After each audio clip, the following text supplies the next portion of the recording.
menang. 1 tumbang, 2 tumbang, dan winner chicken dinner didapatkan oleh Alter Ego Limax. Sebuah WWCD yang membuat kita harus mengatakan Alter Ego layak dan pantas ada di PMGC final. Alter Ego, go!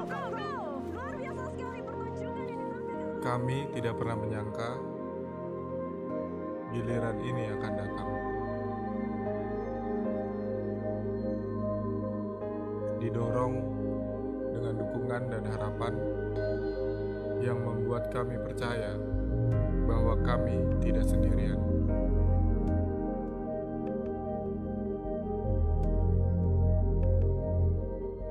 Kali ini bukan hanya tentang sekedar berjuang, namun untuk siapa kami harus menang. Untuk mereka, untuk kita, untuk Indonesia. Terima kasih untuk kesempatan ini.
Oh, sangat disayangkan ternyata Titan join fight di sini tidak hanya Alpha 7, hanya menyisakan satu yang terakhir Liquid. Low banget Liquid, granat. Oh, no, granat tersebut memulangkan semua pemain Bigetron.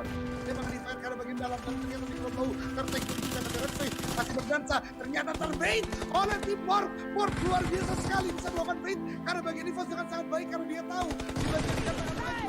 Untuk Genesis Doma ngeras maju ke arah bagian depan, ibu-ibu beli beras, ayo kita rush maju tembak dan ternyata malah box Devon hanya terus ada ibu seorang diri saja. What happened? Sangat disayangkan.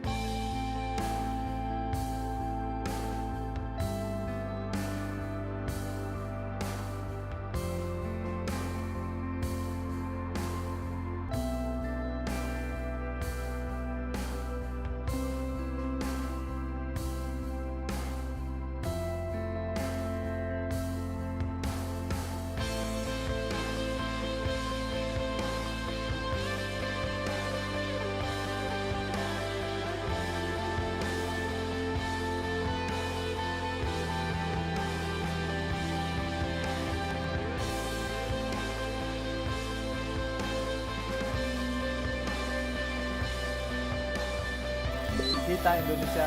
Kita Indonesia. Kita Indonesia. Kita Indonesia. Kita Indonesia. Kita Indonesia. Kita Indonesia. Kita Indonesia. Indonesia.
яаж үзэхийг одоо чамд харуулъя.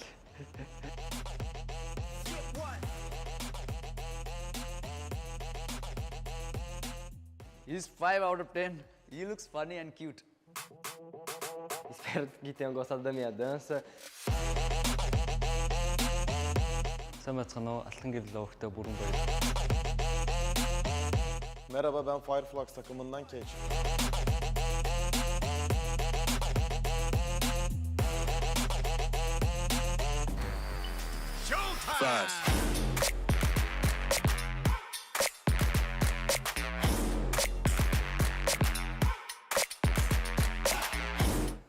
За би чамд 10-аас 7 оноо өгье.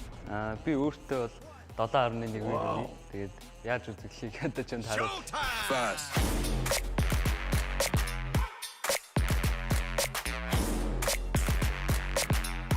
5 points çünkü hareketi yanlış yapmış. Şimdi size doğrusunu göstereyim.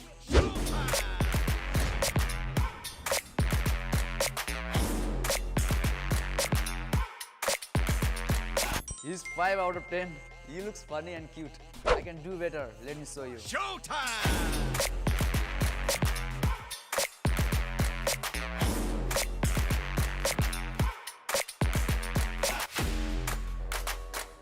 Então, como eu disse, esse é o maior sonho de todos nós aqui do time.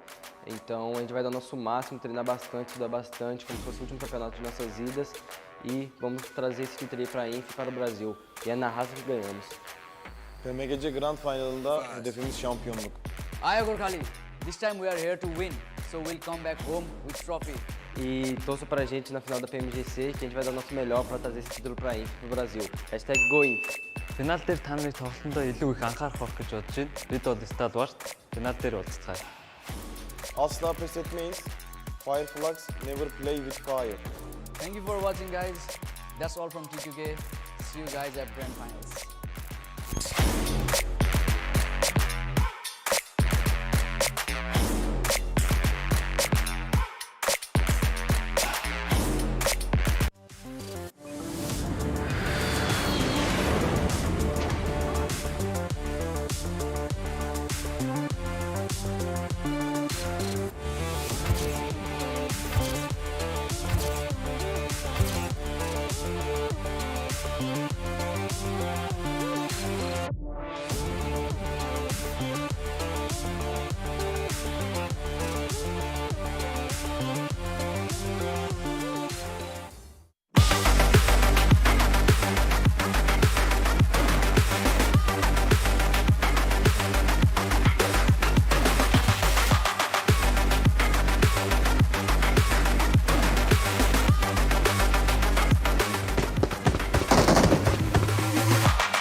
The time has come, so see we are fate.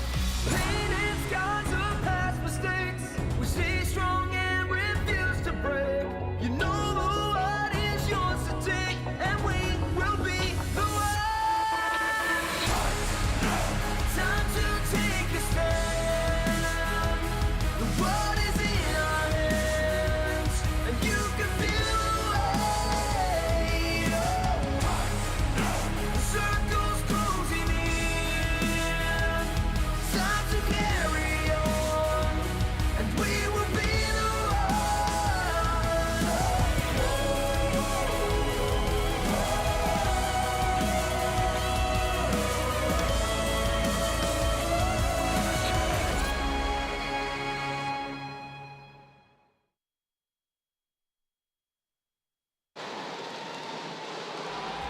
Fans, both at home and here in Jakarta, welcome to the final day of the 2022 PMGC Grand Finals. My name is Banks and I am your host, and I'm joined right here on the main stage by my spectacular co-host, Donna Visca. Thank you very much, Banks dan teman-teman semuanya. Sekali lagi, selamat datang di hari terakhir dari 2022 PMGC Grand Finals. Luar biasa sekali energinya. We loving it here. Dan teman-teman sekalian, saya Donna Visca senang sekali sebagai host kalian bersama dengan partner saya yang kece luar biasa di sini ada Banks. Tapi mungkin sebelum kita mulai pertandingan ini, kita mau dengar kali ya yel-yel yang tadi tuh, yang tadi belum on air, kita ulangi sekali lagi kali ya. Boleh ya? Boleh ya? Indonesia. Everybody.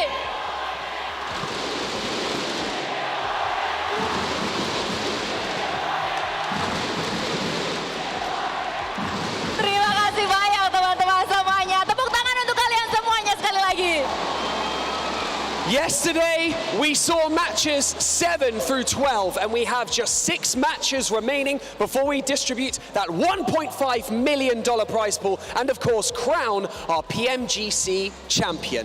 Ya, sejauh ini kita sudah menyaksikan total 12 kali pertandingan selama 2 hari kemarin.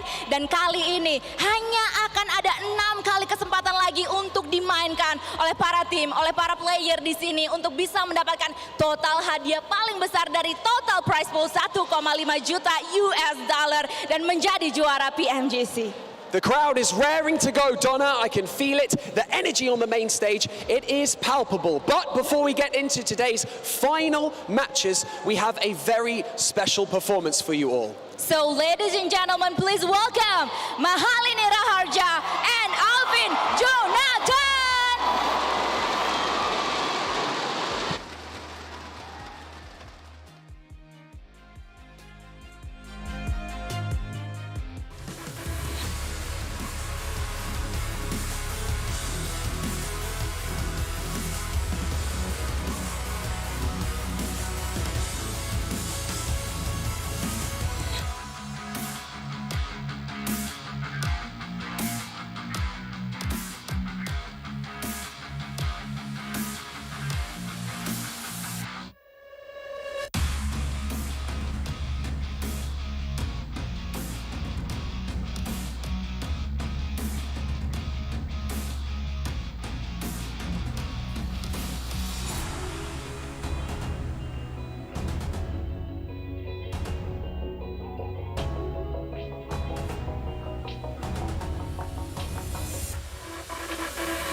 yang telah terlewati.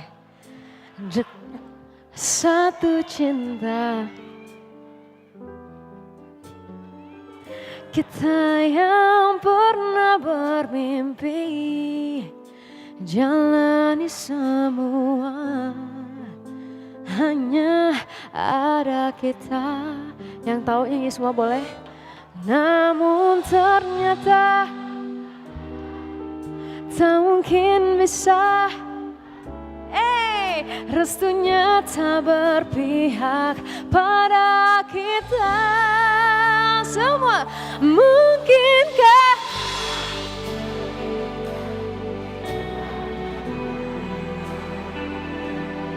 terlintas dalam benakku bila hariku tanpamu? Segala cara telah ku coba pertahankan cinta kita.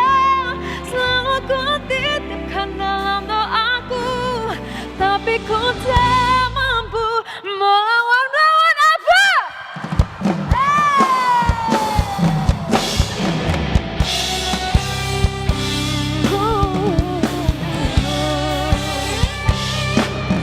Namun ternyata pada akhirnya tak mungkin bisa ku paksa. No, no, restunya tak berpihak pada kita. Mungkinkah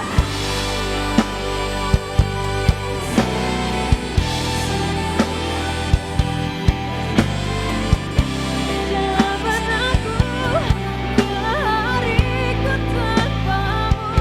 Segala cara telah ku coba pertahankan cinta kita. Selalu ku titipkan dalam doaku, tapi ku tak mampu melawan rasu.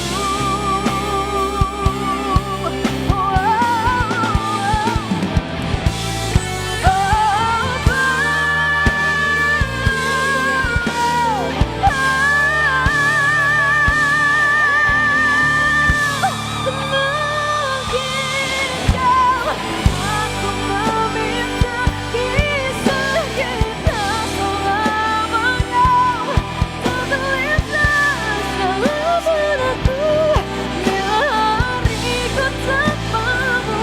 Segala cara telah ku coba pertahankan cinta kita. Selalu ku titipkan dalam doaku, tapi ku tak mampu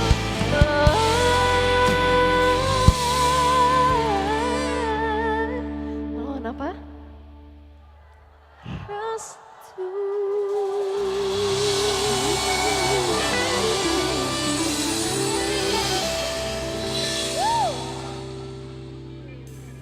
Wow.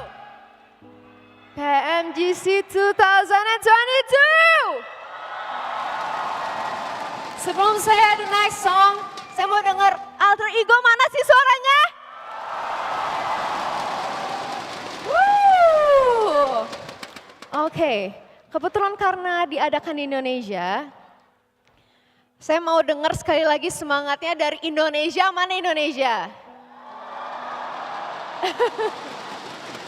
Alright. Alright, karena saya udah denger semangatnya, berarti kalau nyanyi galau nggak apa-apa sama saya tetap semangat ya? Siap ya? Benar ya? Sekali lagi, alter ego mana suaranya? Woo!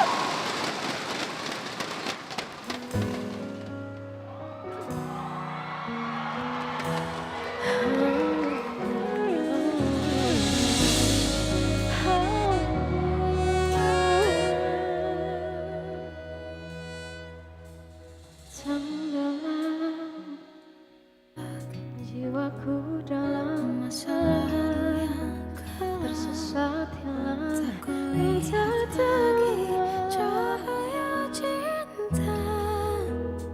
Ku terjebak hadir coba selalu yang dalam, tak kulihat lagi cahaya cinta.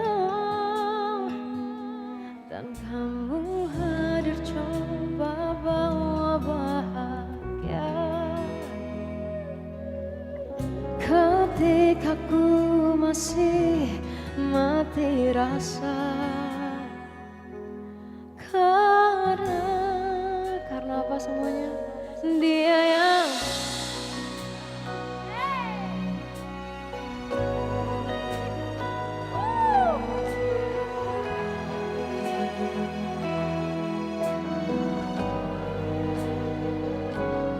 kamu yang pertama menyembuhkan luka.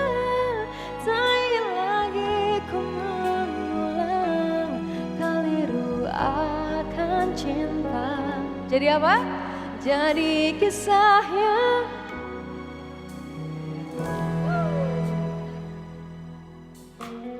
tenggelam. Oh jiwaku dalam angan, tak kulihat lagi cahaya cinta. Dan kamu hanya coba bawa bahagia ketika ku masih mati rasa. Karena sama dia yang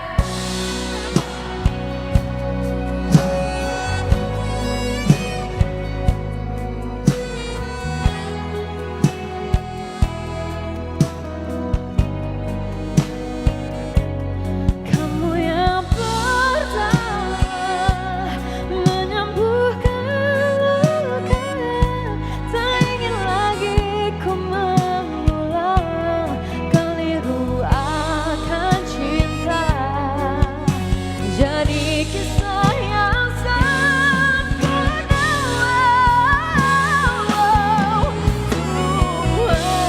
Tuhan yakinkan cinta ini. Hati yang terkunci terbuka kembali. Dia yang pertama membuatku cinta. Dia juga yang pertama membuatku kecewa. Kamu yang pertama menyembuhkan luka.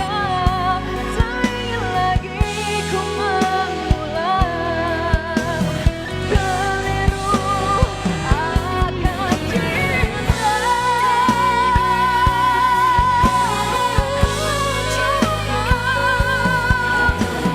Dia juga pertama membuat takkan kamu yang sembuhkan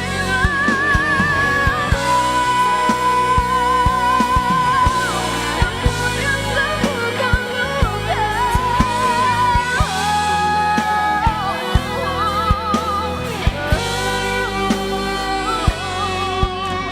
Kamu untuk selamanya.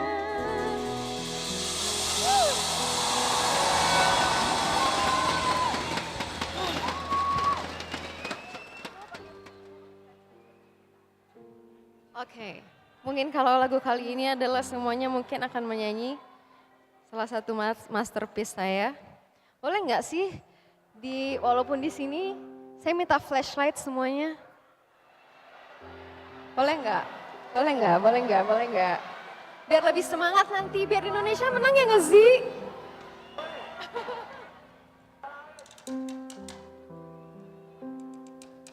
Ayo boleh, saya boleh minta flashlightnya? Thank you so much, thank you so much. Terima kasih banyak, terima kasih banyak.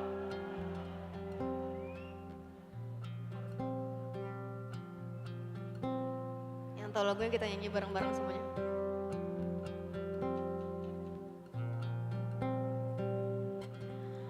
Mengapa masih ada sisa di saat kau pergi begitu saja? Mampukah ku bertahan tanpa hadirmu sayang? Tuhan sampaikan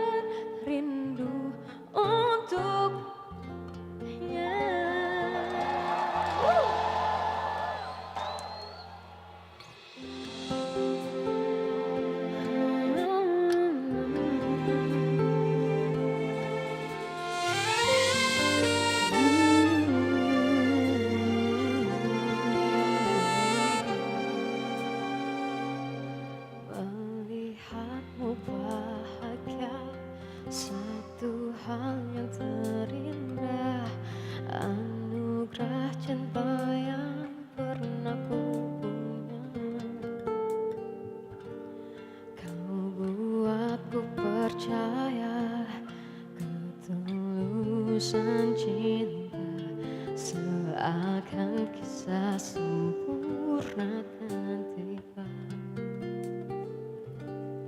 Masih jelas teringat pelukanmu yang hangat, seakan semua tak mungkin menghilang. Kini hanya kenangan yang telah kau tinggalkan, tak tersisa lagi waktu bersama-sama. Mengapa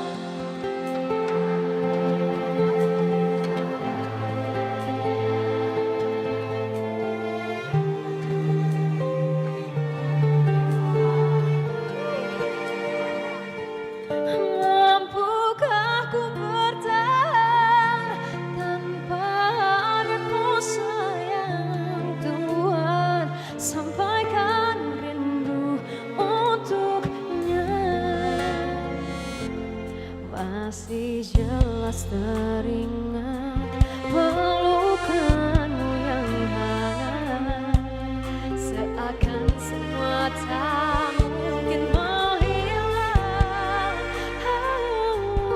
Kini hanya kenangan yang telah kau tinggalkan, tak tersisa lagi waktu bersama. Masih ada sisa di saat kau pergi begitu saja.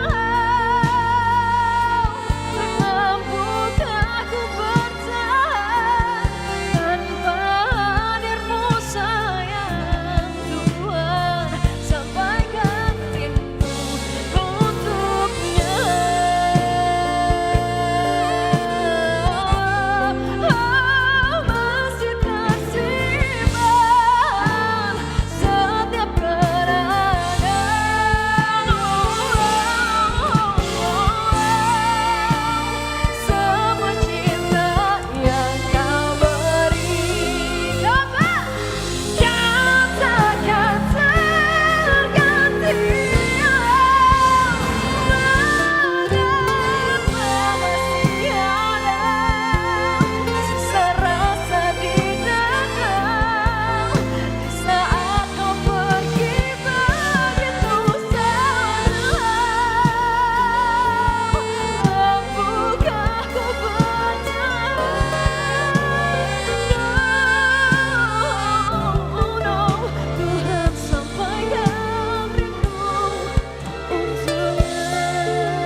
Sebelum saya menyanyi di sini, karena saya sepertinya capek menyanyi sendiri, saya mau nyanyi bareng teman saya, yaitu lagu spesial. Ada yang tahu judulnya apa? Be the One. So please welcome Alvin Joe.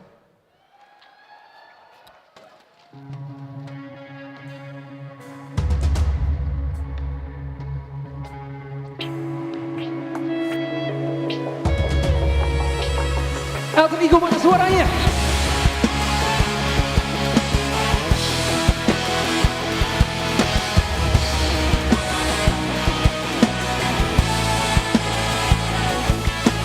Hold up, look down, enter the fray. Lock in, drop out, become a memory. No time to wait, so don't hesitate. Keep fighting till they know your name. Falling, falling, plan of action. We don't lose, there's no extraction. Take them on, it's all at stake. The time has come, so steal your faith. Clean this car off past mistake. We stay strong and refuse to break. You know the war is yours to take, and we will be the one.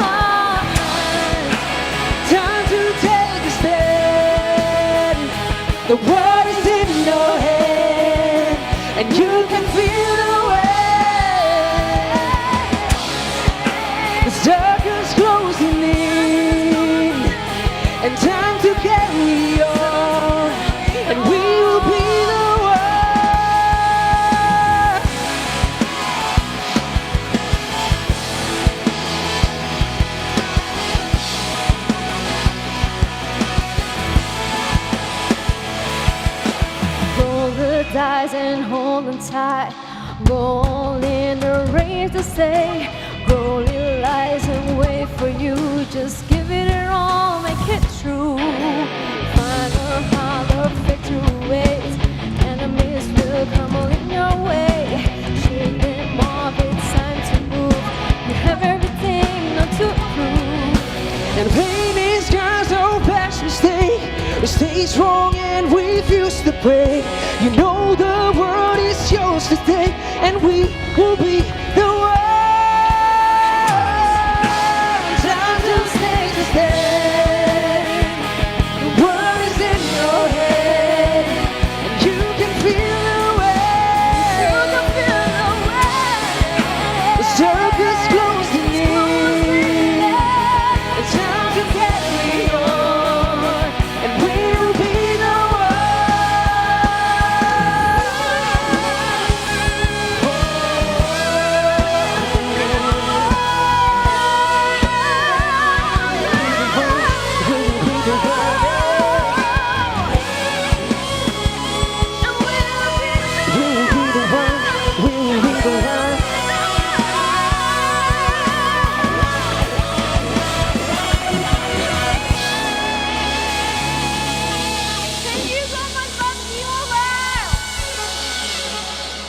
Terima kasih buat Pubgmobile yang udah undang kita ke sini.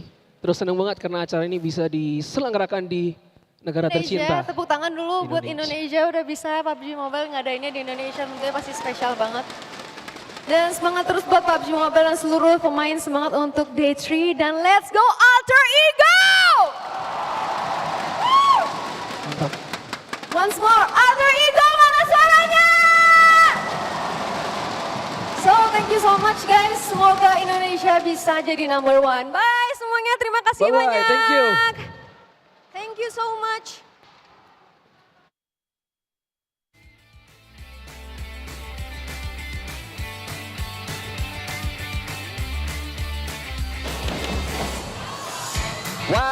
Wow, that was absolutely incredible. Thank you so much once again to Mahalini Rahaja and Alvin Jonathan for that incredible performance, wasn't it, Donna? Yeah, I couldn't agree more, and it is almost time for us to see the final matches of today, Banks. Yes, but before we get to that, we have to say a quick hello and have a quick chat with the home team, it would seem, right, Donna? Yes, jadi teman-teman semuanya, let's go aja kita sambut Potato dari Alter Ego.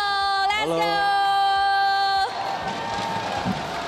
Potato from Alter Ego, for those of you who don't know, but everyone in here does. I have to say, you know what, Potato, I guess it's fair to say that your performance yesterday in day 2 was better than day 1. What alterations did you make between those 2 days? Jadi sebenarnya ya kita bisa, fansnya banyak banget tuh, Potato.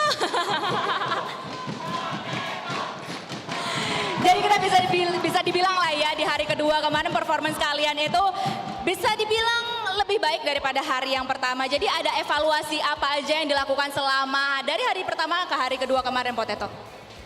Kita evaluasi di eksekusi sama finishing di dalam in-game aja sih. Alright, so the execution and also finishing inside the game, they really do the evaluation over that. Well, one thing that we have to mention is the winner chicken dinner that you got yesterday. The crowd went absolutely wild. The national flag was being passed across everyone.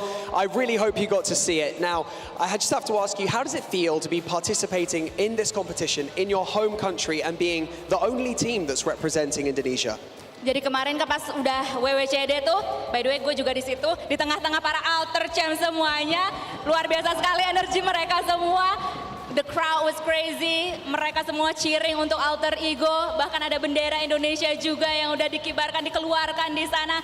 Gimana Potato sendiri melihat fans atau Alter Champs di sana? Apalagi Alter Ego adalah satu-satunya lebih tepatnya wakil dari Indonesia sendiri. Gimana perasaannya Potato?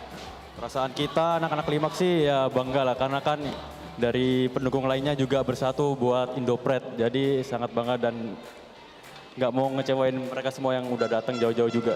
Alright, they definitely are very proud of their fans, especially with Indonesian fans. They are coming all together to support Indo Pride, which is Alter Ego here, and they definitely don't really want to disappoint all of the fans here.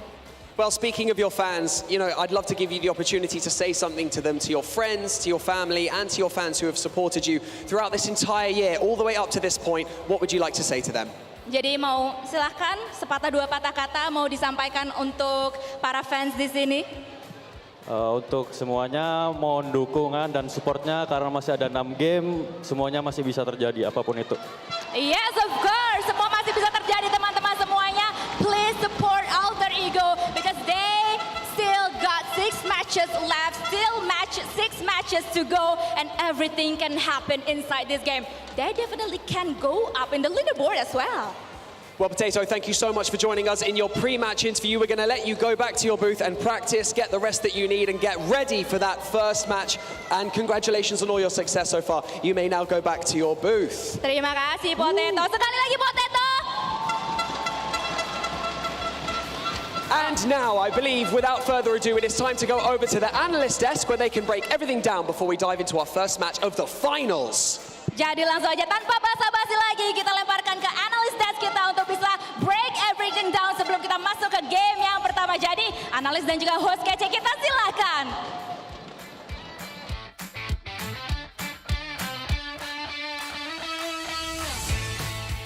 Thank you so much, Banks and Donaviska from the stage right behind us. And welcome back, everybody, to the final day of the PMGC Grand Finals 2022. My name is Felix, and I will once again be having the honor of hosting this beautiful desk. My goodness, a fantastic and beautiful, surprising year of PUBG Mobile Esports lies behind us. And it all comes down to this day. A world champion will be crowned today, and we will find out who will be the one. And who better to do that with? That Maximan and 7 Worlds Gaming. How are you guys feeling? Fantastic. I mean, we had 2 great first days of play here for the Grand Final 7, and now we're ready to crown our champions. Is it going to be Nova? Is it going to be a new team for the first time? I have no idea, but it's going to be wild. We'll have to wait and find out, and I'm actually, you know what, the alter ego got to me. I borrowed the jacket from the coach of alter ego, and I'm looking forward that they actually have good performances. Yesterday's pop-off from the crowd was amazing, and I want to see that. I want to see that again.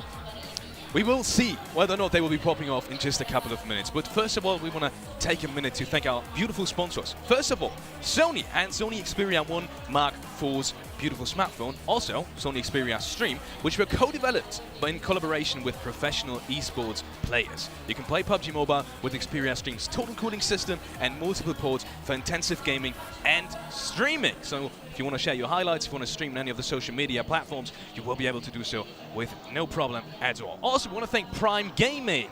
In case you haven't heard of it, make sure to sign up. You'll get free games, free in-game premium content for lots of games, also for PUBG Mobile. So make sure to sign up and head on over. The links, you can find them in social media and in the chat. And also, we want to thank PBESI, which is the local esports association in Indonesia. Thank you so much also for supporting this beautiful event right here in Jakarta, Indonesia. In case you haven't seen it, most of you probably have, but if you haven't, you can vote for your favorite team. You see the graphic right there at the bottom of your screen. You can vote for your favorite team in the Grand Finals, and you can find PMGC tokens in Erangel, and you can use them to vote for your favorite team in the Esports Center. Make sure to open up your app and check it out. And last but not least, make sure to follow us on our socials. We've got plenty of them, and you can see them right there on your screen. YouTube, Instagram, Facebook, TikTok, and Twitter. You can find us in the name PUBG Mobile Esports. Make sure not to miss us on these socials, and you will be informed about all and everything in terms of esports. Literally everything's there. Like, everything is so condensed, and all the highlights, all the players, everything that's going on inside the next year, you will not want to miss all these beautiful information and socials. Let's get over to what we actually have in store for today, because this is the last day of PMGC. Yeah, last day of PMGC, 6 more matches now remaining, 7, and gonna see how things are gonna be coming out. We had some comebacks happening in the second day in particular. So many teams are so close. We'll look at the rankings later on, but I would almost have to say almost every single team have a shot in these next 6 matches to make history. We were talking about it before we actually started. We were looking at the leaderboard, which we will show you later, and we're like, Yeah, almost any team has a chance. If they can get a win right off the bat, they might put themselves into contention. And I mean, look at some of these teams. Some of them, I will have to call them out. I kind of expected to see more, but there was flashes of greatness yesterday. So I'm looking forward to seeing if we're going to be seeing that too from some of the other teams as well. Exactly. I mean, some of the teams that are a little bit lower, right? The reason why we say it's still possible for them is they need to start off hot today. And if they do so, they can be back in a race to take the trophy back home. Let's take a look at the top 4 damage dealers inside this PMGC final so far. Starting off with the top from Starwood. Godlike Starwood, my goodness. He had a banger day yesterday, Alex. I can tell you that much, but still no chicken dinner. I do want to see a Starwood chicken dinner happening eventually, but if there's one player that's going to stand out from Starwood, well, Godlike Starwood, it tends to be top pretty consistently, and he's got the white hair buff now. He's on point. I was expecting the red hair, but you know what? I'll take it, especially since he is currently #1. But then you can see Revo. I mean, Alpha 7, even though they were very quiet yesterday, it's impressive to see that Revo was able to still perform and be up there with the top 4. And then we go to the top 4 knocks. I mean, S2G, I can say I expected them to be in top 5, and man, they're currently in contention to definitely get that win. 64 knocks out of them. Strong, insanely strong second day. We were saying it, they were not too consistent when it comes to getting elimination and placement points in day 1. They worked on that, they improved upon it, and that is why they're currently in that top 3 podium position as of right now. And the thing is also, Silas doesn't need a team. Very clearly. This man, give him one nade, squad wipe. Okay, true, but then we have to be careful with Nova, right? We saw day 2 Nova yesterday. And they definitely pushed up. We heard it from Paraboy. They expected to be in top 5. Well, guess what? They did. They set themselves perfectly to be exactly in top 5 and try to chase down some of the teams at the top like Inco Gaming. So it'll be interesting if they are actually going to be able to catch them up. Talking about past performance, let's take a quick look and have a quick recap at what's been happening so far.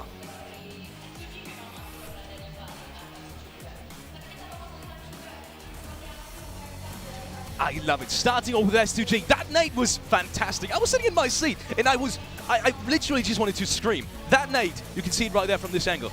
But that's literally an art. I mean, he didn't have his team. His team was like literally, I think like 200 meters away. He's like, don't worry, boys, I got this.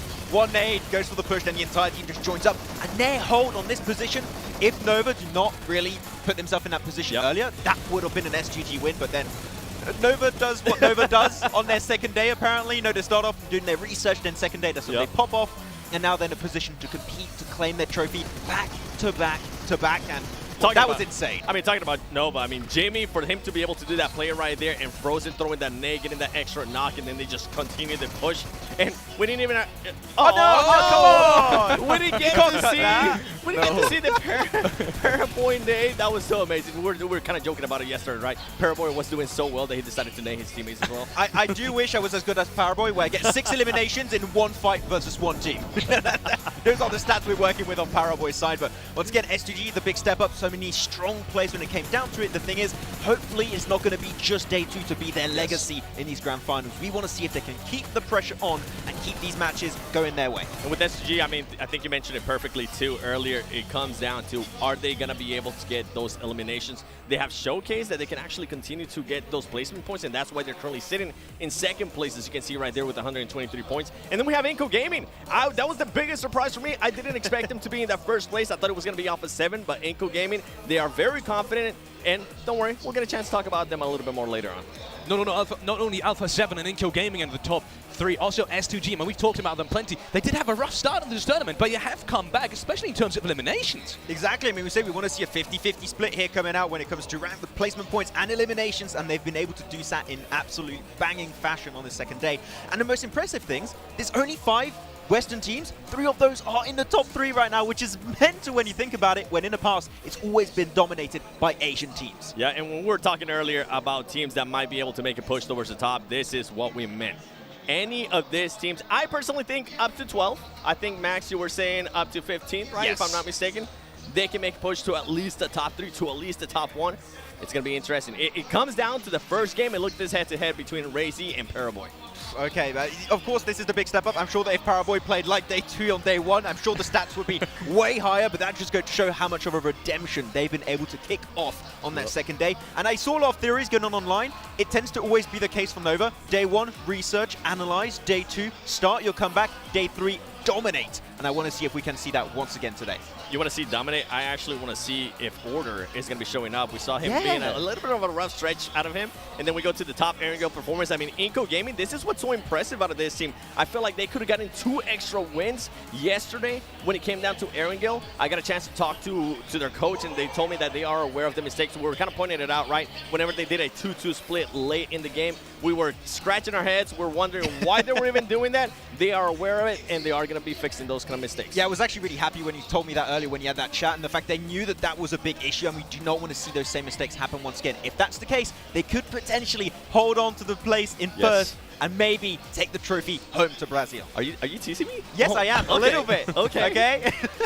Ladies and gentlemen, you have seen it. We will be starting off with Erangel in just a couple of minutes, and we want to take this time to maybe touch on the biggest storylines. Apart from Nova, maybe coming back to a team that we've talked about just very briefly right there. Godlike Starwood, they seem to be making a comeback. That was their first 2 times they've been inside the top 3 in the last 2 games. You think it's going to start off in day 3 as well? That's the big thing. As you said, no, a second place and a third place. I want to see, can they keep that momentum? Because apparently, I talked to Senator, the coach of the team, the moral of the team is actually really good, which is surprising knowing that they've been struggling. They've been seen as one of the favorites going into this tournament, not been able to really perform. So the fact that the moral is still there is good, but I do wonder if they can keep the momentum here.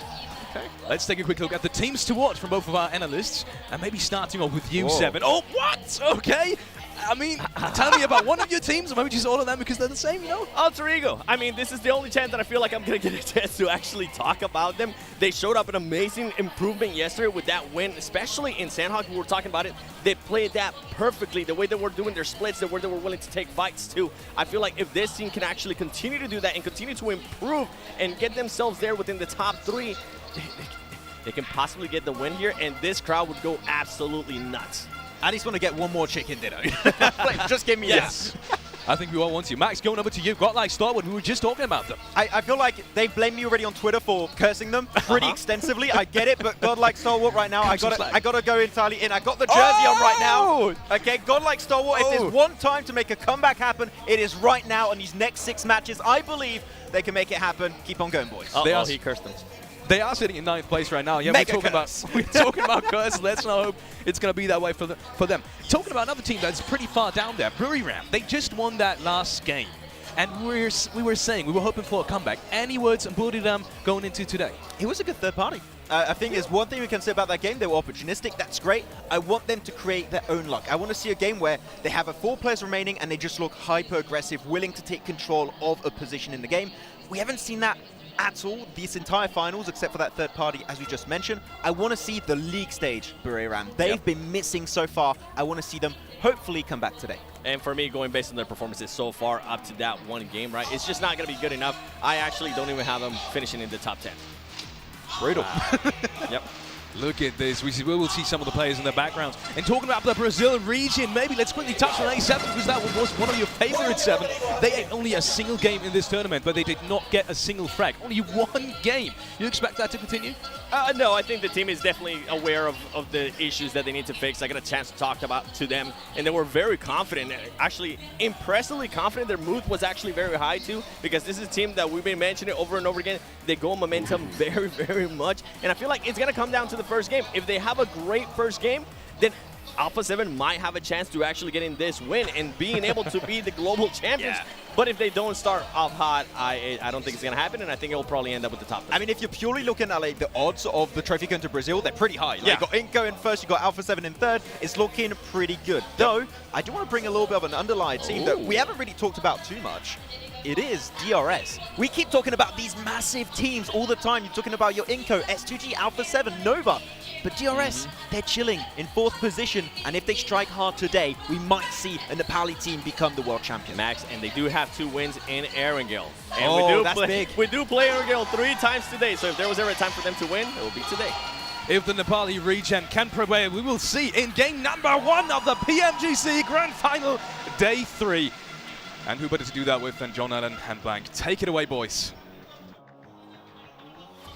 Thank you so much. We are into that final stretch. So are the teams. We are absolutely ready for it.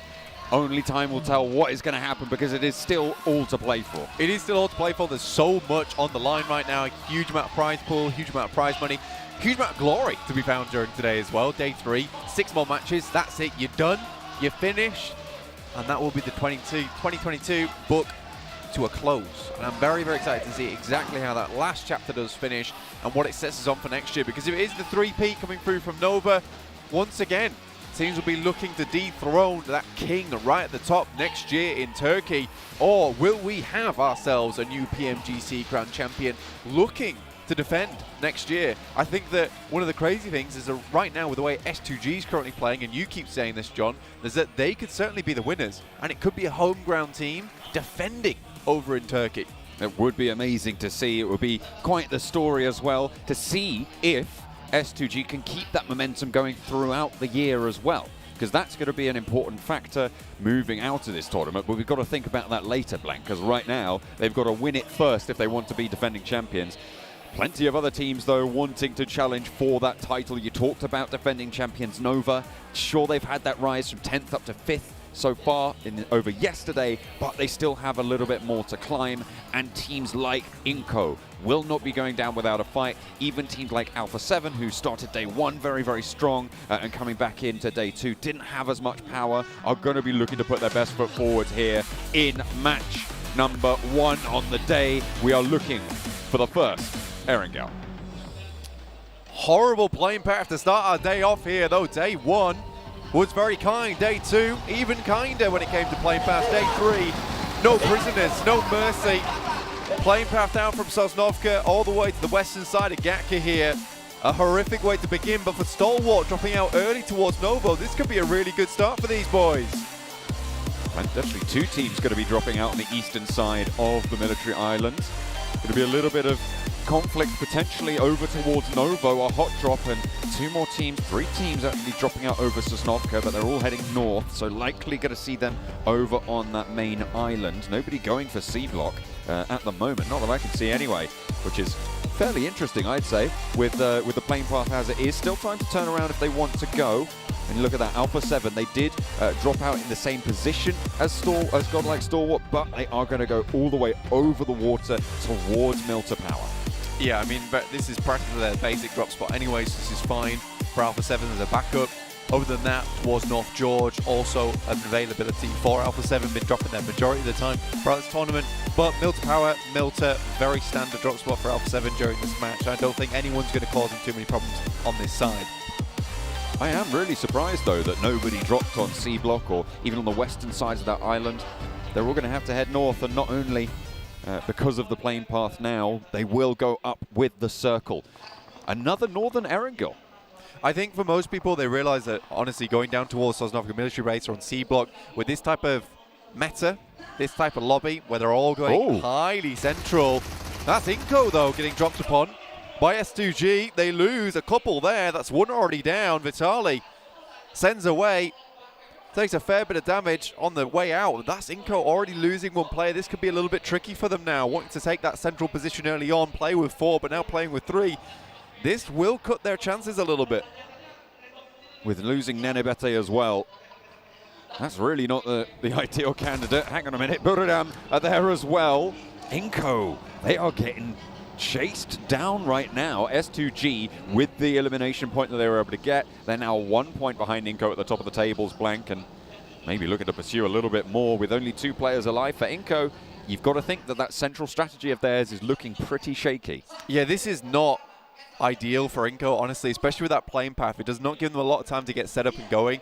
Inco is a team that tends to do very, very well towards that end game, honestly, John, and that's where they find their big rewards. And you can also get yourself some big rewards from 2022 PMGC Special Crate, only available till the end of today, January 8th, so make sure you get hands on that whilst you still can.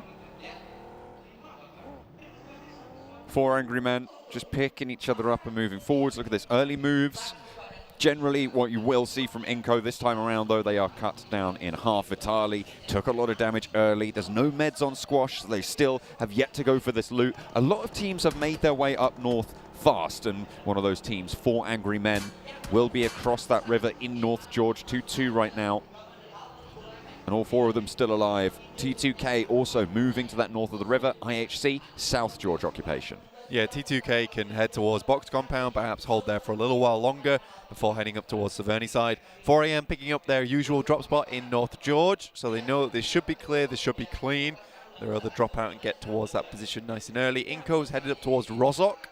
And imagine that they'll loot up quickly and then head a bit further upwards, but I think right now with Severny, the very limited amount of places you can play in Severny and that area around it, this is going to be requiring to have 4 members, 3 members alive to be able to take some of the priority positions. So I think this might be a bit of a write-off for Inco at the start of the day. However, this does lead us into a lot of that big storyline. However, Frozen currently demolishing Jane here, sending an absolute deadly spray his way. And only bandages on board for Jane, which means that this fight is looking pretty shaky for the T2K outpost. Nade in through the window. You only need 1 HP to be able to lob those nades through, and that's going to be a flush. Frozen eliminated by T2K. For Nova, that is such an unfortunate result. Like you said, Jane being on practically no HP there, perfectly lobs that grenade through the window. Will take down Frozen. Now Nova starting the day where they wanted to have that comeback, where they wanted to have that domination on day 3, to send them towards that upper side and really be in the fight for those number 1 and 2nd spots. Realistically, they want the trophy once again. But right now, it's S2G and Inco hugely pulling ahead. With Inco losing 2, it might just be S2G creating an even bigger buffer between them and the rest of the teams in this lobby. Alter Ego. They have absolutely spurred the crowd to hysteria sometimes, especially with their chicken dinner yesterday. But they do still have their work cut out for them. 15th place right now, 65 points on the board.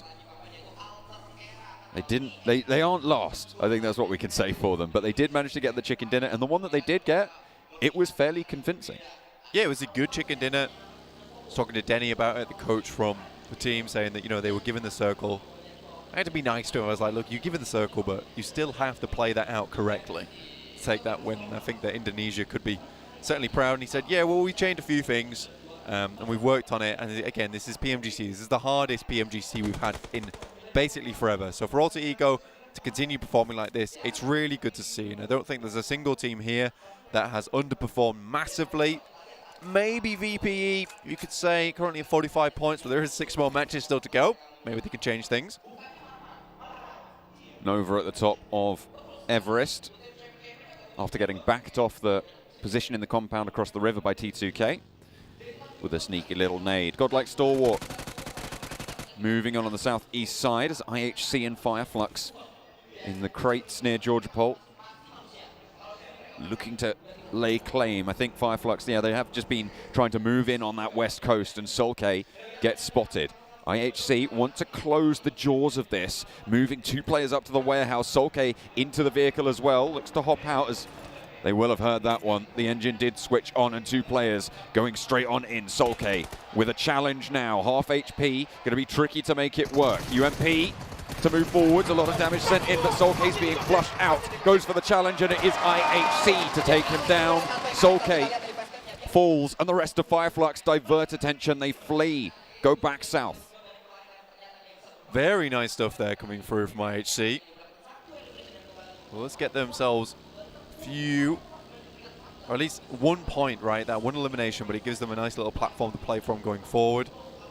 Order 50 eliminations. I mean, it's difficult not to go for him. Yuhai did have 49 though, so you gotta respect that. Just a little bit behind Order, who is kind of too good. Let's be honest. 4 angry men. Maybe making a little bit of an impact themselves. Currently 93 points, 7th place. Nova only 3 points ahead of them.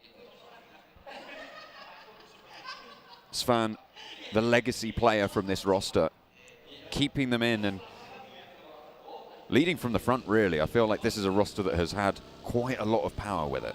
Yeah, WWX has been doing a very, very good job as well for that team. They've been putting in a lot of work. I don't think there's really anyone on there that hasn't pulled their weight. And I think that's exactly what the organization wanted. Yes, Svan is great at leading that team, and he certainly does look like he has a ton of experience on board, but I think they have created this core now, which is quite strong, and is certainly something that will carry 4AM to even greater heights coming towards that future. They're not that far behind some of these big teams towards the top. I think it was 93 points they started on today, which is fantastic. That still gives you a good running, 30 points behind the front runners. That's just one big chicken dinner. And right now, with where they're currently sat, they maintain a lot of the control over towards that northwestern side of the circle. And a lot of times, 4AM really struggles when they lose players early on. They're not able to get themselves set up. They can't play their splits. They've been given enough time now, I'd say, that they can set themselves up for a very strong late game without losing players at this current moment. Means that I think this could be a good 4AM game. Influence came in as well, shimmying around on that northern side. Alpha 7 just a little bit to their west right now. Influence came in the lowest scoring Brazilian team, but in 8th place with 91 points, still in that contest, which is saying something. 3 Brazilian teams here in the finals. We've got 3 Chinese teams, but those nationalities are the highest represented in this stage. So the fact that all 3 of those Brazilian teams have over 90 points is really quite saying something. It's an astounding result for the region, honestly. I think if you're a Brazilian fan, you should absolutely be proud of your country. You know, they've really fielded not only one team, 2 teams, but 12 separate players, all right now here in the PMGC. Every single one of them of insanely good caliber. It's very difficult to find that in any one country or region, just in the sense of like, being able to, even if you're able to cherry pick, being able to have that core, that synergy as well, and all these players working together, this is a very rare occurrence that you do not see very, very often. I think it's wonderful to see as well. I mean, just Americas in general having this standout region for themselves, this standout country, bringing this kind of presence, this kind of pressure to every other team within this lobby. We've had a real turn of good events here in the PMGC, and over this last year, PUBG Mobile, a lot of successes. And right now, I think that PUBG Mobile is only going to get harder in terms of skill and what you're going to have to bring to the table. But I think we're only getting better talent coming through to the scene, and I think we'll see some more familiar faces going towards the future. I feel like that is the story that we've seen over the course of this year, is the leveling up of every single region. Yeah. I think there is not one that doesn't have some sort of massive improvement that we've seen over the course of this year, which is absolutely phenomenal, and it makes me really excited, especially for, I mean, what is next year's final going to look like over in Turkey? 100%. I think that when you look at it, it's like, it feels very much like the PUBG Mobile team is trying to bring us more in line with the Chinese type of esports, PEL, for instance. Yeah. You know, we're getting similar points in terms of their point system. It's not exactly the same. I think they have some slightly different rules when it comes to eliminations, but we've got different circle changes now, making the game much more fair. I think overall, you know, not only is everyone leveling up to the level of China, but now also we're having our scene becoming much more similar to theirs. I think we're going to see a whole new game coming to the next year. And it's just these little changes that are completely changing the dynamic of the game. And it's very fun to see. And you can tell that the PUBG Mobile team is working really hard in the background to make sure everyone at home, everyone during the tournaments, everyone who's competing in the tournaments is getting the best game to compete in. So I'm proud to be part of this community, man. Well said. Thank you. An admirable sentiment, and one that I firmly agree with. The circle, coming back into this game, blank, it went hard northwest. This is a hard shift up to the north side, but it's probably one of the better circles for this current split. Isolating and leaving that river means that teams won't have to make that 50-50 coin flip. Instead, they'll look to play these set pieces around the river crossings. The Wolves going to look to hold that on the south. Absolutely. I think that when you look at this as well, one team in particular catches my attention is Alpha 7.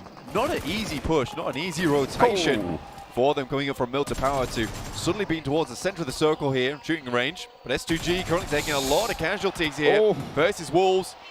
Just one player remaining, and it's Nova as well off in the distance, taking some pot shots. They have one player that might be able to get them back up on their feet, but there is an enemy team in the background. It's Stalwart coming through, and Hamzy G just sent for the water, swim this one out. Paraboy with plenty of support of his own in this arena here in Jakarta.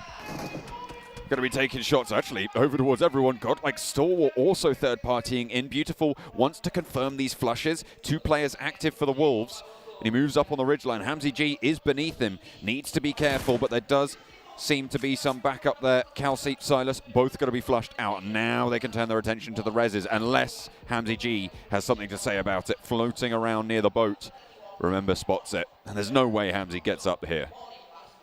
Goodness me, the top 2 teams looking like they've come out of the ring with Muhammad Ali, because honestly, they look battered at this stage of the game. I think that you're looking at this, and this is a great opportunity for teams underneath them, 3rd, 4th, 5th, 6th here even, down to 7th.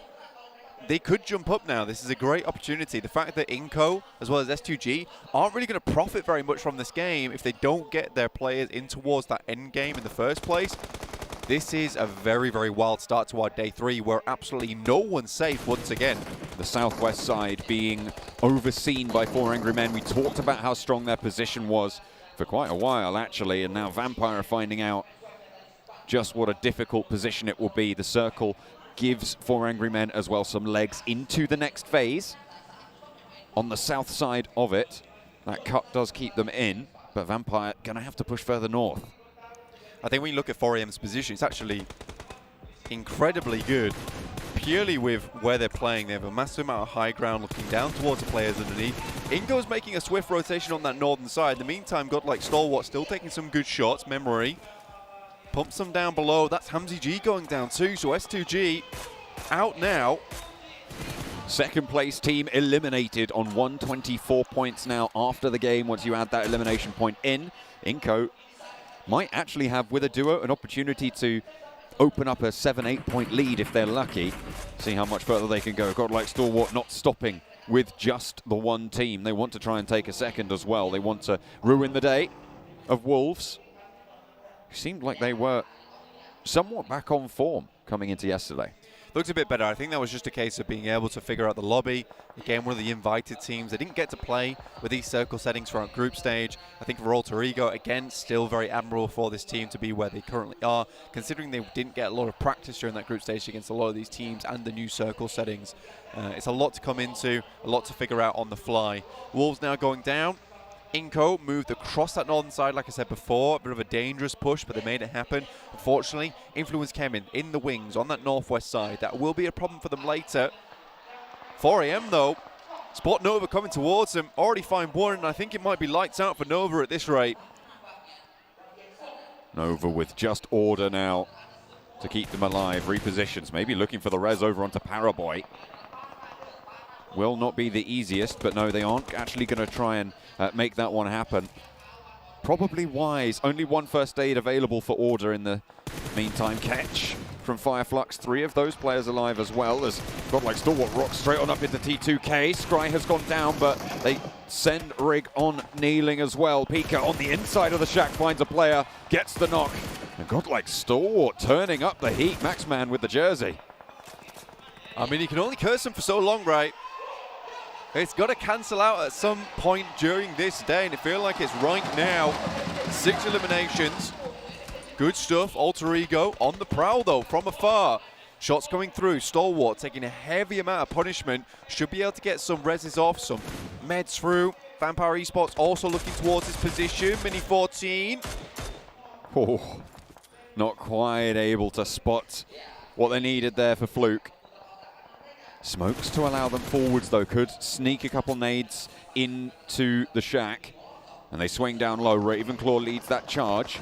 Alter Ego won't be able to spot that, but the shot's still pouring on in from Godlike Stalwart. They've lost action, so they are at 3. 6 eliminations, and they are caught in the midst of it. A nade forwards from Ravenclaw, and a knock over onto Scry. Pika, half HP, has to move out the back there. Top wanting to try and play anchor. Nova eliminated in the meantime. Central position. Fluke spotted, and Alter Ego starting to light it up here. Ravenclaw wants another nade over the top, but taken very, very low. Has to run with the blue zone at his back now. Ooh. An uncomfortable scenario, but Stoned has it with the That's 4AM. support coming on in. Stoned moves up around the edge, but the Vampire's not going to stand too much longer there. 13th place and only 2 eliminations. I wonder if 4AM has beat onto this. I mean, this is uphill, so a little bit more of a tough angle to take shots at towards.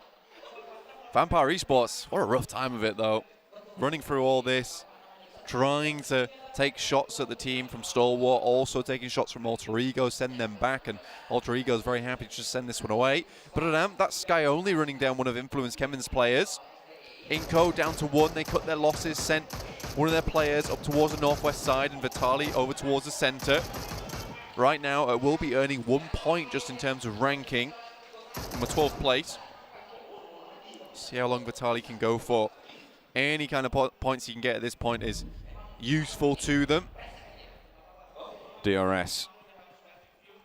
You call them a very effective edge-playing team. Yeah. Probably one of the best in the lobby. They'll be playing from that north side. They were suppressing Alpha Ego's movements on the south side. As 4 Angry Men rack up their fifth elimination of this game so far. They're going to hound on the heels of DRS. Absolutely. I mean, DRS is sneaky, like the assassins of the lobby.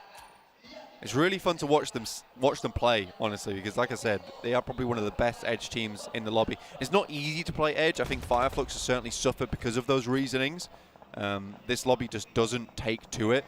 But on this northeastern side and of the east side in general, DRS has found themselves a really, really strong position to play it from. The moment they're cutting down Alter Ego. Crunch between the vehicles, won't go down though, he's been sent all over the place. Pops out for a trade and Alter Ego rolled up on by DRS. A presence to be felt and feared. 5 eliminations now on the game for DRS as they take that northeastern side. Very, very close by to Alpha 7 on the overall standings as Influence Kemen look to try and close that gap as well. Law moving in against Buradam. Sky Only fades out in the background. Tiger last standing for the squad. Swings out an excellent duck shot there. But unfortunately, across the way, it's Alpha 7. Alpha 7 taking down Influence Kemen. Well, Buradam saving the lives of their Brazilian brethren. Really good stuff there. But that season with 3 eliminations now. Before EM, not quite done yet. Losing 1 player is a little bit problematic. Geek Fam down towards their western side. Fireflux ahead. IHC looking to sweep on that northern side up towards Influence Kemen. But A7's got this real crazy lineup over on the northeastern side. Feels like they've found their footing, found their rhythm just a little bit. That's Geek Fam going down. 4AM taking themselves up to a hefty 8 elimination count. Sitting steady now with Stalwart, also on 8 eliminations. Influence Kemen moving on through. I say Influence Kemen, it's only Federal now. Sneaking past IHC and their edge guard on the northern side. Alpha 7 as well. Wide spread on that northeast side. Spotting IHC with Mafioso. Ziol gets away from the spray as the reload forced.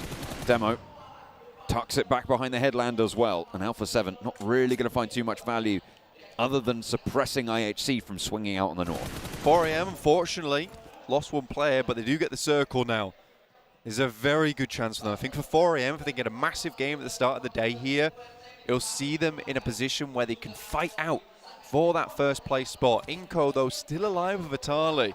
So good at just remaining in these games. Some more shots coming through for 4AM, take this up to a 9 elimination game. Set themselves now over 100 points total.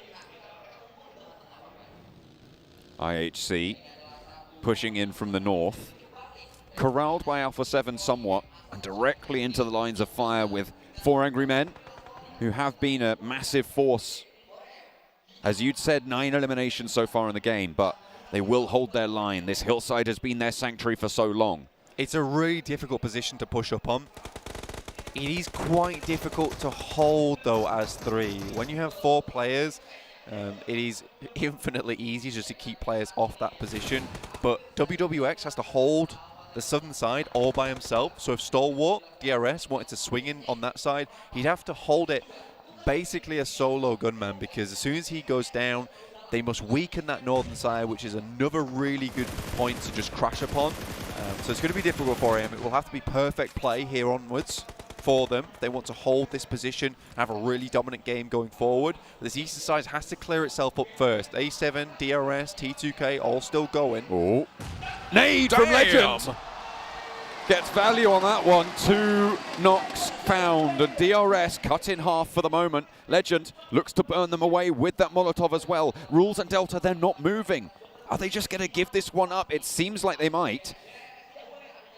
Killer, very, very tricky to get him back up, but that is massive. A solo player from T2K could have just changed the tide of the northeast side of this fight. Alpha 7 now with so much more room, and they've already started to take care of IHC on their western edge. Yeah, IHC getting absolutely blasted apart at the moment.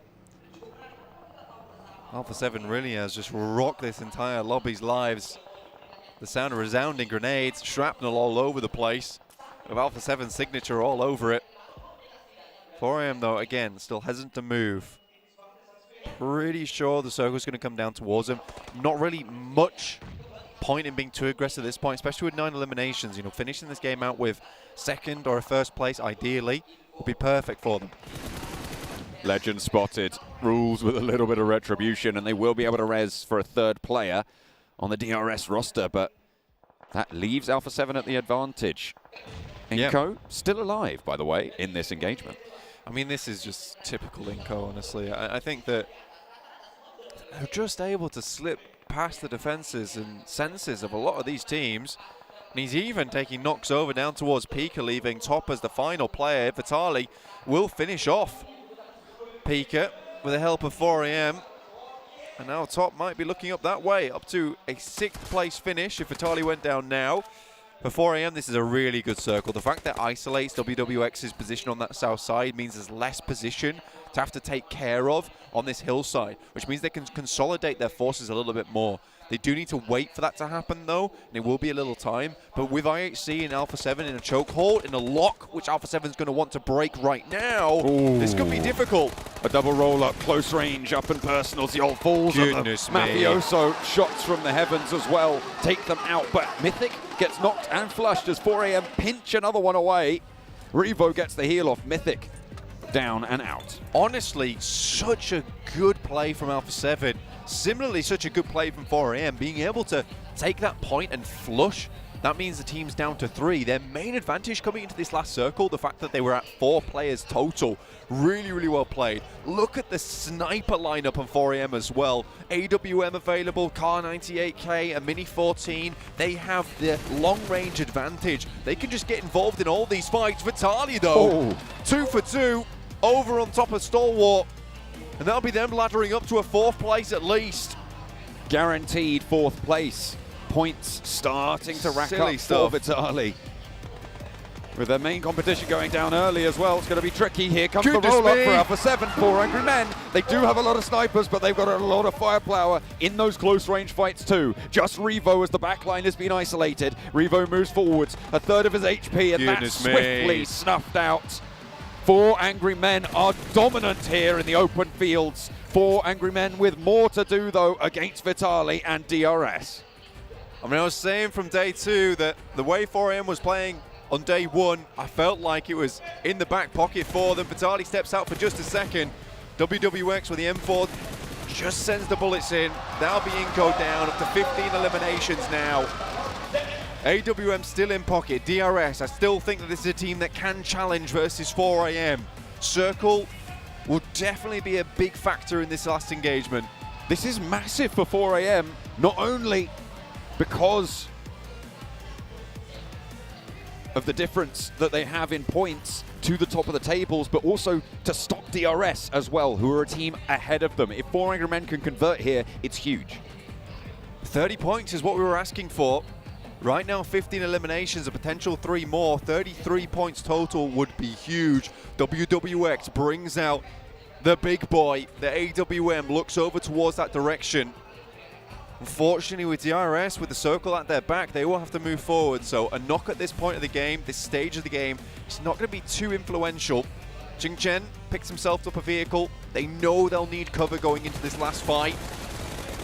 Through the smoke. This is so smart from 4AM. They really are setting up this end game very well. And they're already inside the next circle, which was their biggest problem, John. 2 players move forward, and now Ching-Chen is given that platform to move in. The movement from 4AM is disciplined now. Svan, WWX, Ching-Chen on a wide split. Svan repositioning now, wants to get a little bit tighter on in, and that puts all of them in the next circle. This smoke usage is disgusting. And honestly, at this point in time, I think 4AM's kind of played the winning move, right? This is almost checkmate. with them in such a defensive area, and DRS now forced to walk down the hill, coming into zone 9. But that's a great refrag, a great re-knock onto Ching Chen. Now in a 1v2, it's going to be difficult for him to pick them back up again. Svan has to put the hurt down over toward DRS. That's going to require a first aid kit, but he finds another. Down to 1 in just Giante. Svan's taking this all home by himself. 15 eliminations so far. They want to rack up 18 blank. It would be a monumental 33-point game for them. And Delta is going to go down. A 16th point on the elimination card for them now this game, and Ching Chen is rezzed. WWX has the nade, launching it on forwards. Behind the tree it goes long, and Renox rules. Gianti now, the last on the menu, and 4AM are hungry. They want to take it here, they want to take it now, and the top of the tables is not safe. A disgusting game coming through from 4AM. It's only a matter of time. Not losing members early on seems to be the key for them, but they got themselves into a perfect spot. A long run for them with that plane path up towards North George. Played it perfectly out to the edge. What a way to set this one up, John. Lovely to see. We said today anything can happen. Anybody in the top side of those tables can take this one, can move on up when it counts, and that has been proven. Match 1 here. We still got 5 more to go. I mean, with that 93-point mark, I think that sits them in a really, really good position now. I think it's 126 points. I think Inco is still ahead, but regardless, that is what they wanted right at the beginning of the day, is to be in a position where the chase is on for them. And again, like you said, taking down DRS there, not allowing them to get a huge amount of points off the back of the chicken dinner, means that it's another team that might have been ahead of them that is a little bit more hampered by a chicken dinner they could have maybe got. Span with the MVP, of course, that had to happen there, John. This guy, 1100 damage with the help of WWX, but look at the damage across the board. It's so even, with Good Shadow going down early. The fact that all these players put in the work is astonishing to me.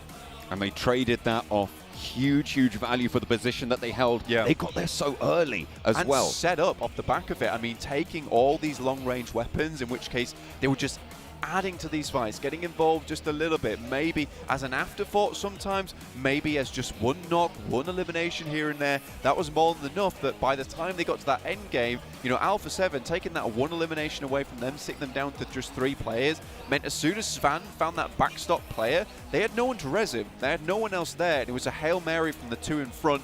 He basically dealt with it by himself. Honestly, 4AM was on another level this game, but 4AM as a whole really played that game out super smartly. We haven't had a global finals in PUBG Mobile history where we haven't had a Chinese team in the conversation at the top. We've seen right now that 4AM wanted to correct that. They've pushed hard. They've got an 18 elimination game here, Blank. They have managed to do so much, but it's not over yet. There's still more to do.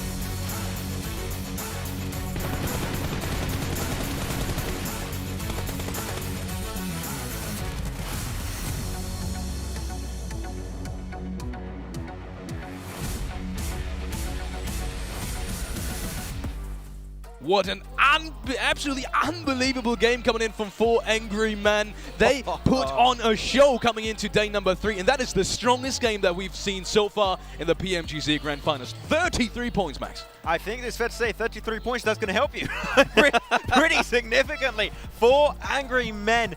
We could talk about this game, I think, for ages, 7. The execution was close to maybe even we could say flawless. Yes. They were not in a great position. They had to push against DRS that had all the information, such a good defensive position, and yet they just pushed their way, their way forward, step by step by step, and the moment they're in there, it is not going to go away from them. Little by little, just inching up, but I do have to appreciate what they did even before putting themselves into that situation to be in the end game.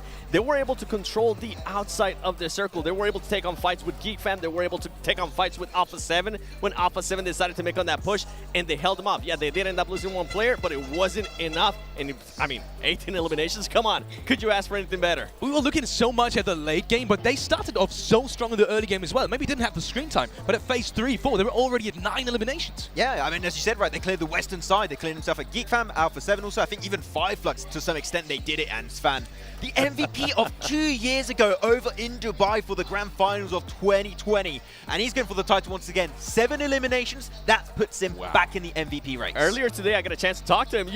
I was there. You were next to me, and I was asking him, what does it feel like being back at PMGC? He was super happy to be here, and what he loved the most is the energy from the crowd. He said that in China, he doesn't really get to experience that, but every single time, whether he gets eliminated or whether he gets an elimination, he feels that crowd, and it hypes him up, and it gets him more excited. I'm thinking of something. Paraboy said he's going to be in top 5, then top 5. Svan said he's going to get himself potentially 2 to 3 chicken dinners. It's looking that way. I want to ask them the lottery numbers. They cannot lie. Whoa! That is crazy Second because place. we were talking about Nova right now. They're not even in the top 8 right now. Instead, it is 4 Angry Men in second place, Evan. What? I am speechless. By the way, Inco Gaming, Vitali, what a performance for your team when they needed a performance out of you. For him to be able to stay alive that long, and on top of that, he did have to snake for a long time, but when he got a chance, he decided to get some eliminations, and I thought that was massive for them. Alpha 7, I talked about it earlier too. That was a team that needed to start off hot. They did just that. And with Nova, it's a big surprise, actually. They ended up losing a player super early on with Frozen to T2K. And Nova pulled off their typical rotation we tend to see from them, going from that Gatka split over to the cube position over to the east of George Pole. Unfortunately, teams, they're going to start to learn from you a little bit. They're going to know that your rotation is pretty much possible to shut down. And that's what they did. T2K sent one player taking himself a one-on-one fight versus, I believe it was Frozen. Eliminate that player, and then you're already hurting the numbers of Nova and struggling to get himself any points in that game. We definitely saw them losing players on rotate. Going over to A7, because they were the other big contender in that late game area, right? They had such a good position. What happened? Talk about it. Do we want to? Yeah, you know what? Let's actually talk about it, as we do have Miramar coming up, and I can't wait to see who's going to be winning that Miramar. But with Alpha 7, I love the split that they had in Circle 4, but towards the end of Circle 5, when you have the same split and when you are that spread out, I didn't actually like that. I felt like they were getting away with it. They were getting super lucky. I did appreciate the push that they did on IHC to be able to eliminate them. How Mafioso was able to hold that top angle, and it worked out for them. I felt like they were trying to duplicate that against 4 Angry Men, and it just completely backfired. Yeah, the longer they held on to that split, my hype turned into like worry and concern. I was like, you guys are maybe stretching that split a little bit too long in time, but at the end of the day, they still were able to get themselves a lot of point in this match to remain in that top position. But man, S2G, one of the top Miramar performers right now. If they can perform right now in this match, they can claim their position back on the podium. They're definitely going to need to perform. I mean, with just putting up 1 point in the last match, it was interesting because that 1 point came from Inco Gaming. We were like, okay, maybe S2G is going to be in first place after this match, and then completely backfire. But Nova. That's my point. But Nova. Nova and Miramar. Pretty good. Talk about a team that we just saw in a great position as well that kind of just fell off that in the late game. It's DRS, and I was expecting them to perform well today in Miramar as well. I wouldn't really call it a fall-off, to be honest, for DRS. As Blank mentioned multiple times during that game, they are so good, so strong at clearing the edge. Like that 2-2 split gets so much information. The moment they have one team, they know we need to clear out this team to gain even more space on the edge of the circle. Regroup, full send it. I think they cleared like 2 teams at one point relatively easily too. And I'm telling you, they are a silent team. Sure, maybe not a team to get chicken dinners, but they get enough points where they could be in first place. I appreciated their passiveness at one point when Alpha 7 was taking shots at them, and I think Alpha 7 knocked one of their players. They decided to just back off a little bit more and let Alpha 7 be aggressive towards somebody else. It worked out wonders for them. But that is Erangel. I mean, that's a team that has 2 wins in Erangel. I want to see what this team can do in Miramar, because just playing like that in Erangel is not going to be able to cut it for first place. Talking about Miramar, let's look at some of the teams to watch from both of our analysts. We'll have them. Actually, talking about teams to watch. Oh, there we have it. DRS on both of you guys' schedule. That's a superb, actually, transition, because we were just talking about them. Maybe going over to go like Starwood, though, because I felt like they had a good chance in the last game as well. Going over to Miramar, that's your pick? Yeah, I still have the jersey. It's a little bit cold right now. So is it still under there? It's heating them up. It's heating me up right now. I do appreciate it, Stalwart. But yeah, I do think that Stalwart can be looking really good. They were looking really aggressive. Yeah. I think they've been a little bit too silent, and that was your question at the start of the show, right? Which is, can they potentially build that momentum on that second and third place ending day 2? and seemed like they were looking aggressive. Sure, not a podium finish in that game, but for me it shows that there were some changes that were made, and I did talk to also Senator. They did make iterations for today, and I'm happy to see it. Yeah, I mean, Top was going absolutely ham in the last game. I think 5 or 6 eliminations on his own. Going over to you, 7, 4am is on your pick, and I mean, they just had a phenomenal game. You think that's going to continue into Miramar? Yeah, I actually picked them way before they ended up winning when that they already last had match. 9 elims. When they were doing so well, I just controlled the other circle, and I think that's something that they're able to actually do really great in Miramar, that they have just gotten unlucky in certain situations. They got super blessed by that circle in Erangel. I want to see if they do end up getting blessed again, if they're going to be taking full advantage. I mean, to have 3 players over 1k damage, that just goes to show that they were being proactive, and I did pick DRS because of what I just said earlier. They perform really well in Erangel, but I want to see them perform really well in Miramar as well. And especially seeing Svan get himself 7 eliminations on that game, I cannot tell you how good of a storyline that would be.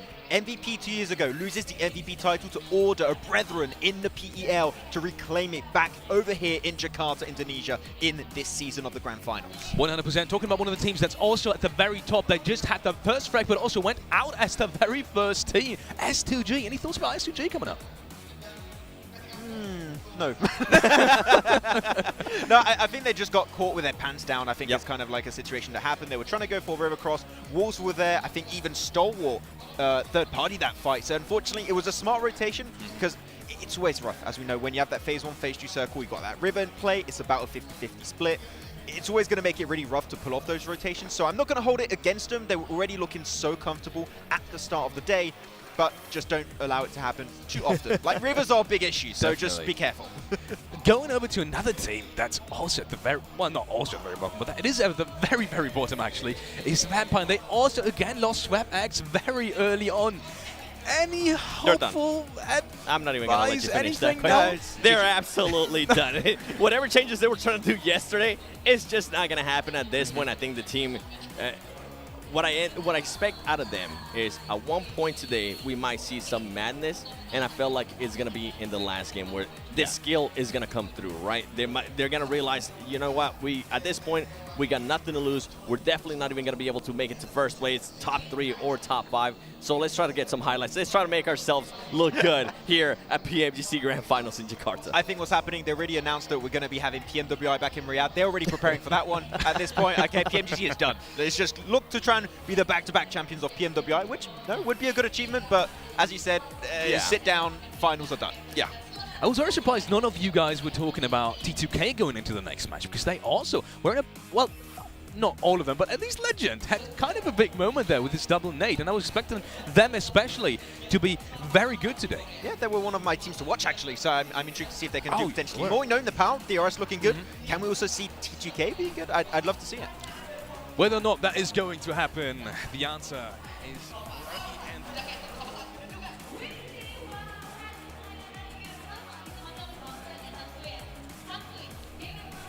We are into, I think we're into, oh yeah, here we are. We are into Miramar for game number 2 on the day, match number 14. Only 5 matches remain now. What a game from 4 AM in that last one. That was a massive, massive jump to be able to leap on up, but the crowd's getting settled for the Miramar match. The first one of the day, the first of 2 that we'll see, and the rest is yet to come.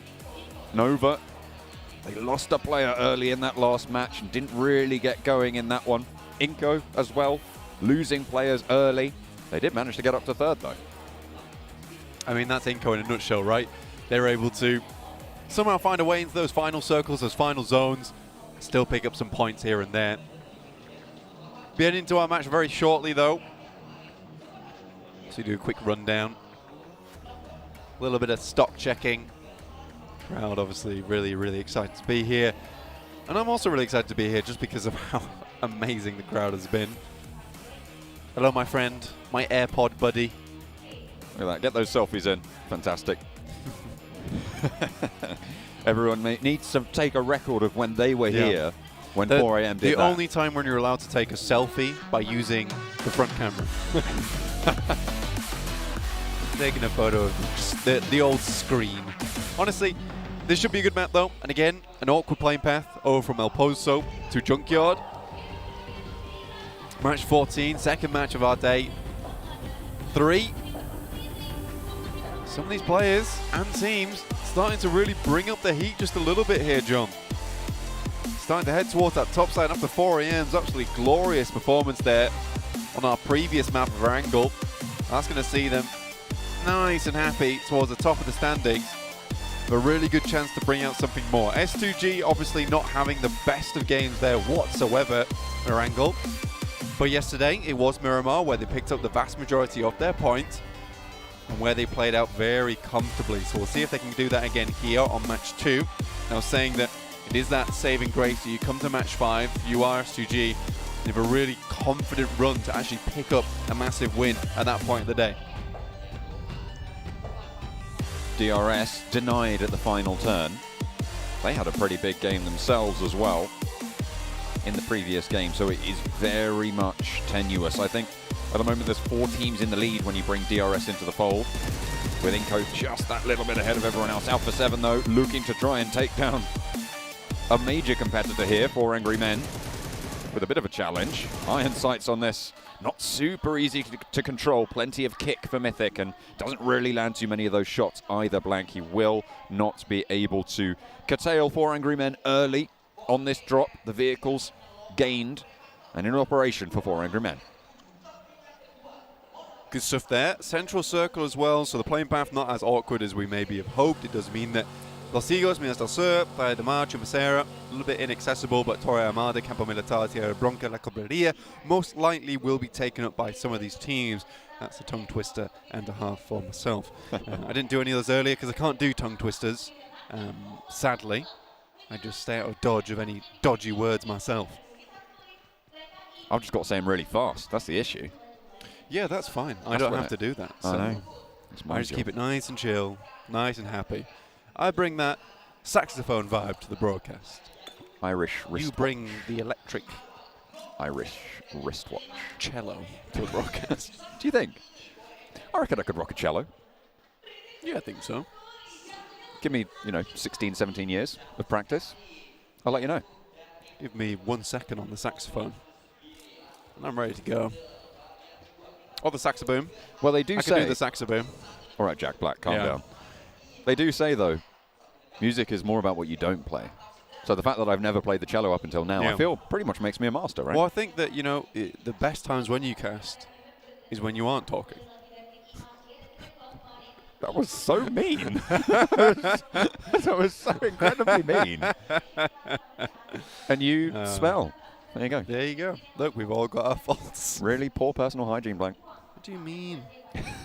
This morning I was blasting on the old deodorant and aftershave. I feel like I'm a smell sensation. That is not personal. Okay, that's not personal. That doesn't count as personal. Yeah, that's all I use, though. You've got to... Right? That's what everyone does. You haven't showered. Have you? No, I absolutely have. You are the most mucky boy. It's a soak in the rain. Look, man, it's Miramar. There's not much water around here. True. What can I say? What can I say? These teams are certainly going to be thirsty for victory.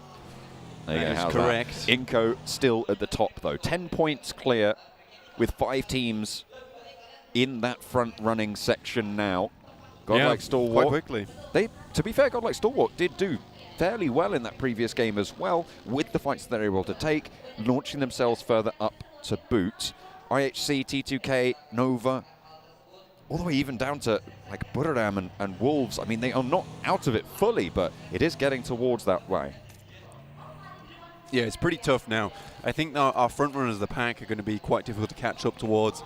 It'll be very unlikely that Inco, 4AM, A7, S2G, DRS, not one of these 5 teams is going to gain a profit on one of these games. Before, it was a little bit more likely that it could happen, and it did happen. We saw S2G go out early. We saw Inco not get a huge amount of points at the start of the day, which is kind of their signature move, right? So now it's much less likely to happen because instead of only having 2 teams that have to do badly so you can catch up, now you have to hope for 5 teams doing badly, which is way, way, way out of the realms of possibility here at this point in time, especially when all 5 of these teams we know are absolutely marvelous at PUBG Mobile. on their separate, unique ways too. I think Inco has their very interesting central play style, in which case, you know, they wait until that very much end game to pick up some big points. It would be super interesting to see how many points of Inco is purely ranking points overall.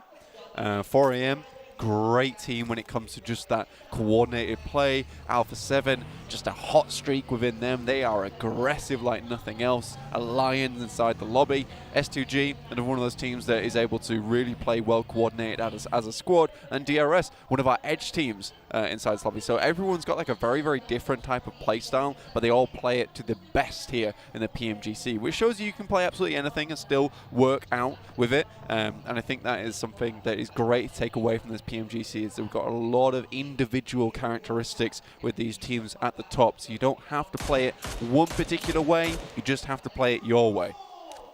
First blood goes over to Kelsey from S2G. I feel like you were talking about similarities and differences in playstyle. The most similar in the top 5, I would probably say, would be 4 Angry Men and S2G. Yep, and agree. I think that's kind of what you alluded to there.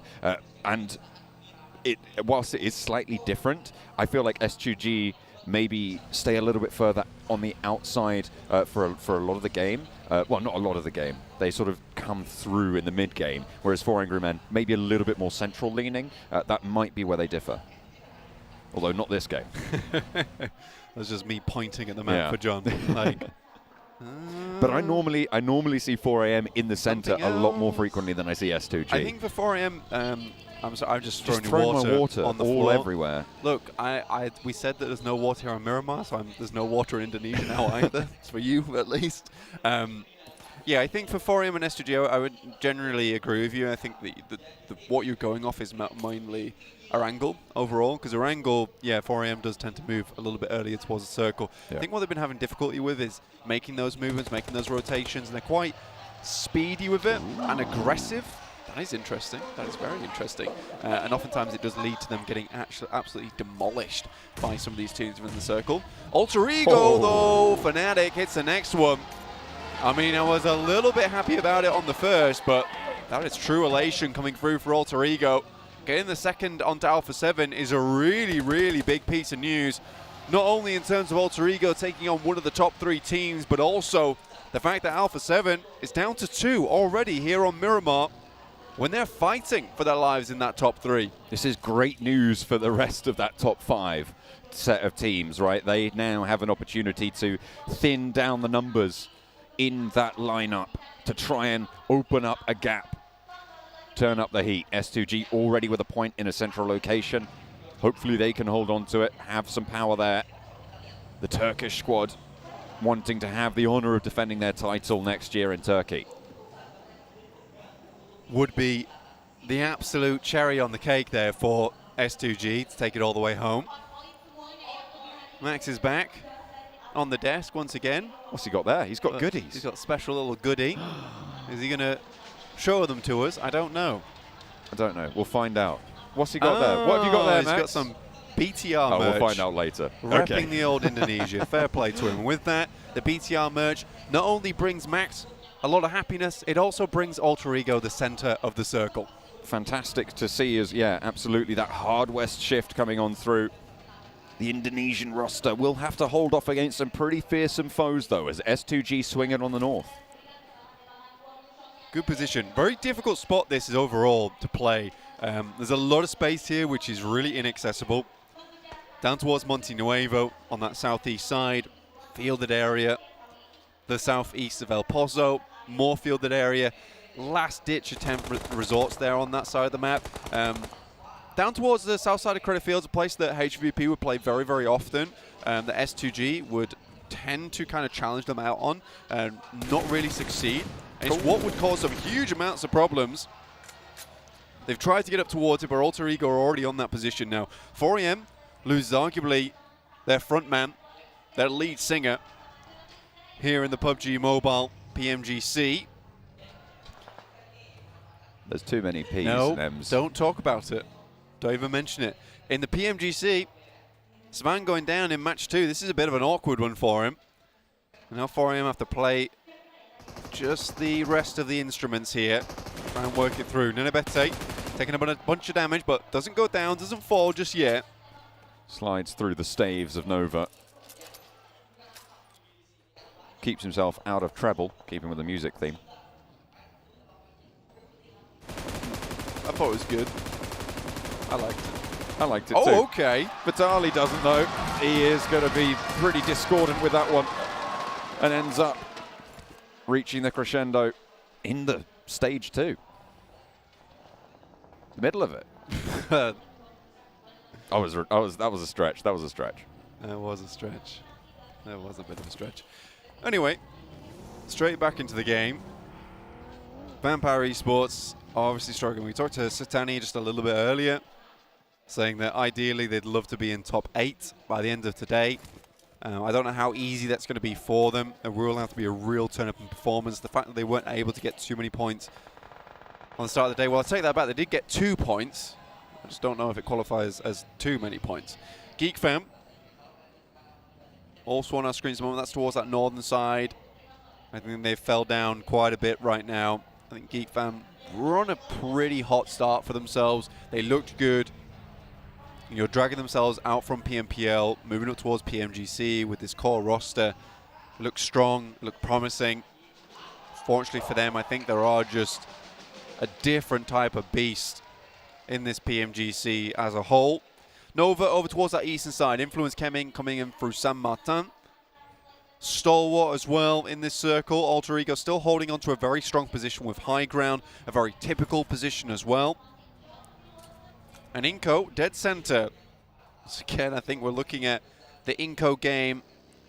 This is just a case of racking up those rankings, not putting too much attention towards those elimination points. This is not a strategy that will work next year, though. And that's something to consider right now. This is not a strategy that will work next year. The ranking points will be too low, and they're spread out much thinner as we head down the table. So elimination points become all the more important. So I think teams at the moment that you're looking at who are prioritizing, getting those high elimination point games, getting those big chicken dinners, these are the teams that will be looking good going into next year. You know what would be interesting is to take a look at what the points totals would have been if we'd have implemented the points change before this tournament, right? To see how these teams would have fared if we had changed it to that 10-point chicken dinner before, and maybe it could have changed some things up. Maybe I'll have to run those numbers afterwards, Blanca. If anyone out there is watching, they can tweet them at me, and I'll be very grateful for that. But for now, Inco still sit atop the pile with a 10-point lead in match 14. Blank, something else that's very interesting when you take a look at the numbers is the fact that nobody right now has more than a 10-point average. We normally see at least 2 or 3 teams at that point at this stage. Yeah, what we're seeing at the moment is just a real even split between all these teams. And again, this is what it comes down to. You'll see this happen maybe in PMPLs, regional clashes, or PMWI. But when you really do cut down to the leanest and the meanest of teams here in the PMGC, you are certainly going to see a lobby that maybe isn't able to hit that 10-point average just because there are so many teams winning. There are so many teams that are making the right choices. And it is just a case of, if you get the right circle, you have to win within that right circle. And there are a lot of teams at the moment that are getting those right circles and then are converting those right circles into wins.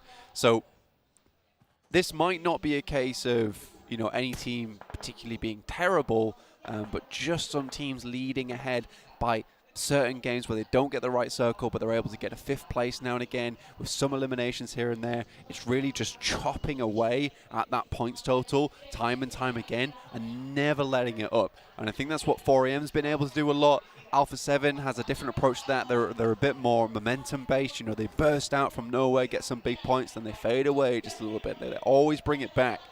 Inco, on the other hand, a ranking points-based team, 100%. A little bit of circle look throughout this tournament. Regardless, they've done a lot with it, and I'd still be happy to see them take the grand title home. The drums bring the circle to keep Potato in it on the high ground position that he occupies on the northwestern edge. DRS potential to move in behind that position and wrest control back, but Potato, if he spots that, doesn't want to take the fight. There is a massive opportunity to just jump off with a vehicle, roll over to the rest of the squad just further south. You can certainly disengage from this one, down towards the rest of your team. Alpha 7 though, damn rude. From Geek Fam, looking to finish them off, but it's S2G from along the way. Uh-oh, Revo has to evacuate and will be cut down in the process. Alpha 7, 16th place, they're eliminated. Geek Fam stay alive, get to cover, but there are shots coming through from across the road. S2G doing hella damage, having an impact here and racking up the points where they can. That's one of our top 5 teams out already, Blank. Alpha 7 certainly having their fadeaway game right now. Not good for them. Only 4 more matches after this one. It's not really a case at this point in time of losing that hope anymore. You're going to have to keep pumping those numbers. If you pump those numbers right at the end of the day, it might not be enough, because by that time a team like Inco or 4AM, S2G might have already built up that consistent average that they're so far ahead of you that one chicken dinner is not going to cut it. It would have to be one hell of a chicken dinner to make something like that happen. We've seen it before. Be a great conclusion to PMGC, but is it likely? No. DRS slowly encroaching on the high ground territory on the northwestern side, but Potato, he's well aware of it, and Influence Kemen might actually force their hand slightly. Rules going down, getting flushed out as well by Alter Ego. Really quite big, brings them down to 3, and Influence Kemen can start to move in behind. 4 players alive, and they have really gone for a wide swing here. Potato, if he can just stop DRS from pushing forwards, he can play them off against one another. Influence Kemen, position aware of now. Killer moves in with the auto shotgun, but backs off. Don't want to go for the trades just yet. Federal and Lil Boy close by, and Gianti nearly gets the better end of the deal there. Potato not chiming in just yet. Kairovsky is lit up as well, and Influence Kemen's push has some trouble. Nade around the side. Oh. Beautiful nade there coming from Giante. Little Boy goes down. Fair amount of damage towards Law and Federal. Can't really afford to get the med kits off just yet, because there's more nades, more damage coming through that way. Alter Ego, Potato might want to get involved on this one. Delta looks forward towards the smoke. Federal all by himself. UMP looks to shoot them through the smoke here. Can't find it. That's Influence Kemen down to 1 player. DRS taking them apart systematically. Oh dear, they will fall all the way on out. 15th place and no eliminations. That's big news for DRS, picking up 4 elimination points as well. They are 1 point behind Alpha 7 now. How much further can they go? Inco with a challenge. 3 players alive from them after losing 1 early. Nova will be rocking up on them. With 1 player down, they are at a numbers equality, but that res is available on Jimmy. Nenabedi making some good shots there. I did like them. Just trying to angle them over the top of that ridge side. Hit some soft flesh where he can. Fortunately, not quite enough, but now Inco's in a pretty tight spot. Over on the east side, with the backstop. Potato still holding on the high ground. 4 Angry Men further out west and will need to push on in. 4 Angry Men probably with the toughest time of the teams at the top right now, Blank. Alpha 7 having already gone out. So I suppose the time is tougher for them, but of the teams still in it of that top 5, 4 Angry Men with it all to do on this rotation. We set up S2G as one of the best teams here on Miramar. And towards the center they are right now, a really strong spot. Helping Geek Fam take down Alpha 7. During that initial push, it will be hard to remove them from this compound. 4AM, like you said, tough rotation ahead. Over some rocky terrain towards Alter Ego's position. Potato over on Sanhok, we saw how effective his high ground position was. Stalwart will send a grenade over the top towards Nova. Frozen already falling. Looks like a nade is in the hand and the pocket of Nova themselves. Try to send one back to push action away, but Pika ready with one of his own. It looks good as well. Oh, it's right on the money. Jimmy goes down. Frozen has a teammate now to join him. Action backed off the hillside, and that is the backup that you want. It's Paraboy from a position further up. Order launches one over. Frozen needing to get res now, and Action burning down low. The nades don't burst on target as Paraboy rolls in for the backup. Inco looking to put pressure on now as they take their approach. Top up in the party bus. Smoke blooms over on the godlike stalwart position, and that fight is just about to start heating up. Nova caught in the middle of it, but they are all together. They are all as 4 on the eastern side of the circle. Not much hope at 4 AM there. We saw them in a dire situation. More nades still popping their way. Sky only comes up. Good Xiao cannot finish it off, and Ching Chen still going for the heel. Pushes out wide, tries to go for the finish. Will find at least one, but I think Kengzo might just be able to finish this. Possibly, maybe not. Needs the reload. Ching Chen spotted, and there they go. 4 angry men fall, and now 2 of our top 5 teams are out of this game. DRS still moving in. S2G, Inco, all still with the fight. In the meantime, over on the eastern side, Nova are fighting for their lives, caught between Godlike Stalwart to their north and Inco to their south. Nade over to the back, found peak. Order doesn't go down quite yet. The second peak from top is good, but it's traded off by Jimmy with the micro Uzi at range. Action now last standing in the engagement for Godlike Stalwart. Scry down to the north a lot further. The nades can start to pour in, but instead Nova just want to stay alive as 4 on the eastern edge. This is ridiculous for Nova at the moment. Almost feels like they picked up a rainbow mushroom there, because they are pretty invincible over on that side, taking that fight not only towards Stalwart, but also towards Inco. Alex, though, what a disgusting spray coming through. Finds at least 2. IHC really struggling. But Ravenclaw, last alive for Vampire, tries to finish off the fight. 1v1 available. Ziol, last standing, a sliver of HP, first aid allowed, but the res coming through potentially from Ravenclaw. Fluke will be the target, and the res is coming through from both of these rosters. Nova, in the meantime, are still all alive.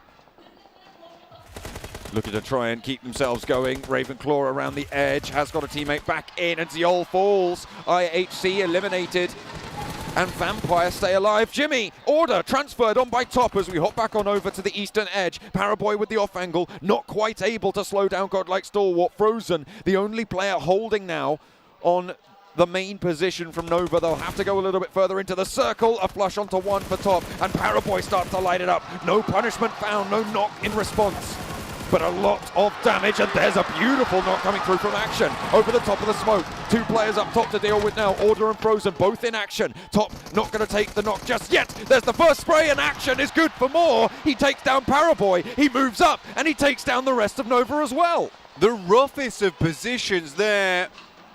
But the boys, the deadly duo, still go strong. They make it happen. Not even Nova can bring this duo down. But look at S2G. In a veritable fortress of their own inside this map. Still trucking. Inco in the game too, down to 9 teams remaining, 26 players. A lot of teams, a few players still left alive. Fireflux with 4 though. Alter Ego still going strong, looking over towards DRS's position on the north. Alter Ego have Potato on the high ground. Inco swings wide and does what Nova could not. Becker has been put back just a little bit. Potential to get flushed here. Nenebete close by. Don't really want to step out that nade. Oh my goodness me. Catches the sliver and catches the sliver of HP on Becker for Nenebete. They want to stick this heal. They want to stick this res. Going down to 2 wouldn't be the greatest right now with a little bit more to go, but unfortunately they don't have a choice in the matter. Nenebete gets knocked. Action looks to steal. Oh dear. 4 eliminations now to 5. Great stuff. Now just squash remaining. Inco, 0 eliminations on this game, going down in 8th. It's a few points, but it's not a lot.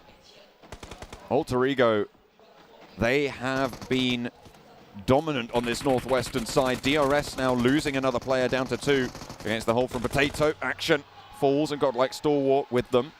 Inco also taking the knee. And no more will they fight on. DRS and S2G now are 2 remaining teams in the top 5. Fireflux, 9 eliminations. Really strong game from them. And again, not too far away from 6th place, well 7th place realistically, with 72 points and 9 eliminations on board. 6 teams remaining. I mean, sure, it might not be a top 3 moment, but Fireflux might just be able to reinstate their name as one of the top contenders through this single one. Have to make something big out of it. Alter Ego still in. You can hear the crowd behind us cheering them on. See how far they can go with this. They've already got 8 eliminations and 4 players alive, with Potato on such a massive, powerful high ground. DRS not taking it from them.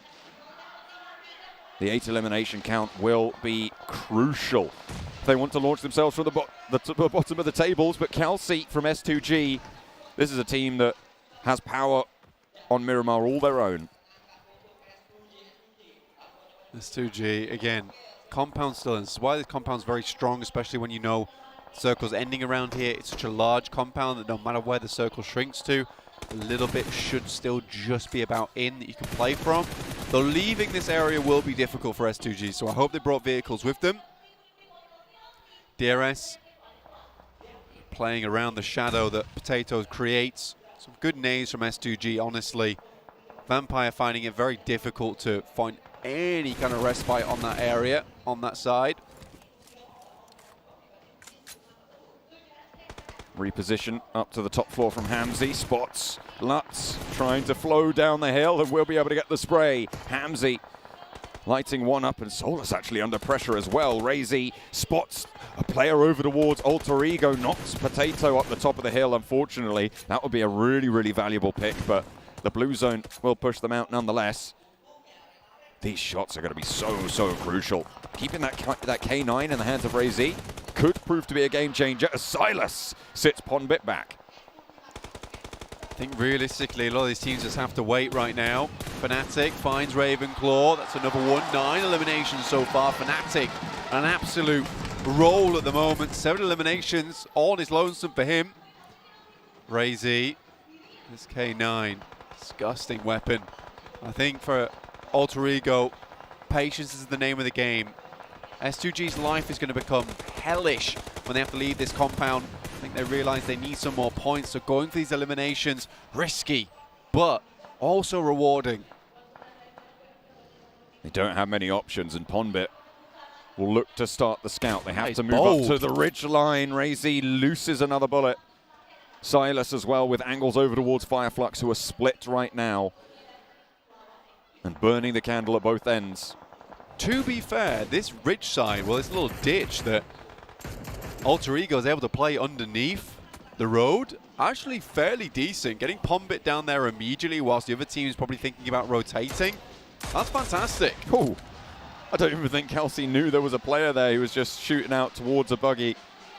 Saw the tag and went, oh, okay, I'll pick that one up. S2G, 4 players alive and still going strong. Ponbit being the forward guard for Alter Ego, the other 4-player roster. Sending smokes down the train now, allowing the rest of Alter Ego to move up, move through, some high ground potentially.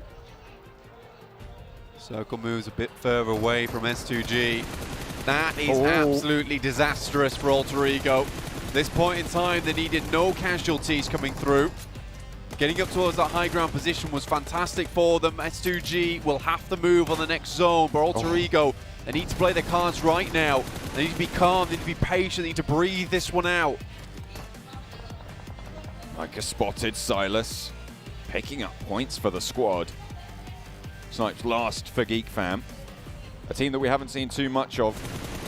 And S2G need to do the work now, Blank. It has to happen now, purely because of the open ground in front of them. With one player already taken down, taken low off of Hamzy G. Potato, a nade over the top, a good lob. Fnatic still on knee, looks to be picked up. Potato has provided them a little bit of support.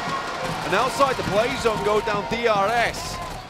10 eliminations now on the board for Alter Ego in the final zone. Shots over towards the high ground there from Silas, but S2G are going to have to leave into the sightlines of everybody else looking their way. Fnatic gets knocked. There's a crossfire established, but out go the smokes and out go the vehicles. S2G with a fast crash across the road. Razy goes down, opened up on as well. The rest of Alter Ego looking to finish it here and now. Silas is cut out of the fray, and now the players at the back are all they have left. S2G are gone. It's only Geek Fam. The reses are available, and 4 players from Alter Ego, a high ground position, and that's all they need.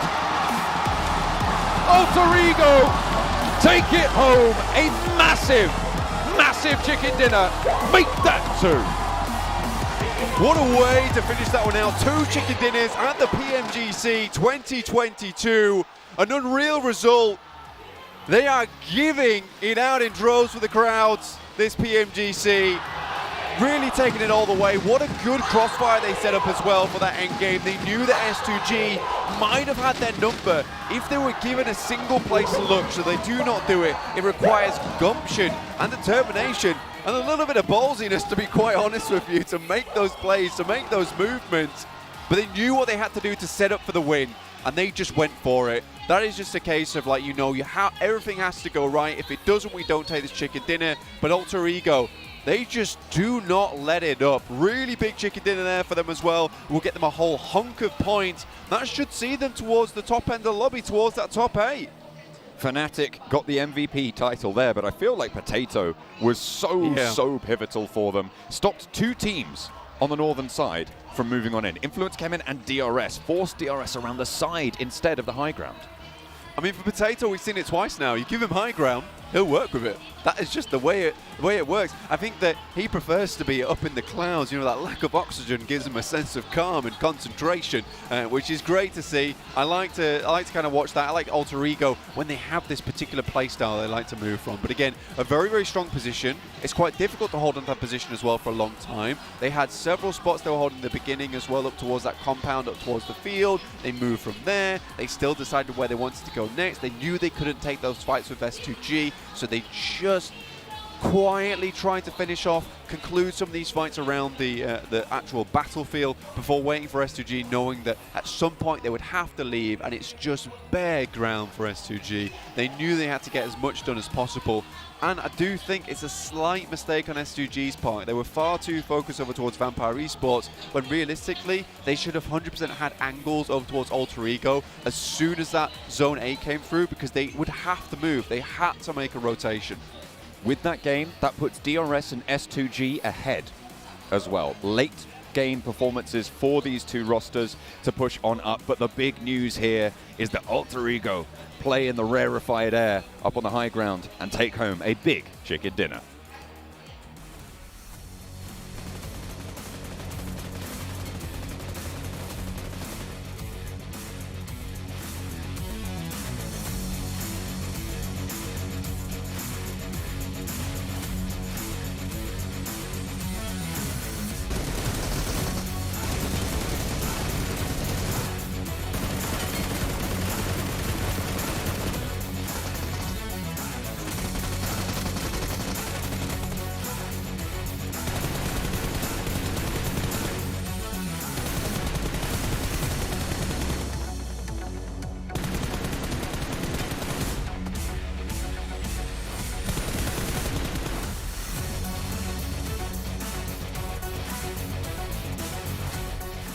And welcome back. Let's take a look at the match rankings. Alter Ego Limex with 28 points. Oh my goodness, is that one hell of a performance?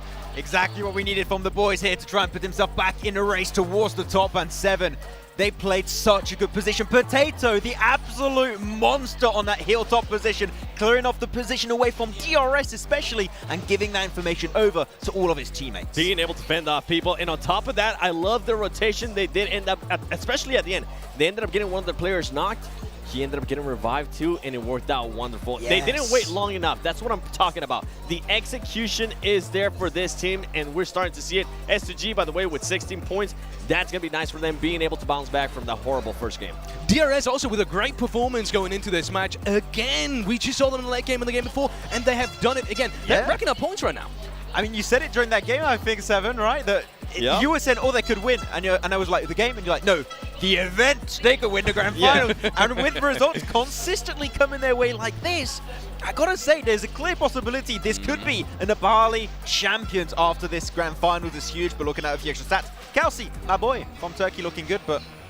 But by the way, the only reason why I said that about DRS is because they answered the main question that I had right before this match.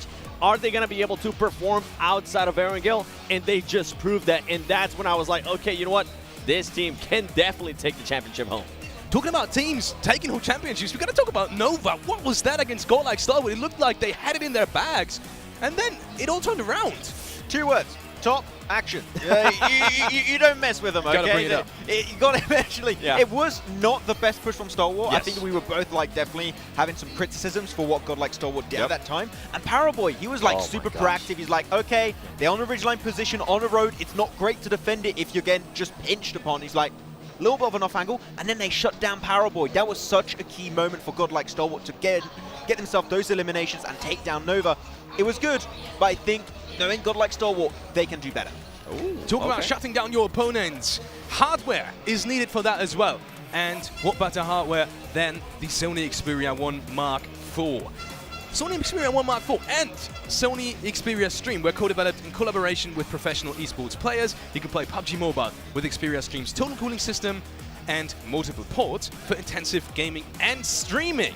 And while we're already at it, let's thank Prime Gaming as well. With Prime Gaming, you can get not only free games, but free in-game content for lots of games as well, such as Pubgmobile. So if you want to get free rewards, skins, content, then make sure to sign up.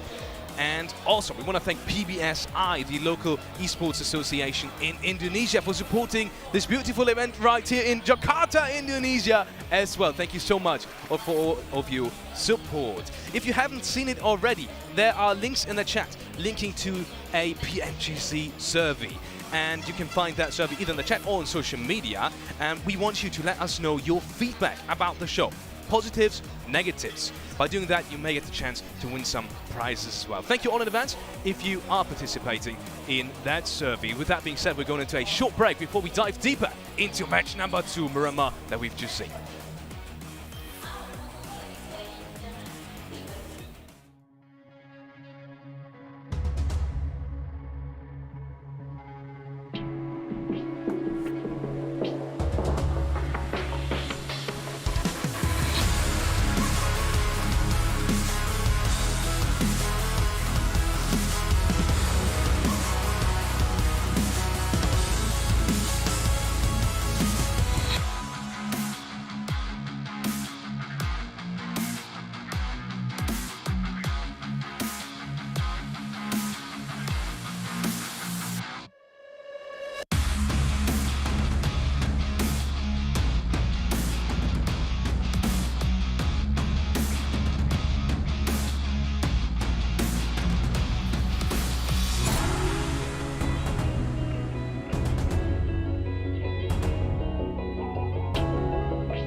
The time has come, so see real fate.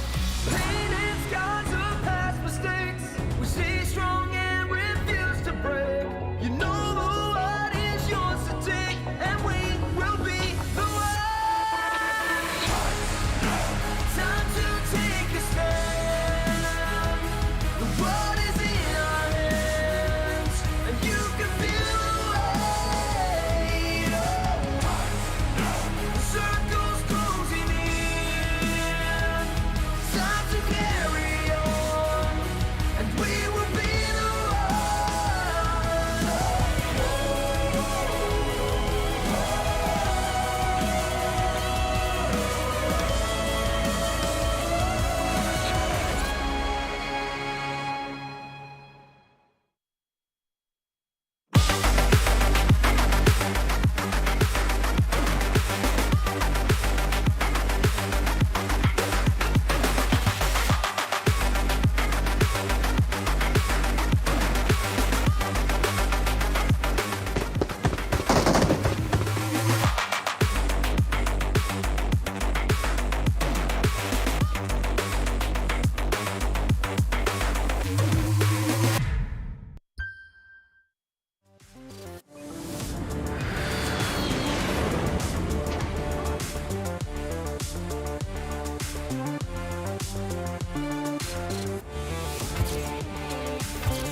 Welcome back to the desk after that short break. And my goodness, we are going into the last Sanhok game of the PMGC Grand Finals 2022. And talking about Sanhok, that last game, that last win from AE, it really reminded me of their Sanhok win. Absolutely. I mean, starting from the high ground, being able to control a lot of teams, being able to output a lot of damage, and being pretty much guiding the teams exactly where they wanted them to go. It was alter ego, exactly what we want to see out of them. And going into Sanhok, do you think they might get a chance to win again? I mean, now when you're looking at the chicken dinners from Alter Ego, they didn't win on like a mountain for some reason. So if it goes towards the northwestern island, but there's a chance, clearly, right? It does feel like they're confident, and especially when you have a home crowd right now supporting you the way this amazing crowd are, it's got to be a big moral boost. So I am hoping we see another win from them. I'd love to see it. Me too. Really interested in your opinion also of Geek, because they're also alive in the late game, and they did a really risky move moving into one of the only shacks inside that late game area, but it did kind of pay off, didn't it? It did kind of pay off. Unfortunately, it's really hard to hold on to that position because you have no moving space, and it makes it really tough to try and find yourself some good shots after that one. But S2G, wow, let's get it, ladies and gentlemen. Turkey showing up strong here once more, and no, they had themselves their bad performance, and you said it was a terrible game, but now they make it back up 7 in big way, and they're just looking so good up there. But the thing is, no, they're not even comfortable. Just 3 points ahead of Inco, hot on their heels.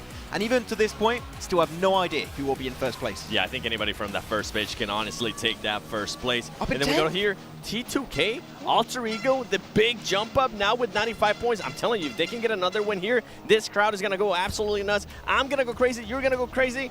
And I think we're going to see them at least in the top 7.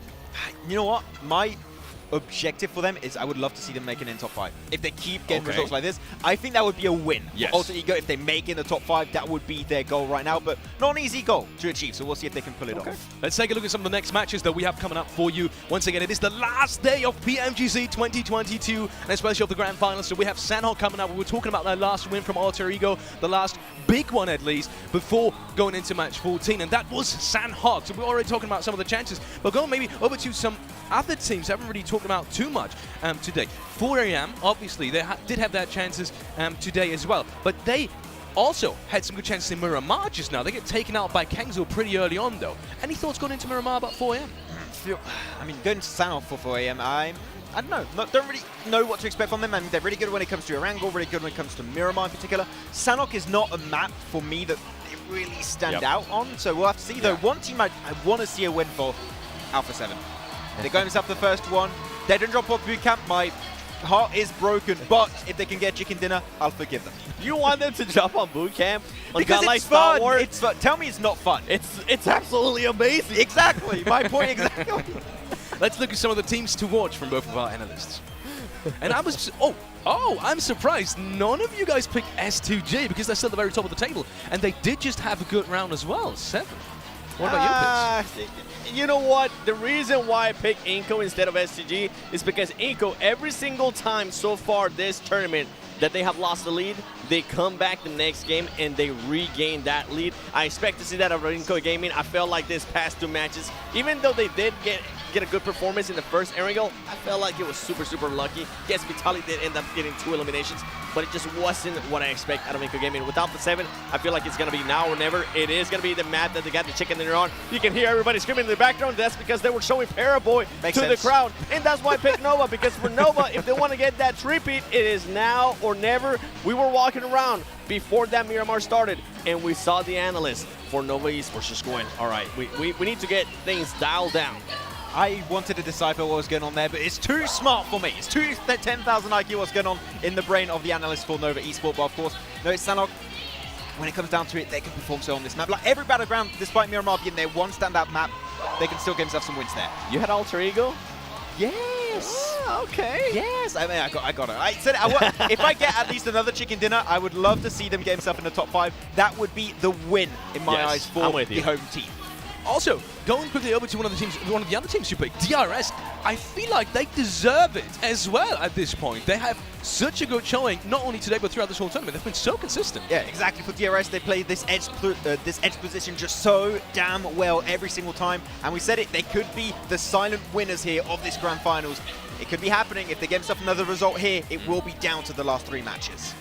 Let's see whether or not DRS is going to give themselves a chicken dinner as well. We are heading over to the commentary desk with John Annan and Black. Plenty of support for plenty of the players here. Zuxy's not even playing, but he's getting signs. I mean, fair enough to him. He's a cool guy. You gotta get some support from the fans. Fans are here for Pubgmobile as a whole, not just PMGC 2022 is what we're here for right now.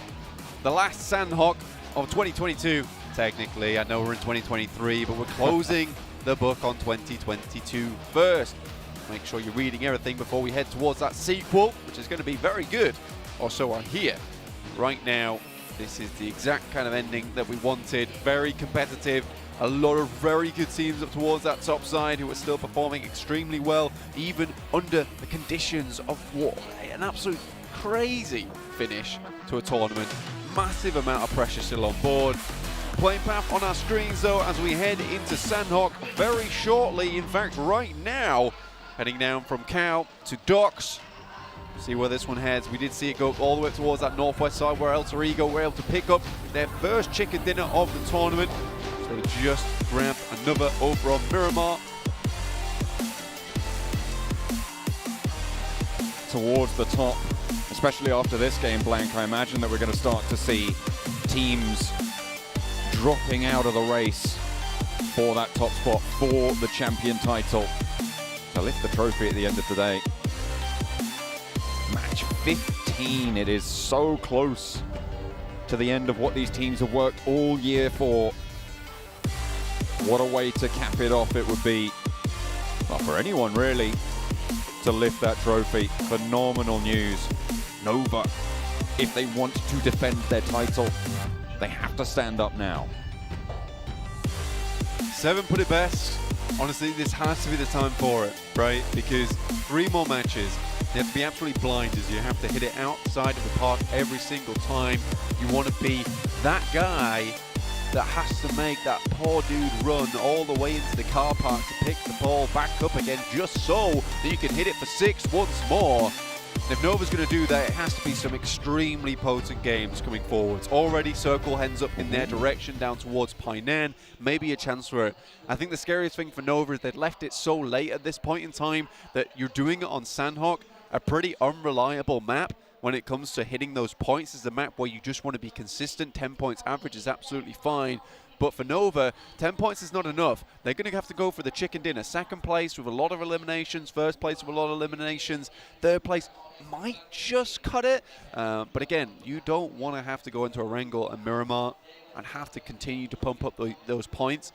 For Nova right now, this is certainly a chance to pick up a huge amount of eliminations from Painan, which does fall in the path of a lot of rotations of these teams coming down towards the southwest side of the map.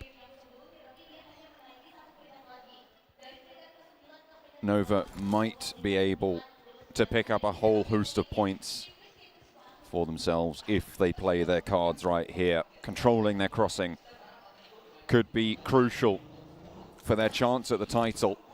But for Angry Men, a little bit closer to that title right now, sat on 126, 14 points behind S2G and the top spot. And they'll be looking to try and close that gap here. Unfortunately going down in a not great performance over on Miramar for 4 Angry Men. And S2G obviously doing as well as they did. It is going to be difficult. Yeah, 140 points. I think a lot of the attention was on that Alter Ego win. Now it sits them in 10th. With a very good capability to get in towards top 6 if they really push it to the limit now. But for S2G, can't take from the fact that they were able to get that second place, right? Well, third place over on Miramar from a very nice compound. Good amount of eliminations as well, which sits them now at 140. Inco behind at 137. 4 AM really did not get a lot of points on that last match, getting crunched away on that western edge.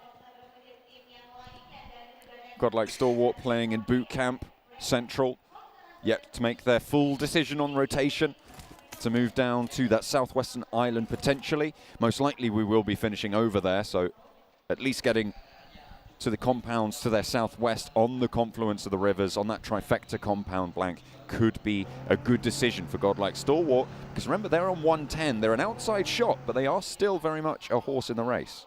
Yeah, I think that is something that we need to consider. They do keep having these pretty good performances throughout our matches today and yesterday, in fact. We're top at the start of the day, being the highest damage dealer by quite a fair bit as well. He has really been putting in the work for the team. Inko versus DRS. Scary engagement for the Inko here. I do think that DRS brings a lot more firepower to punch here. Inko with the compound does provide them with a little bit of safety though going forward. DRS still looking to push in on this one though. I feel like disgusting shots though. On the defense, Inko have had lots of practice. So if they are given a compound like this to hold, this is them at their best. And DRS, again, same as what you said, on their best performance. Exactly. This is their kind of best scenario. It's a very, very good point, John, in the sense that Inko is playing their best sort of gameplay, and DRS is the one who is very good with the battering ram, pushing in from the edge side. Nades come through. DRS is playing this marvelously, backing off. Texas two-step here, not allowing Inko to get anything done, and Nenebete falls from Delta. That was the position on the outside as well for Inko. An off angle from Nenebete is dealt with, handled, and two players from DRS are going to start to move on this hillside. Look how far away Giante and Delta are, but they do not lack the confidence here. DRS are going to play off against one another, sees Nenebete get behind the rock. And the information should be gathered on over. No nades for Rules to be able to lob that behind. No Molotovs either. And teammate just suppressing those angles. Vitali in the compound for Inko. And actually, Nenebete has been rezzed now. The QBU, an ankle spotted for Rules. Does get a little tickle of damage. And up in the hunting tower, Killer doesn't quite find a knock either. These small amounts of healing could start to come through. Vitali wants to leverage position. This is a crucial fight, and with Inko on 3 players already, they might be letting this second place on the table slip just a little bit. Delta with a nade. Could go straight through that window there. Lobs it in. Vitali's fine. Good sprays, though. Vitali takes a lot of damage. We'll go for the pre-spray on the window. Delta runs back. That could be bad news. Vitali does not peek out quick enough, and Delta finds himself in a very strong spot. In the meantime, Squash goes very low, goes down now. Vitali, last member remaining. Inko, 137 in second place, crumbling at this point in time. This is massive for DRS. A nade out through the window, and Vitali now last standing. A massive powerhouse for Inko during the games we've seen so far, the first 14 matches, but in match number 15, he has to go 1 versus 4 against DRS, who started the game 4 points behind them. With this final point, they will find the equalizer. They are neck and neck now, second place for both teams. DRS must be extremely happy with that one. Both in the same type of position too. And for Inko, this is a similar rotation, so you wonder if DRS have targeted this.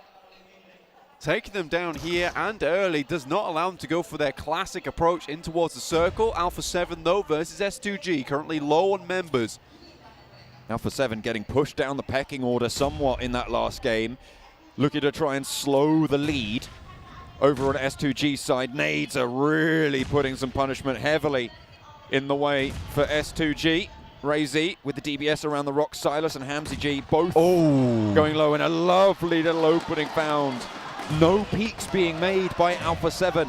We've talked about how they're streaky, how they're hot, how they have some power, but here they play it calm and reserved against S2G. 1 player remains, it's Kelsey.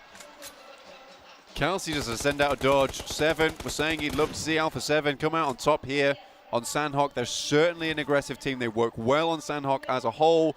Those nades were perfectly placed. In the meantime, though, we do have a rotation coming through. One of the first of PMGC 2022. It's 4 AM. Coming all the way from docks. And you wonder where they're going to sit in place. Maybe drop up towards where Wolves are playing. In Tambang. Be a potential position to rock up towards. Or towards that western side of Bantai.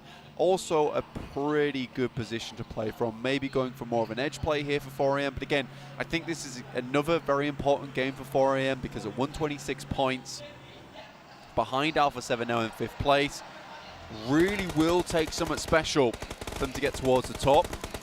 Back in that conversation, John. Crashing into Vampire's position, 1 and 2 fall. 9AP will be joined by Sky Only as well. 3rd player to fall for Buradam. And Vampire, this is a solid hold. They've managed to allow them to step into the Lion's Den. And they will keep on going. Bottom of the tables for Vampire, but even they have so much power to play with, Blank. It is so difficult to make headway in this lobby. And finally, they're able to pick up the points against Buradam. 4 eliminations. And they crossed that 60-point threshold. Finally. It's taken a while. Again, though, as we said before, no one's really on that 10-point average at the moment, so it's really still quite malleable in terms of gaining those points, getting higher within the tables itself. T2K coming in from the southeast side. 4AM opting to go even further outside of the zone on their botation. Could even drop up towards IHC and Alter Ego, just the south side of Camp Alpha, though I do think we might see this engagement coming through between IHC and Alter Ego. Already those Yol down. This is a great opportunity for Alter Ego. Renorex moves around the side. DBS is a bit of damage, but not enough. Alex goes for the full lap of the compound and takes a little bit too much damage there from Pombit. Has to back off though. Nade in hand could prove to be really very troublesome for IHC if he able to land it right around the edge or put it into the building as well. Pombit wants to pop it through the door, back up to the building he has for cover. And Alter Ego playing a little bit smarter. IHC allowed to get the res, however, and now both of these teams have to share it, 4 apiece. 2 buildings held, and a lovely little off angle from Fnatic. The high ground held. What a rotation from him. Gets the flush over onto Demo. Needs to be worried from the side, and Seoul does not manage to slip it on through. Nade over the top might be able to do the job, though, and if Fnatic goes down here, they might turn it topsy-turvy. A lovely reposition away. He runs from that. Excellent heads-up play from Fnatic to keep that high ground under control, and in goes Alter Ego. Godless and Alex on the inside. The first is rebuffed. Now the rest of the team need to step forwards. Godless finds a second, and the third is there. It's all coming crumbling down. Only Fnatic now standing for Alter Ego. It looked so hopeful when they'd taken down Demo, but now they're left high and dry with only Fnatic. The 3v3 could have been there, but I think with that man advantage, you never push on that. But again, the drums from the crowd, that's the type of thing that really could take you into a new type of drive, a new type of sensation, just wanting to push it out. Now Fnatic just has to live for a little bit longer. Real unfortunate stuff. Circle heads up towards the northwest side. Influence Kevin in a really strong spot towards that bridge, but a lot of water in this one, not a lot of places to play. 4AM ditches their boat, will start to swim towards the docks of Tambang. Somehow it's the best strategy out of a lot of these teams from the top 5. I would say in this next circle it's probably about 30% playable terrain at this stage, Blank, if you don't count the water, which I guess you could say is technically playable, but even then it's going to be very, very tricky. Not only that, but you've got a lot of shallows in that water, which you can't hide in. You can't just swim around there in that river. No, it's very difficult, and I think that even if you look up towards that northern side, that landmass is sort of not what you want right now, particularly with the fact that it most likely will move away from there. Could even end up on the bridge, you know, which would be absolutely crazy. Alpha 7 moving up out of the blue now, just getting out of it, heading up towards T2K's location. S2G still in the game with Calci all the way on that northern edge by IHC. With the eliminations that Nova have been able to find so far, 2, they do break into 3 digits.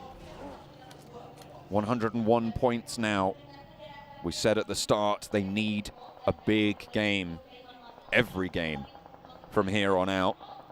They are still as 4, and they're on the southeast side, and pretty much the center of the playable terrain. Mythic spotted, cut out, and Vampire continue picking up their 5th elimination of the game. Oh, Carrillo wants to push them back though, and Schwepp Almost finds a second as well. Carrillo looks for a third. Ooh, he gets it as well. Oh my goodness me, but not going to be good enough, unfortunately. A third party comes on in.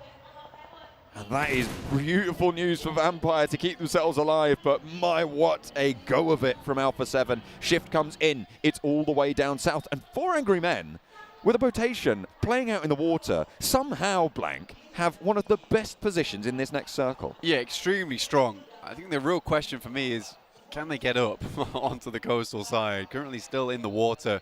Most likely we'll have to move up towards the docks on the northern side that Influence Kemen are currently holding on to. So a little bit awkward, but certainly still playable. Question is, how much loot do they still have? They weren't out in the blue for a very long time either, considering how much water was still in. I think they played that move very, very exceptionally well. Just because you're on that western side anyway, usually they might have thought about dropping in earlier on the south, but they understood that there's so much water out there. We're outside that 400-meter LOS range, so we can just drop out the vehicle. No one even knows we're here. We swim towards the coastal side. It's not likely anyone's going to be looking at that coast anyway if they didn't see a boat in the first place. So for 4 AM, this is a very heads-up play. It will kind of run on the curtails on the fact that if they can get up onto the island itself without Influence Kemen spotting. Some more swimming going on through. IHC sharking off the Fnatic. Trying to live his best dolphin life here. Going to struggle with it. 3 players in pursuit for the squad. Nova playing on the eastern side of the circle, just to the southwest of Ruins, will be guarding out DRS. A very important fight for not only Nova's progression, but DRS's to try and climb up those tables towards S2G, who are still going, by the way, with Kelsey on the northern shore, but I'm sure that's going to be very difficult to make any more headway.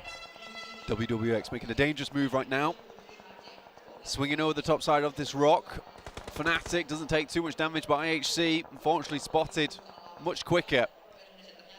DRS just to move in towards Nova's position, but gets sent back fairly quickly here. Good Xiao. The rest of 4 AM. Frozen, though.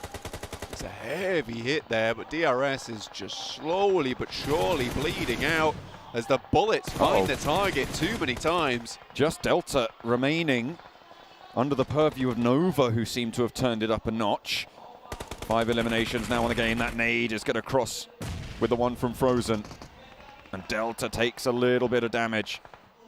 Frozen and Jimmy playing off that same angle, trying to move on forwards as much as they can. As Godlike Stalwart on the northern side clashed with Influence Kemen, it's going pretty even on that trade over on the northern side.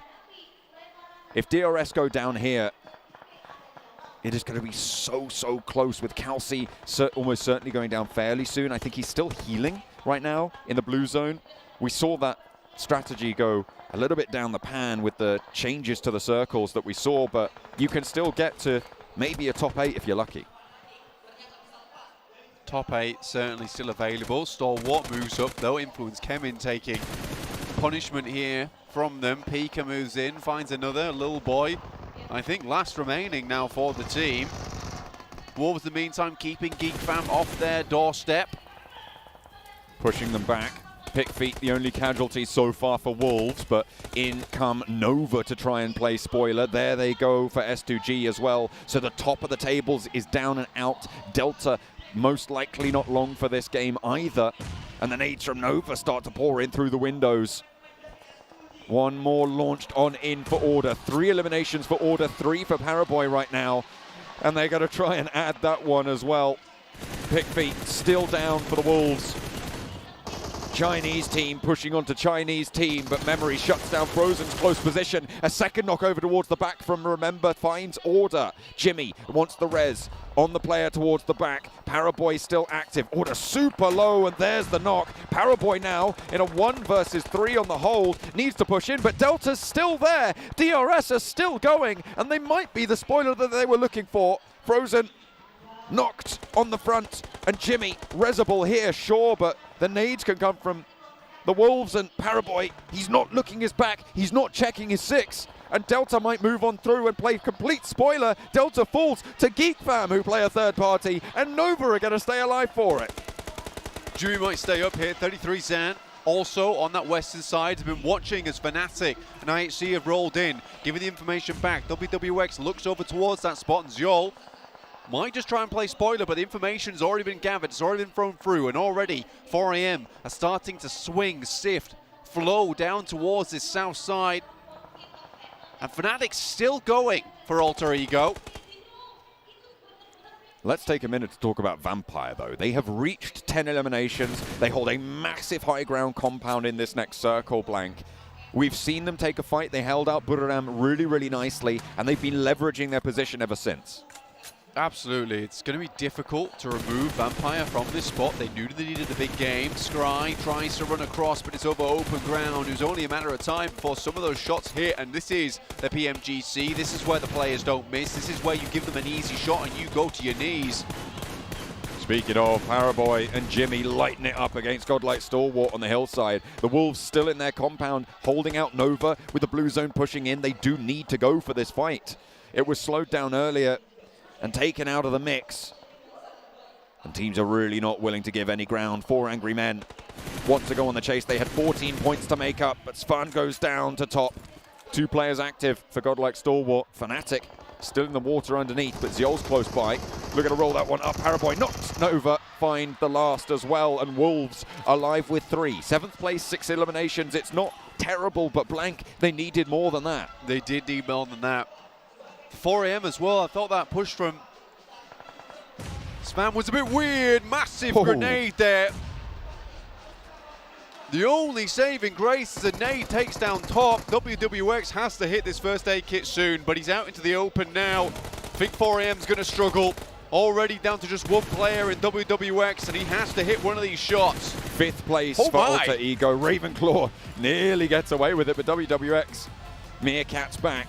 Underneath, peeks down. Wolves are now looking to roll on in and play from the bottom of the hill that everybody else has struggled with so much, but underneath them, it's action and maybe a little bit of an unknown X factor here. I don't think they know. They're certainly not aware. Steps up, pick feet. Oh, he's whiffed the spray completely. Action now. 3 players bearing down right upon him. He's somehow away. Gets to some sort of semblance of safety, but he's finally sought out and sanctioned for his trouble.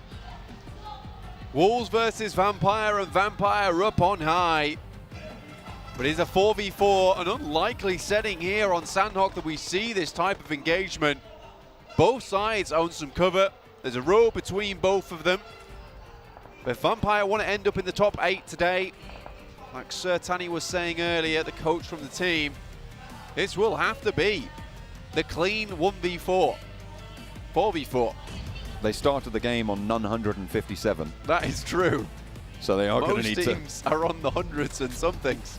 Exactly. So hopefully with this game, 14 eliminations, they're looking to put more up as well. They might even challenge the 18 elimination game we've seen already today, Blank. Coming on through, but Pick Feet has other ideas. Memory has fallen in the meantime, so 2 players active for the Wolves. 15 eliminations on the card for Vampire with 3 more left to gain. 1 more now stands between them and the chicken dinner. It is Vampire from the bottom of the tables. The looks of relief on their faces as they pick up an 18 elimination chicken dinner. 33 points on the game. That'll see them up to 90 points now, Blank. One of the most inconsistent teams I've seen in a long time, and one of the most interesting teams in their inconsistency, because they can either be very low on that streak or be up towards the 20 points a game mark. You don't see that very often in a team who fluctuates in performance like this so often. PMWI was a great example of when they were up on their numbers, right? And again, this is the type of game that we saw so often from them, and it looked almost effortless over the time when they went up against Alpha 7. But other than that, it was effortless for them. It looked like they made all the right moves at all the right times. They were taking some incredible shots, which were pinpoint accurate, by the way. And that end game, which is a case of Wolves came up. They were expecting they were going to go for a very rough fight, but it was just a ridiculous amount of grenades going over the top, all perfectly placed. Bish bash bosh, the fight's done. Well, they wanted to be in the top 8, Blank, and they might have been able to do that here with a big chicken dinner. 18 eliminations and a chicken dinner. Whoa. Chicken dinner for Vampire Esports. Not sure what a chicken dinner is, but I do believe we've had a chicken dinner in our hands anyways. Vampire! They are coming out of the gate swinging today, apparently, at least in Sanhok. And that is something I think none of us... Actually, did one of you pick... Oh my goodness, Seven says yes. You did pick Vampire. If that isn't the prediction of the century. Remember earlier when you were trying to ask a question about Vampire, if they can make the first place, and I just absolutely cut you off, but I also said that this team does have the potential to get a win today and just showcase their skill, because we know they have the skill. I mean, we got a chance to see it firsthand when we were at PMWI earlier last year, actually. It's just, as Blank put it best, like, it's one of the most consistent teams out there, and they're just fun to watch. Yeah, they're really fun to watch, to be honest. That push on Alpha 7 was like, this is actually a good push. Good push. Then Carrillo had the DBS. Then it was not a fun push anymore for them. So, as stated, then, very inconsistent team when it comes down to it. And for this event, not been looking so good so far. But no, this is just like a little explosion. Like, we're still here, guys. Don't forget about us. And they'll get a little bit of a prize pool increase too. But as you said, Sir Tani said, if they can get himself in that 8th position, that is going to be their objective. And with games like that, it's definitely in arm's reach. Yeah, 100%. 100%. Maybe one team that we saw in the late game as well that I want to touch on, Wolves. They still haven't gotten a chicken dinner in PMGC 2022 in the Grand Finals, but they've come so close just now. Is it something you expect to happen? I didn't hear the team name. Can you say that? The team Wolves. Wolves is what I mean. Yes, I think it could be happening for sure. I mean, I think that the way they pushed out that compound more specifically was really good on the execution. But you have a high ground position. You have to push up. Player was talking about. They're lucky. If T2K do not third-party that fight, 7, I think we lose both teams potentially to like whatever the hell is happening in that fight. But T2K saves it up for VP. Why you gotta bring that up? Why you gotta bring that up? With Alpha 7, by the way, the crazy rotation that they did in that match to just go through everybody and try to push it, it kind of worked out until it didn't when Vampire Esports did end up pushing towards it with the match ranking. Here we go, 33 points. I mean, that's definitely gonna put them closer to that top 8. Which one do you have in mind?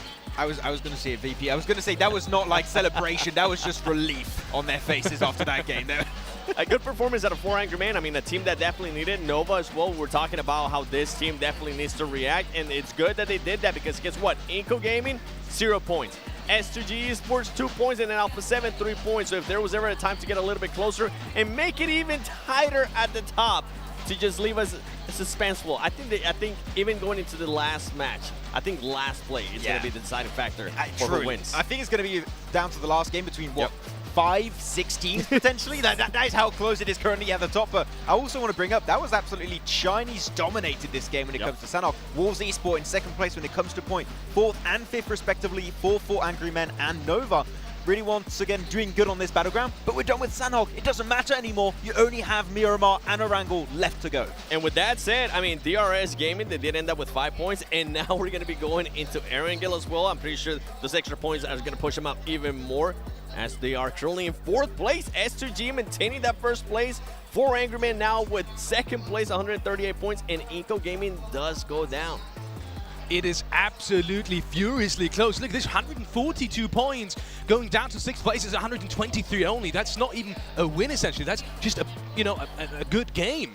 And looking over at the 2nd part of the ranking, we will see just that as well. Still plenty of teams that have got the choice to maybe come out swinging, just like we just saw in that last game from some of the teams on the 2nd half. Maybe not Vampire again. I mean, we were all kind of counting them not into the favorites anymore, at least the possibilities. Maybe someone else from that 2nd side. I think up to 7th place, up to where Nova is, any of those teams can take 1st place. Yeah, but even that, you're looking at teams on the 2nd page, if they get themselves a pop-off game, they're in the race. Like, you're asking for predictions. How the hell are we supposed to predict 7? We're supposed to do analysis. How do you analyze this situation? I have no goddamn clue right now. All right, let me give you a little bit of context of why I didn't pick anybody here from the 2nd page, at least towards the top, right?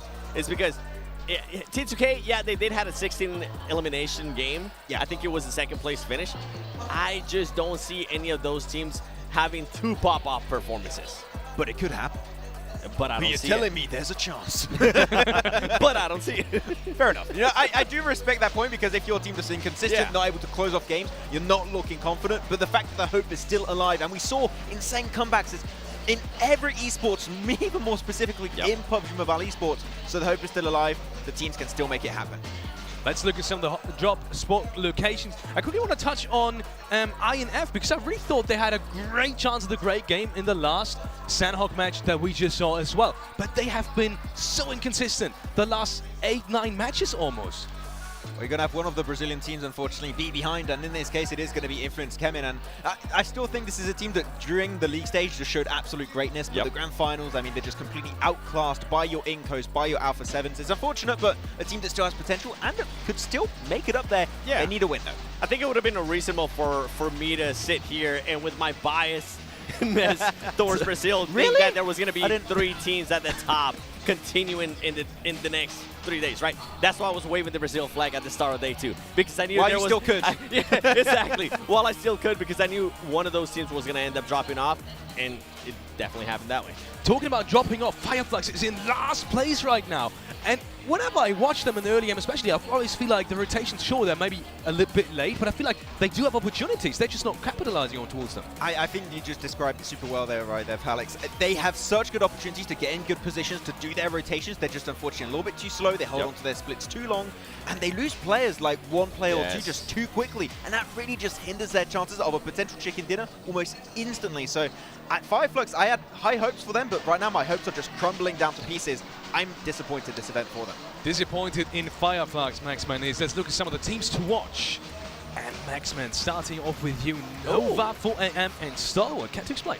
Stalwart's been having a little bit of a redemption, right? Their second, third place of yesterday, they gave themselves some good points. Third place here. Like, that is not that big chicken dinner that I still want to see from a godlike Stalwart game, but it's enough to still remain in the race, to slowly but surely climb back up. They were in 6th position right now, I do believe. That is close enough to still become the world champions right now. That is how close it is for them in this event. Oh, man. I have DRS. Because... yeah, sorry, Max. I'm just thinking about DRS. They were able to show me some stuff in Miramar. We still have 1 Miramar left. And then we're going into Erangel. We have seen what they're able to do in Erangel. We do have 2 games left. This team set themselves up perfectly for this chance to go for that push to first place. We've seen S2G have some great performances, but they are just not able to be consistent, right? They're not able to be consistent to the likes that DRS has been able to be consistent and maintain themselves there towards the top. Guy like Stalwart, I 100% agree with what you were saying there. And I mean, with Nova, I was saying it earlier, if there was ever a chance for them to try to go back for that three-peat, it's going to be now. We did see some flashes here and there. We saw what Paraboy was able to do. And we saw Order wake up a little bit. He has had not the best tournament. We saw him get at least 3 eliminations in the last match at Sanhok. This could be a chance. I think it's fair to say if we see Order wake up and play at the level at which Paraboy's been playing, especially Frozen, like a big surprise. Didn't really know what to expect from Frozen. He's really stepped up in these past 2 days. If we see Order on the level we saw him last year, where he took the MVP award for that season, I'm telling you, they're going to be unstoppable. But we need to see Order up there for these 3 matches. Yeah. I also really want to, now that I quickly want to touch on that topic in terms of who we want to see in that first page as well, Alter Ego. I was surprised you picked them, I think, almost all of the times today, but not now. And I really feel like if they do want to make it in, if they want to keep that momentum, they need to perform now. They need to make this Erangel game count. I think the reason why we keep having them as their team to watch is just on your screen right now. All the fans. Well, you got the Geek Fam fans also. Every once in a while you'll have like some Geek Fam like cries in the background, but I think it's a little bit drowned by the Alter Ego war cry. Do we have every game pretty much at this point? They have made us biased. That's what it comes down to. It's your fault, audience. To be fair though, hey, the audience has been absolutely amazing. Even when it's not their team, even when the team goes down, they're still clapping for them. They're still supporting them. Even when some other fights are happening too, like they just maintaining that hype, and I absolutely love the crowd. I felt starved for the past 2 years now of not having. That was a weird way to put it, but you know what I mean. I know what you mean. Not having a live audience for the past 2 years. I think the last time was actually Malaysia, if I'm not mistaken, an area where you actually were at 7. It was great to have a live audience, but we're back here once again, and some of the teams I've been able to just pull some true strength from the audience, being here, able to support them. And Vampire, no. Seems some smiles on their faces. I was going to say, if this audience is like this, I can't wait to see what Turkey is going to be like in December. Okay? That's going to be absolute madness as well. Yeah, I really hope we're going to see just as strong of a performance in terms of Turkish teams as we're seeing now in terms of STG. And I quickly want to touch on them because they're still very much in the race. And they've just had a maybe in terms A of rough game. Yeah, rough game. Let's just say that. Just had a rough game. But going to the next ones, I mean, Sanhok is always a little bit unpredictable. What are your hopes for now? It's weird because we talk about S2G as being like this consistent team, right? Especially in day 2. Day 1, it was a little bit rough, topsy-turvy. But now they're back to that topsy-turvy situation where they had themselves that good Miramar match. Sure, we're not able to actually convert it in a win. But it was like, so far it's down, up, down once again. So I want to see just some more consistent point coming in for them. I mean, I don't think, I watched the VOD yesterday. I don't think you guys can actually hear the audience because our headphones are so good. Yes. The noise cancellation is top tier. But I can tell you, we can hear it through the headphones. And it's a true ambience. We feel the floor vibrate. That's how amazing it is in I kind of want to throw my headset in there just for you guys to actually listen to it. You know, get right there into the audience. But talking about S2G, yes, I mean, it's so weird to see, you know, S2G performing that well and Fireflux being at the very bottom because I wouldn't have expected that going into the Grand Finals. The skill discrepancy and also the experience isn't that much, there isn't that much difference between these two teams. Yeah, I mean, there's some disappointments for some of the team, right? But that's unfortunately how it goes. When you have the top best teams in the world participating in one single event like this, and you're going to have some teams at the bottom. It's the nature of esports. It's how things are going to be going down for some of these teams. And no, unfortunately, for the side of Fireflux, that's how things are going right now. Meta late game. I mean, that's it. Hashtag Nova Meta late game. Day 3 is the late game, technically. So if we're going to be talking about Fireflux, I mean, something that we got to keep in mind, and we just saw it perfectly, especially out of Vampire Esports, is those teams at the bottom that are going to be playing that spoiler role, right, for the teams at the top. For the teams that are going to be working to try to get those points, that man's just taking a nap. He's waiting. He's waiting patiently. And he's also thinking about, okay, which team from the bottom, Vampire Esports, Fireflux, maybe influence Kamen, they're going to decide to wake up at least one game, take some points that are much needed from the teams at the top, and it's going to make it even tighter. I feel bad. We have these our teams to watch every single time. We need like 15 teams to watch. We need more slots to be able to show the teams you want to see perform. It's literally every single team. Exactly. It almost is. Talking about teams and U7, A7 has been really, really good, and I'm especially excited going into the next game because, well, they are very close to making to the very top as well. Just 15 points difference between champ and the first place. Let's head over to the casters because we are going into the next match with the PMGC Grand Finals. One of the very last ones, unfortunately. John Allen and Black. Another match, another Erangel on the cards. Blank, that is correct. Can't believe his eyes. I can't believe it. No, it feels weird. This is our second to last Erangel coming through. After this, we will have a Miramar, and then finishing off with Erangel. Sadly, honestly, I'm tearing up. I don't really want to leave. It has been so fantastic here. Luckily, I don't have to leave. Happy days, happy days. But yeah, we will be finishing PMGC 20. Very important how far they got. I mean, with a very odd rotation, they were right on the eastern side of the map, went to docks, rotated round through the water. It worked out quite well for them. I think it was a 4th place in the end that they were able to achieve, they were able to pick up, which is very good stuff. But that means that they are still in the running now. S2G have performed their little hearts out. I'll give them that. I think they've done really well at this event. I think that they've played a very dominant game. It feels like they're in some very good priority positions. They fight for these priority positions. They take them comfortably. And I think that S2G can definitely take it all the way at this rate. And for Turkey, this would be a monumental achievement for them should they pick up the grand title of PMGC 2022 champions. However, all that remains to be seen as we head into match 4 of Erangel. Plane path. Very heavy south lean here from Novo to the middle of the west coast, just a little bit north of Quarry.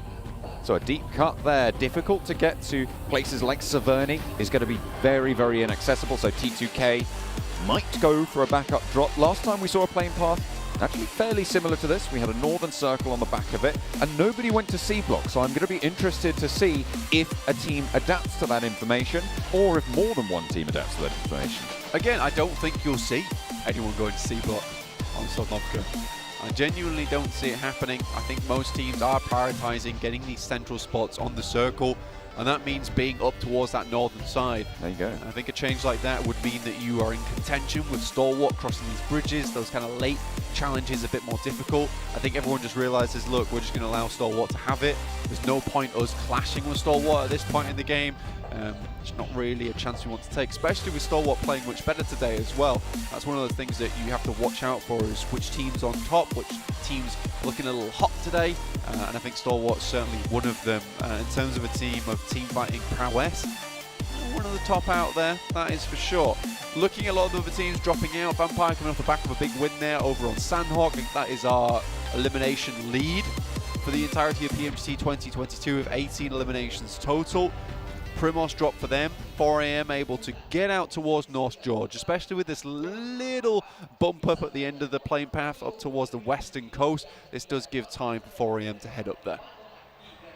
Influence came in close to Kengzo with Koyovsky. Federer's there as well, but he's too slick with it. Might be able to get in the vehicle.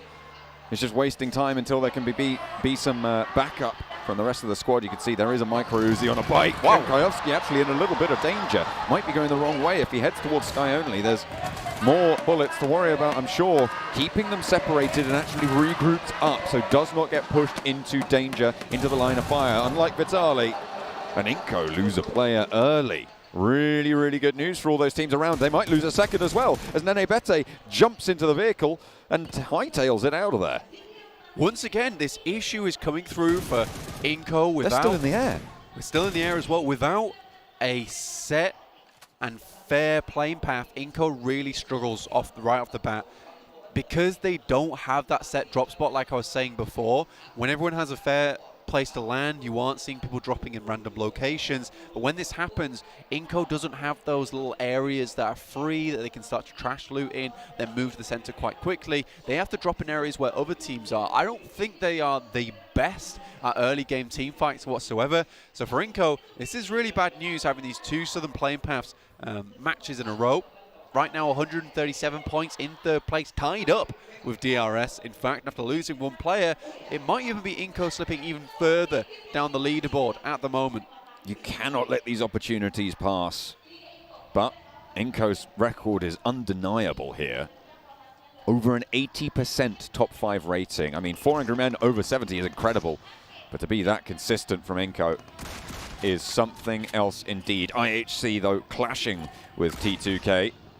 Shotguns and pistols at dawn of the game leave both teams a little bit hampered and harried. IHC, though, managed to keep everybody alive, and that is a big bonus against Rig and Jane, who did go down for T2K. 4AM also close by in this area, John. They do have weapons. They do have things to play around with. A UMP, a micro Uzi 2. Demo down the way, and it looks like 4AM is just going to pick up the vehicles and head back out. Try and meet back up again with Svan over towards North George, waiting for this engagement to conclude. Now IHC moves further down towards South George. The rotate 4AM becomes a little bit more easy. Central position, central spot. Central spot is great. Alter Ego also towards the center of the map too, so Rozok is looking good for them. Inko, on the other hand, have had to move up towards Yaz at the moment, which is a little bit more awkward, John. Going a little bit further north on the 3-player rotation. DRS on the southeast side, just leaving Milton now. DRS tied right now with Inko, 137 apiece. Alpha 7, 128. Godlike Stalwart, 123. It's a top 6 race at this stage for me. Blank, we have 2 matches remaining. There is always the outside possibility of a Nova standout performance, and Wolves, who have put themselves in the conversation, and we have to mention Alter Ego, of course, just a little bit behind them, but that possibility is shrinking fast. You need to start to rack up eliminations now if you want those things to come through. Exactly. Alter Ego on 1 on 10 and 2. Very good scoring for them so far. And I mean, look, up towards 7th place, they're only 5 points behind. It really is 6 to first place at the moment, which is a bit more difficult to get into. I think top 8 is a really good result, whatever team you are. Top 8 in PMGC means you're in the top 10 of the world. You're not 10th place in the world, which is kind of not what you want to say, but you're in that top 10 of the world. So getting into top 8 is a really good goal for a lot of these teams. Vampire, unfortunately, after that last game, even though they want to be in that top 8, that huge chicken dinner has only dragged them out of 16th place by 3 points. DRS take control of the north side of Potato Hill, but the west is threatened by wolves. They'll need to light the torches and ward them off on the west edge, but they're just staying grouped up for now, not taking too many risks. It's slap bang in the center of the circle, and there is room for two teams on the top of Potato Hill, but if they're going to turn their attention their way, certainly if they're going to pop shots like that, maybe that will spook DRS into going for an engagement over the top. Inco takes themselves out of the picture. They're going to head up all the way towards that northern side of the map. I don't think we're going to see too much out of this team and towards that end game. And I think that's going to be the killer for them, because they are not playing like they are a champion team, right? That is the issue for Inco, is that they play to survive, they play to get big points, but when you get towards those last 3 games, you have to play like that championship depends on it. I think for Inco, they are relying on other teams doing badly as opposed to themselves taking it home for themselves. And then you compare that to teams like S2G, to DRS, I think, one of the very proactive teams in this lobby. And you've got to wonder if they've got the legs to make this one work.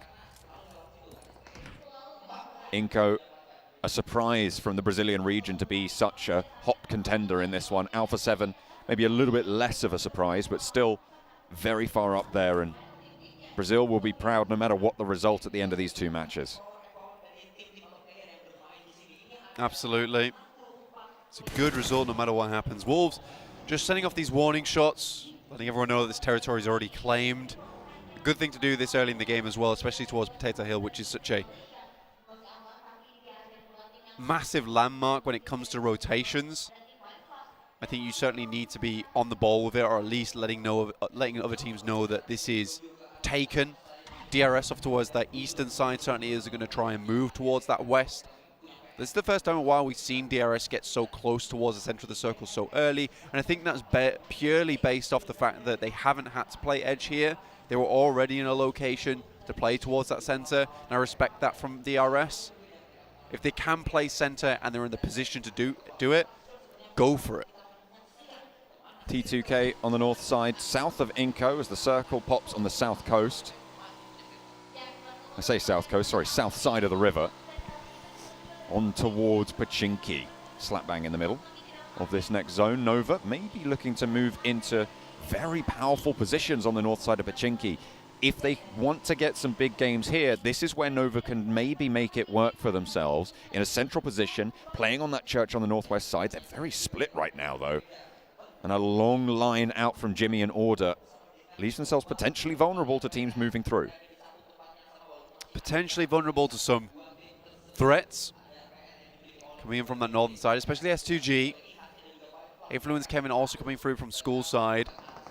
I think Nova would love to get down towards where Wolves are currently playing as a strong position of Pachinki to be in. Vampire Esports also down towards that southwest side, towards those hills. 4AM has to make the cross over the island bridge. S2G is waiting. The direct competitors for that first place spot would be 4AM. They've spotted now, actually, S2G waiting on the other side. They instead intend to just bucket out of there and head up towards Ruins. Will cross and potentially come into conflict with IHC. S2G are taking shots from across the way. I think that's Influence Kevin actually coming on through into the engagement, but Kelsey is humbling them somewhat. S2G don't even take a knock in response. That is powerful stuff coming through. A tonic for the nerves for S2G to keep them nice and safe. 4AM, take a couple of shots coming from IHC. It's from Everest side. Slightly worried about that. However, IHC still have to move. 4AM do make their way past them easily enough. Influence came in, passed their way over Rozok, get themselves nice and deep in towards this circle. A lot of teams already here. In fact, most teams already in this circle. One of the most central circles we've seen in PUBG Mobile in a long time, actually, John. It hasn't been super common to see the circles finish in Pachinki, so yeah, could potentially be a nice little change back to something that we've seen a lot from before.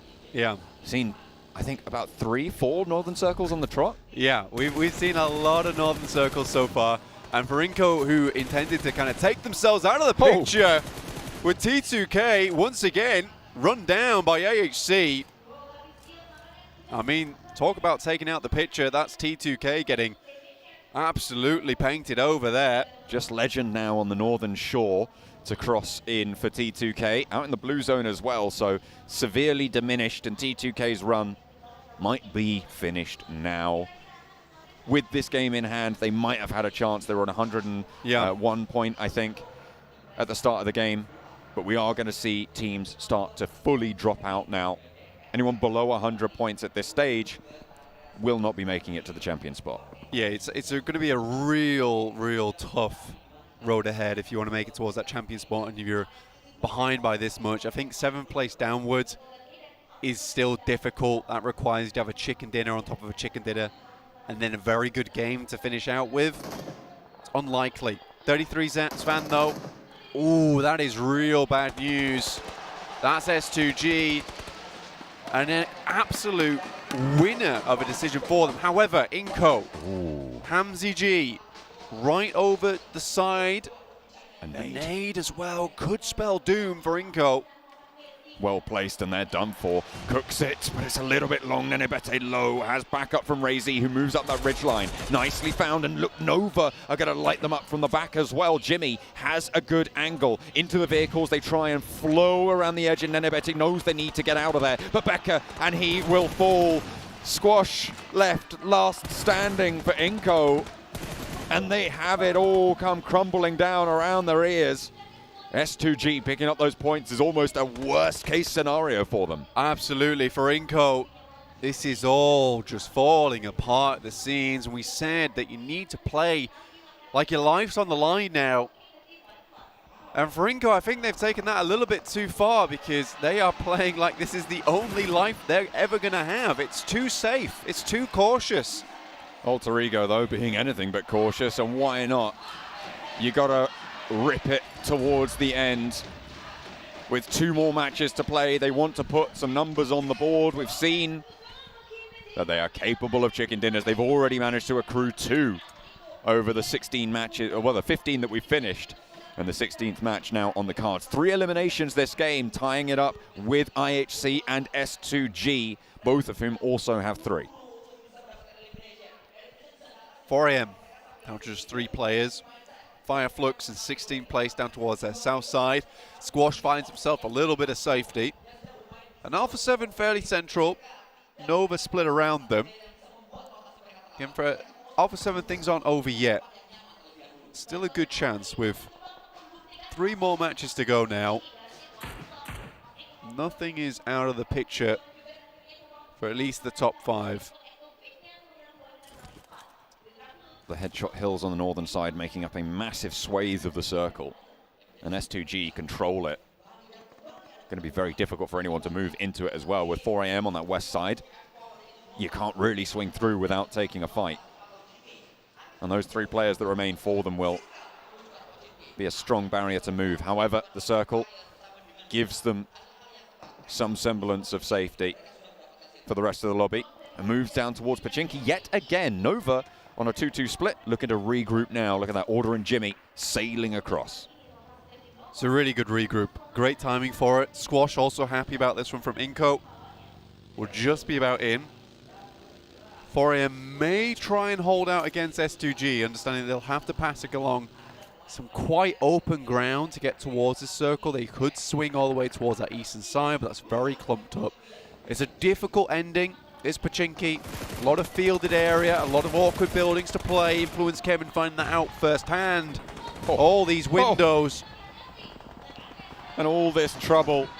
Spelling doom for Influence Kevin. 1 player now remaining. Federal does manage to get the first knock. And a flush potentially coming through as well. Looking for a res. Slows down any aggression. Pick feet. 4 Wolves will be able to get the first aid off. Nade cooking now. Underarm switches back to over. And a nade into the side room would be the end of plenty a player on Influence Kemin, but instead just gets the double flush, and there's the last as well, as it does get picked away. A third party from GeekFam. A real shocking performance from Influence came in. Not in the sense of it being bad, but in the sense of it's so surprising for me to see them in 13th place. I thought that this would be the Brazilian team that we see taking us all the way towards that top 3 position. Unfortunately, they've just not found their footing here in the PMGC 2022 Grand Finals. Unfortunate ending for them as well. I think at 96 points, 1 elimination, only 2 matches to go. All but over now to try and get towards that top 5 at least. Maybe some redemption in the top 8 potential. 4 Angry Men with some rooftops to play around and S2G to slow. So important for them to do so, as much damage as they can. Preferably take them out entirely. Fnatic takes a little bit too much damage and takes the knee for it. Rules crashes into the side of the entrance there, and there's a knock going their way, and he swivels around and somehow plays it around the edge of the smoke and completely destroys Alter Ego, 15th place. Kind of hope that Alter Ego had left a grenade behind there. Thought he was cooking one. 4AM though, taking massive damage from Squash alone, of all people. A good nade over the top, but now 4AM down to just 2 players at the hands of Squash, helping out S2G in a way. And they're going to rock up on this one, taking no chances. This is the perfect opportunity for them to take out the majority of their competition.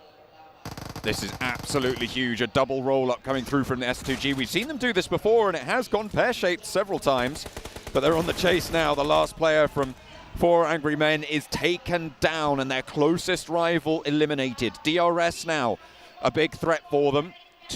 1 player of theirs has fallen already. 3 players active for DRS, 4 on Alpha 7, 4 on Godlike Stalwart further behind.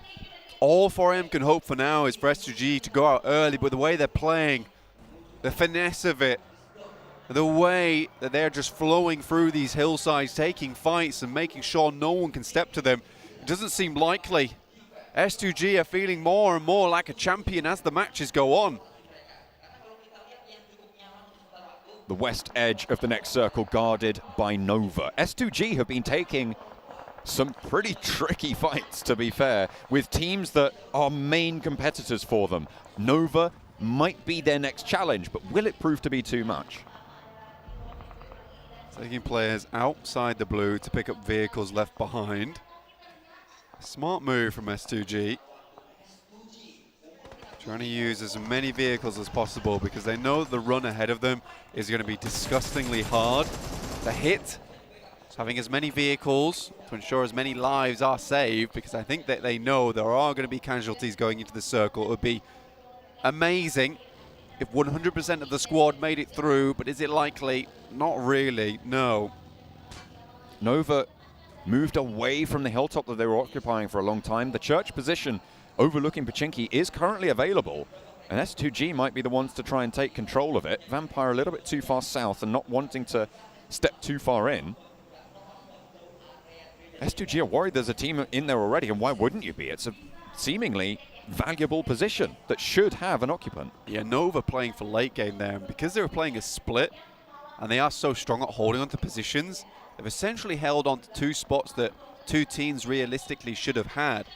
So you're right, for S2G, this is almost certainly position that has been taken up in church. So they all just lie down underneath it, expecting to be shot at any second.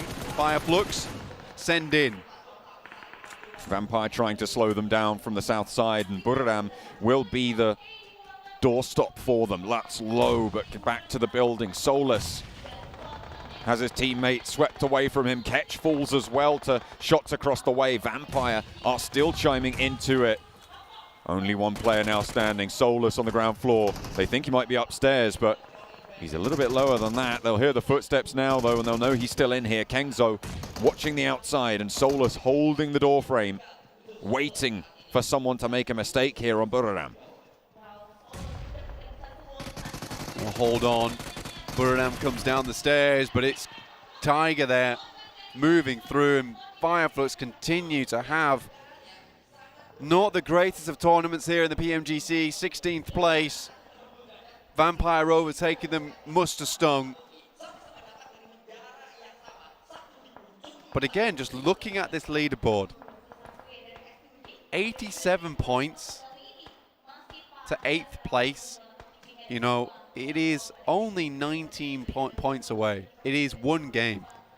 So everyone's really done very well during this PMGC. Everyone's put up points.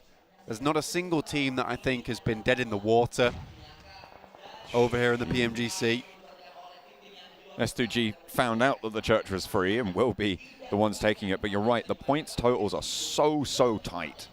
Overall, we are far below a 10-point average at this stage on these games. At the top of the tables, which you would expect 2, if not 3 or 4 teams to be able to achieve over the course of a tournament.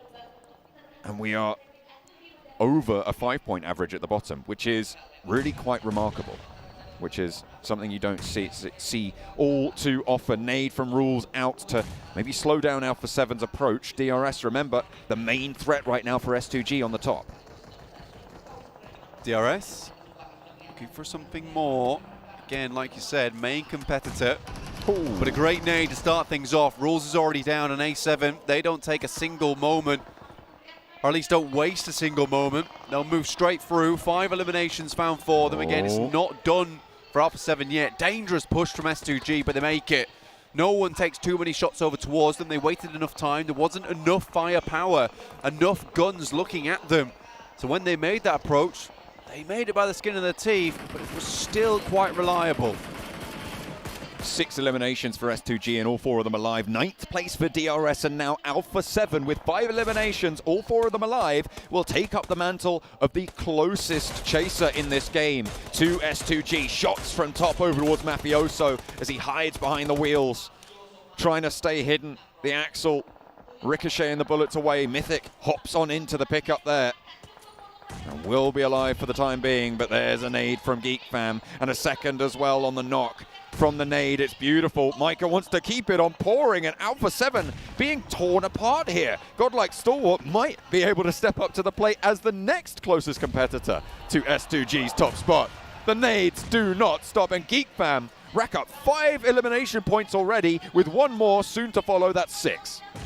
Refusing to allow anyone from Alpha 7 to survive this one. Just Carrillo remaining now, looking for those placement points in the smoke, but outside, the blue will push him into open ground. It's unlikely that Carrillo stays alive for much longer, and Micah will put him to bed. Damn rude, actually the one to steal that one away. It looked like Micah had it all lined up, but this is such excellent news for Turkish fans. S2G with 4 teams directly beneath them, all wiped out. They have 4 players alive. They have 6 eliminations on this game so far. They are in a prime spot to take a huge game, so vitally important at this stage. No matter where they drop out now, I'd say it's a good profit on the game. Even 7th place right now would not be bad for them. For 4 AM, it's going to be pretty rough to profit on top of what they've earned this game anyway. And coming into Miramar's Game 5, I said this earlier today and yesterday, that for S2G, that's a map where they do excel. We saw it on the first Miramar of the day already, and having that in the back pocket for Game 5, this is a place where you can bump up even more points. And 4AM really was suffering on that last Miramar. They didn't get very far. They looked a little bit lost. So for S2G, I'm really excited to see what they can do here.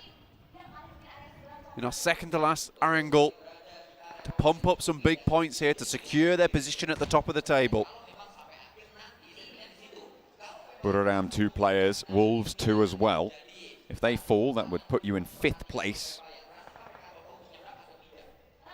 which is desirable for everyone, other than, of course, those 2 teams, but we'll see what can be done. Vampire crunching in a little bit on that south side. They have got the 2 buildings there, and they're pushing in towards Kengzo. DBS in hand for Schwepp, and Fluke actually caught out by Godlike Stalwart, having some angles there to play with. Nova are clashing with S2G in the meantime, but Razy has some cover to play with. Backs off the high angle peak, but will be very resible for S2G as they play a little small 2-2 split. Nova not wanting to push too far out, but they'll have to regroup and push into the town if they want to keep it on going on that northern side. S2G, Kelsey very low. Wolves have to move forward. Zone 7 right now. 2 more to go. Close to Zone 8. Nova swings round towards some compounds very close towards S2G's position. Very clumped up, so a few grenades could spell doom for S2G. You wonder at this point, how many does Nova still have remaining? The only Malaysian team here, Geek Fam, have got 9 eliminations now, and it's a team that has fragged out before. See if they can do anything with the 4 players they have on the north side, but Micah does go down. Potential trouble there. Vampire seen, and Godlike Stalwart have been so troublesome on this south flank of Pachinki. An urban finish, we haven't seen it so far. But now Nova, a big test for S2G. Frozen will fall first. The burn from Hamzy is good. It isolates the room and looks to put pressure on Jimmy and Order, one of whom has to leave. Jimmy will be the one to elect to do so. Hops out, and Paraboy on the corner being isolated. There's another player in the kitchen though, and Hamzy could be caught broadside, but he has backup to deal with the threat. Order falls, and now it's just Paraboy at the back. Not too much HP, but S2G have lost 2 players in the midst of the fray. Silas wants the flushes. They want to confirm these points. With 8 eliminations, they'll take what they can get. 6 teams remain, and Paraboy backed off with the burn. S2G, 3 alive, 8 eliminations racked up to 10.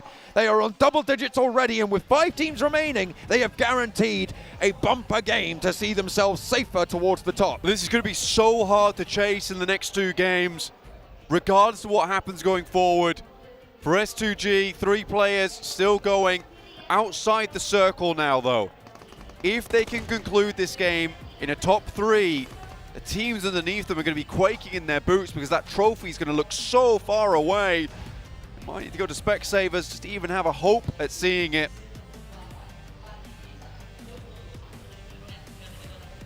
Godlike Stalwart still have been looking to control so much of the ground here, but my name P spooks him a little, unfortunately. Doesn't manage to get the better end of the deal. Top will get the flush as well. Kengzo upstairs, hiding in the attic. A monster in his own right. King Kengzo, we called him during the group stages for Buradam. See what he can get done here. Vampire nades over the top, laid into S2G. Silas out the window, escapes from punishment on that one, but that's a lot of damage sent in, and into the Molotov from Schwepp. Has to get burnt down on the cross. The smokes are there, sure, and now it's just 2 players for S2G. 5th place finish, not ideal, but they will take it. 10 eliminations, and it's a big game to put a barrier between them and the teams beneath them. 10 eliminations for Geek Fam as well. But is it time for Godlike Stalwart to stand up? Vampire Esports as well, the back of that fantastic Sanhok. Maybe looking for even more. They did say they wanted top 8 today. I told Sir Tani, get top 5. He's taken that advice to heart. He absolutely has here. And imbued that confidence into his team as well. A little late though, don't you think? Maybe. Yeah. I mean, really making me bite my fingernails here, man. But we've seen how tight those points totals are, Blank, and anything can happen. A miracle run for Vampire from the bottom of the tables after match 3. For Stalwart, maybe even. It's a real chance. I think for Stalwart, this is a big game for them, considering they were one of the closest chasers towards the top of the lobby, over than Alpha 7, and they've still got 4 players going. They can rack up some big points here, John.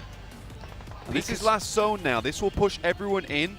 Pika having this high ground position, as well as top, is so unbelievably beneficial for them. Anyone who goes onto this open ground, Pika and top, will be able to play off one another to hit them. So really, really good stuff. These smokes are so good, though, from Geek Fam to get through. Kengzo as well, just blockaded into the attic. Can't afford to go upstairs, though, as Mike is actually ticking away. I think he caught himself on fire. Didn't expect to finish that one out so quickly, but do so they will. 4 versus 4 versus 4. Urban finish in Pachinki. And the nades start to fly. Vampire with 4. Godlike Stalwart on the south side. Schwepp gets caught. U-High is good for 1. A high elimination game for Geek Fam so far. Nades on in from Vampire towards the Godlike Stalwart line. Schwepp repositioned towards to go for the res from Fluke. And Nade not really going to punish it here, but Mike has already taken a lot of damage. Ravenclaw, high ground. on the second floor of the building. Snipes around the corner, sneaks Stalwart, back though. on in. Godlike Stalwart can start to move through in the back because Geek Fam have been punished from the burn, front. no! And action is going to start to tick away. Snipes the only one to fall on Geek Fam. Micah has the nade, but floods out the front and right into the sightlines of Vampire. Godlike Stalwart getting cut down, and it's chaos. Another potentially on the cards now as Vampire move in. All four of them are alive and kicking, and it is a second game on the cards. They just need the last, and it is Vampire Esports. They have hit their stride. Is it too late? I don't know if it's too late, man. There's potential here for Vampire Esports. I mean, 2 chicken dinners back to back. If they continue on this rhythm, we say their performance fluctuates. Once it's high, it is so high, and it feels like we've hit midnight right now around Pennsylvania because they are going strong. I am worried for all these other teams because there is a beast in the night, and it is hungry. Flashing red. The eyes of the Vampire turn their gaze onto the lobby and strike fear into the hearts of many, I'm sure. PMWI champions, remember, this is a team that has power. We just have not seen it until these last 2 games. Yeah. And Blank, with those 2 games, they have done so much in this lobby that is so tightly packed on the points tables. Absolutely. I like that, you know, Schweppes is MVP. He got subbed out for 2 stops yesterday and was like, I am good, by the way. You won't be subbing me out again. That's just how this is. I mean, this was a couple of very good games from Vampire. I mean, that was not an easy finish on either. Sanhok was a little bit easier, but again, good positioning. Here on Pachinki, that was the most chaotic fight I've seen in a long time. I have to give good props to Geek Fam, though, John. They did a wonderful job during that game, and it was very hard. I felt like they were going to go down 10 seconds earlier. It was a marvel to see them live for that long in the first place. They moved up to 90 points at the end of last game from Vampire. This time around, they're going to have put a massive dent in the leads ahead of them. It would be funny if they were like 16th place to first place. This is crazy. Not in one day. Blank in 3 games. They've done it in 2 so far. They would need a 3rd massive performance to try and cheer themselves up towards the top. And what a way it would be to be able to find our PMGC champions. But we're going to head back over to the analyst desk. Just what is happening right now in the PMGC Grand Finals? We have Vampire coming in from very last place and making and working and pulling it off somehow with a back-to-back chicken dinner, and they will find themselves in a very good spot after that game. Is that the secret? Is that the secret behind pulling it back? You know, Schweppes being alive? Finally, not dying in the early game. I hope being alive is pretty important. I guess so. Maybe that is the difference maker. But really, I mean, we counted them out at the start of the day. We're like, from what we saw from you and me both, and we were like, no, it's not going to be happening for them. Back to back chicken dinner, not just a small chicken dinner, like their big elimination chicken dinner, and that is looking so good for them. And as they said, John and Blank during the cast, could they be doing the impossible and going from 16th to first place in the last day?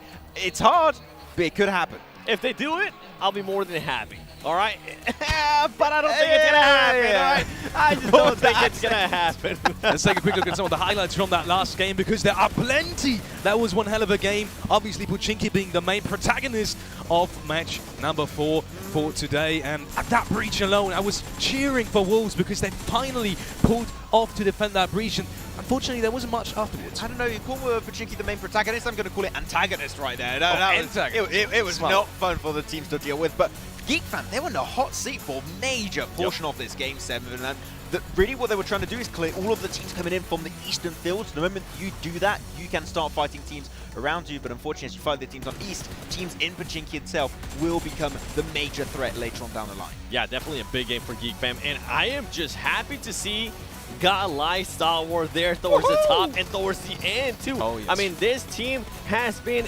completely different, night and day difference from what we saw in day 1 to what we started seeing at the end of day 2. I think if they continue on this trend, you are going to have to just wear that jersey. That was really interesting, talking about Godlike Stalwart especially. But let's take a quick look at match rankings. 25 points for Geek Fam, even though Vampire took on the chicken dinner with 23 points. Now we have Godlike Stalwart in 4th place. Really interesting, that comeback, because until round 11, they did not have a single top 3 placement. Can you believe that? What I'm actually interested on is S2G. I feel like they took massive advantage of the situation there. With Inco Gaming, with all the teams that were kind of hunting them down to get that first place. I mean, the Turkish casters were going absolutely crazy. They were making me go crazy. 16-point game that is going to be able to create a gap, and it's going to be making it harder. And this is why I was saying that I don't expect Vampire Esports to pull the impossible because of how S2G is currently performing. Incredible, especially since S2G took out both of their direct oppositions, which was 4AM and obviously in second place.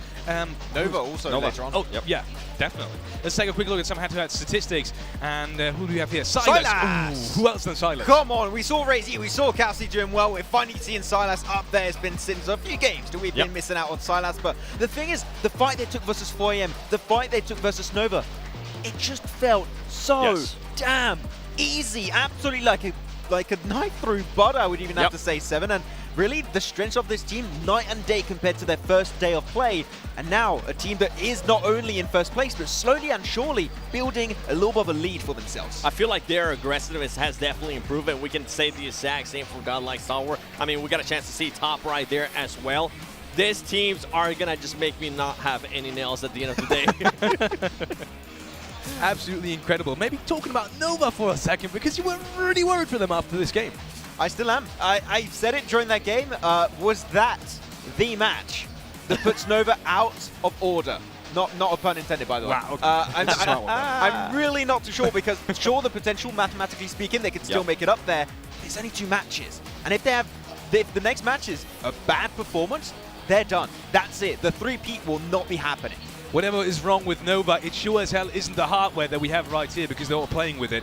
And let's take this quick second to maybe thank our sponsors. First of all, obviously Sony, with the Sony Xperia 1 Mark IV and Xperia Stream, which were co-developed in collaboration with professional esports players. You can play PUBGmobile with Xperia Stream's total cooling system and multiple ports for intensive gaming and streaming. We also want to thank Prime Gaming while we're at it. We can have free in-game content with Prime Game, not only free in-game content, but also free games throughout all genres. Everything that you will enjoy in terms of categories of games, you will find there. And to top it off, you will find free PUBG Mobile items and content there as well. So make sure to check out Prime Gaming. And obviously, we want to get your attention on towards the PMGC server. You may have noticed it in the chat already. If you haven't, you will see it in the chat and social media. Make sure to click on it, because if you do fill out the survey, you're not only giving us a chance to make this broadcast better, but you are actually giving yourself a chance to win some amazing prizes. So check out the PMGC viewer server. You will find it in the chat and obviously in social media as well. And last but not least, for the ones that haven't opened the app PUBG Mobile in the last 2 days, it is time to do so right now, because the new update is out since start of this broadcast, since 6th of January, start of PMGC Grand Finals. So make sure to awaken your fighting spirit. You know, get right in there and check out the new update, Warrior Trial. And with that, we're going into a quick break, and we will see each other right back. Actually, we're not going into a quick break, ladies and gentlemen. We might have some more time to dive into what we just saw. Any teams you want to pick about in particular? We keep saying it, there's too many teams. I don't know which one to really talk about right now. I still want to see DRS. DRS is still the team that's like still lingering. They're still there. Got to be careful. Nepower can strike hard in these last 2 matches. They definitely can. I mean, I feel like they had a great push. If I remember right, it was into Alter Ego, and they were able to get some good eliminations there. They still have a chance. Well, that's from us. We will be seeing each other in just a couple of minutes. Stay tuned as we are going into the last 2 matches of the PMGC Grand Finals. See each other right back.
time has come, so serious fate. Pain and scars of past mistakes. We stay strong and refuse to break. You know the world is yours to take, and we will be the one. Time to take a stand. The world is in our hands, and you can feel the weight. The circle's closing in. Time to carry on, and we will be the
Ladies and gentlemen, it could not be more exciting. It's one hell of a situation right now on the overall leaderboard.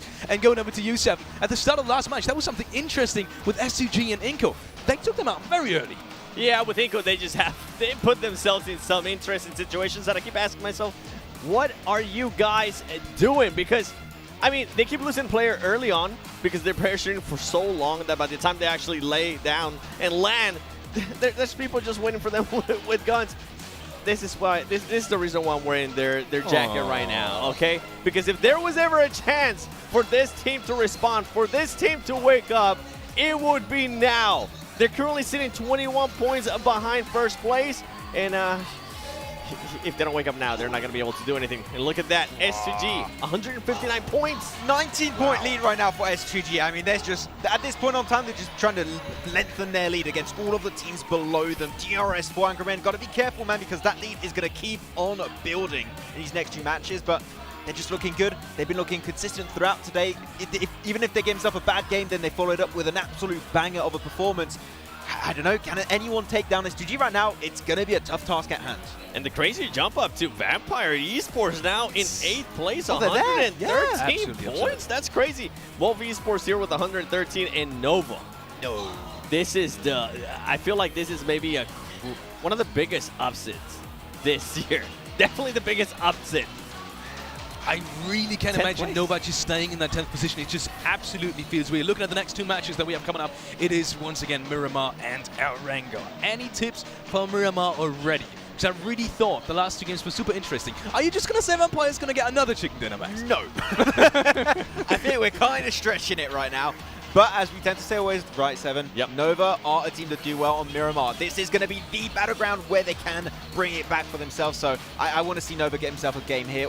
I want to see the chicken dinner. I'm with you. Let's take a look at the teams to watch that you guys picked. And obviously 3 each once again. I'm kind of curious to see if there is a Nova in there. It's only for you, Max. No Nova for you, Seven. Have you given up the hope? No, have you lost it? I mean, I talked about them enough earlier on. I feel like I wanted to give some light to some of the other teams. Like DRS, they were able to showcase some good performances earlier in Miramar. I want to see them mimic that again with S2G. If they can stay alive, if they can just get a top 5 situation and get some, even 5 eliminations, even 3 eliminations, I think they're going to be able to maintain a nice lead. I'd have to agree, but also you got to keep in mind that S2G, if they get a chicken dinner, like a big one that we saw earlier, it's done. It's GG. They will be the world champions, okay? So S2G, one chicken dinner, and it might just be done and dusted. Imagine the situation where we have a defending country, Turkey, Grand Finals 2023. Oh, that would be amazing. That would be the best storyline ever. Okay, Yep. I want to see it now. It really would. And with that being said, we are going over to the commentary desk, John Allen and Blank, with the second to last game of the PMGC Grand Finals. Hype it up, boys. Match 17 on the cards here in Miramar. We draw ever closer to the inexorable end of 2022's chapter in PUBG Mobile history. With 2 more games left to play, this is the last we'll see of Miramar.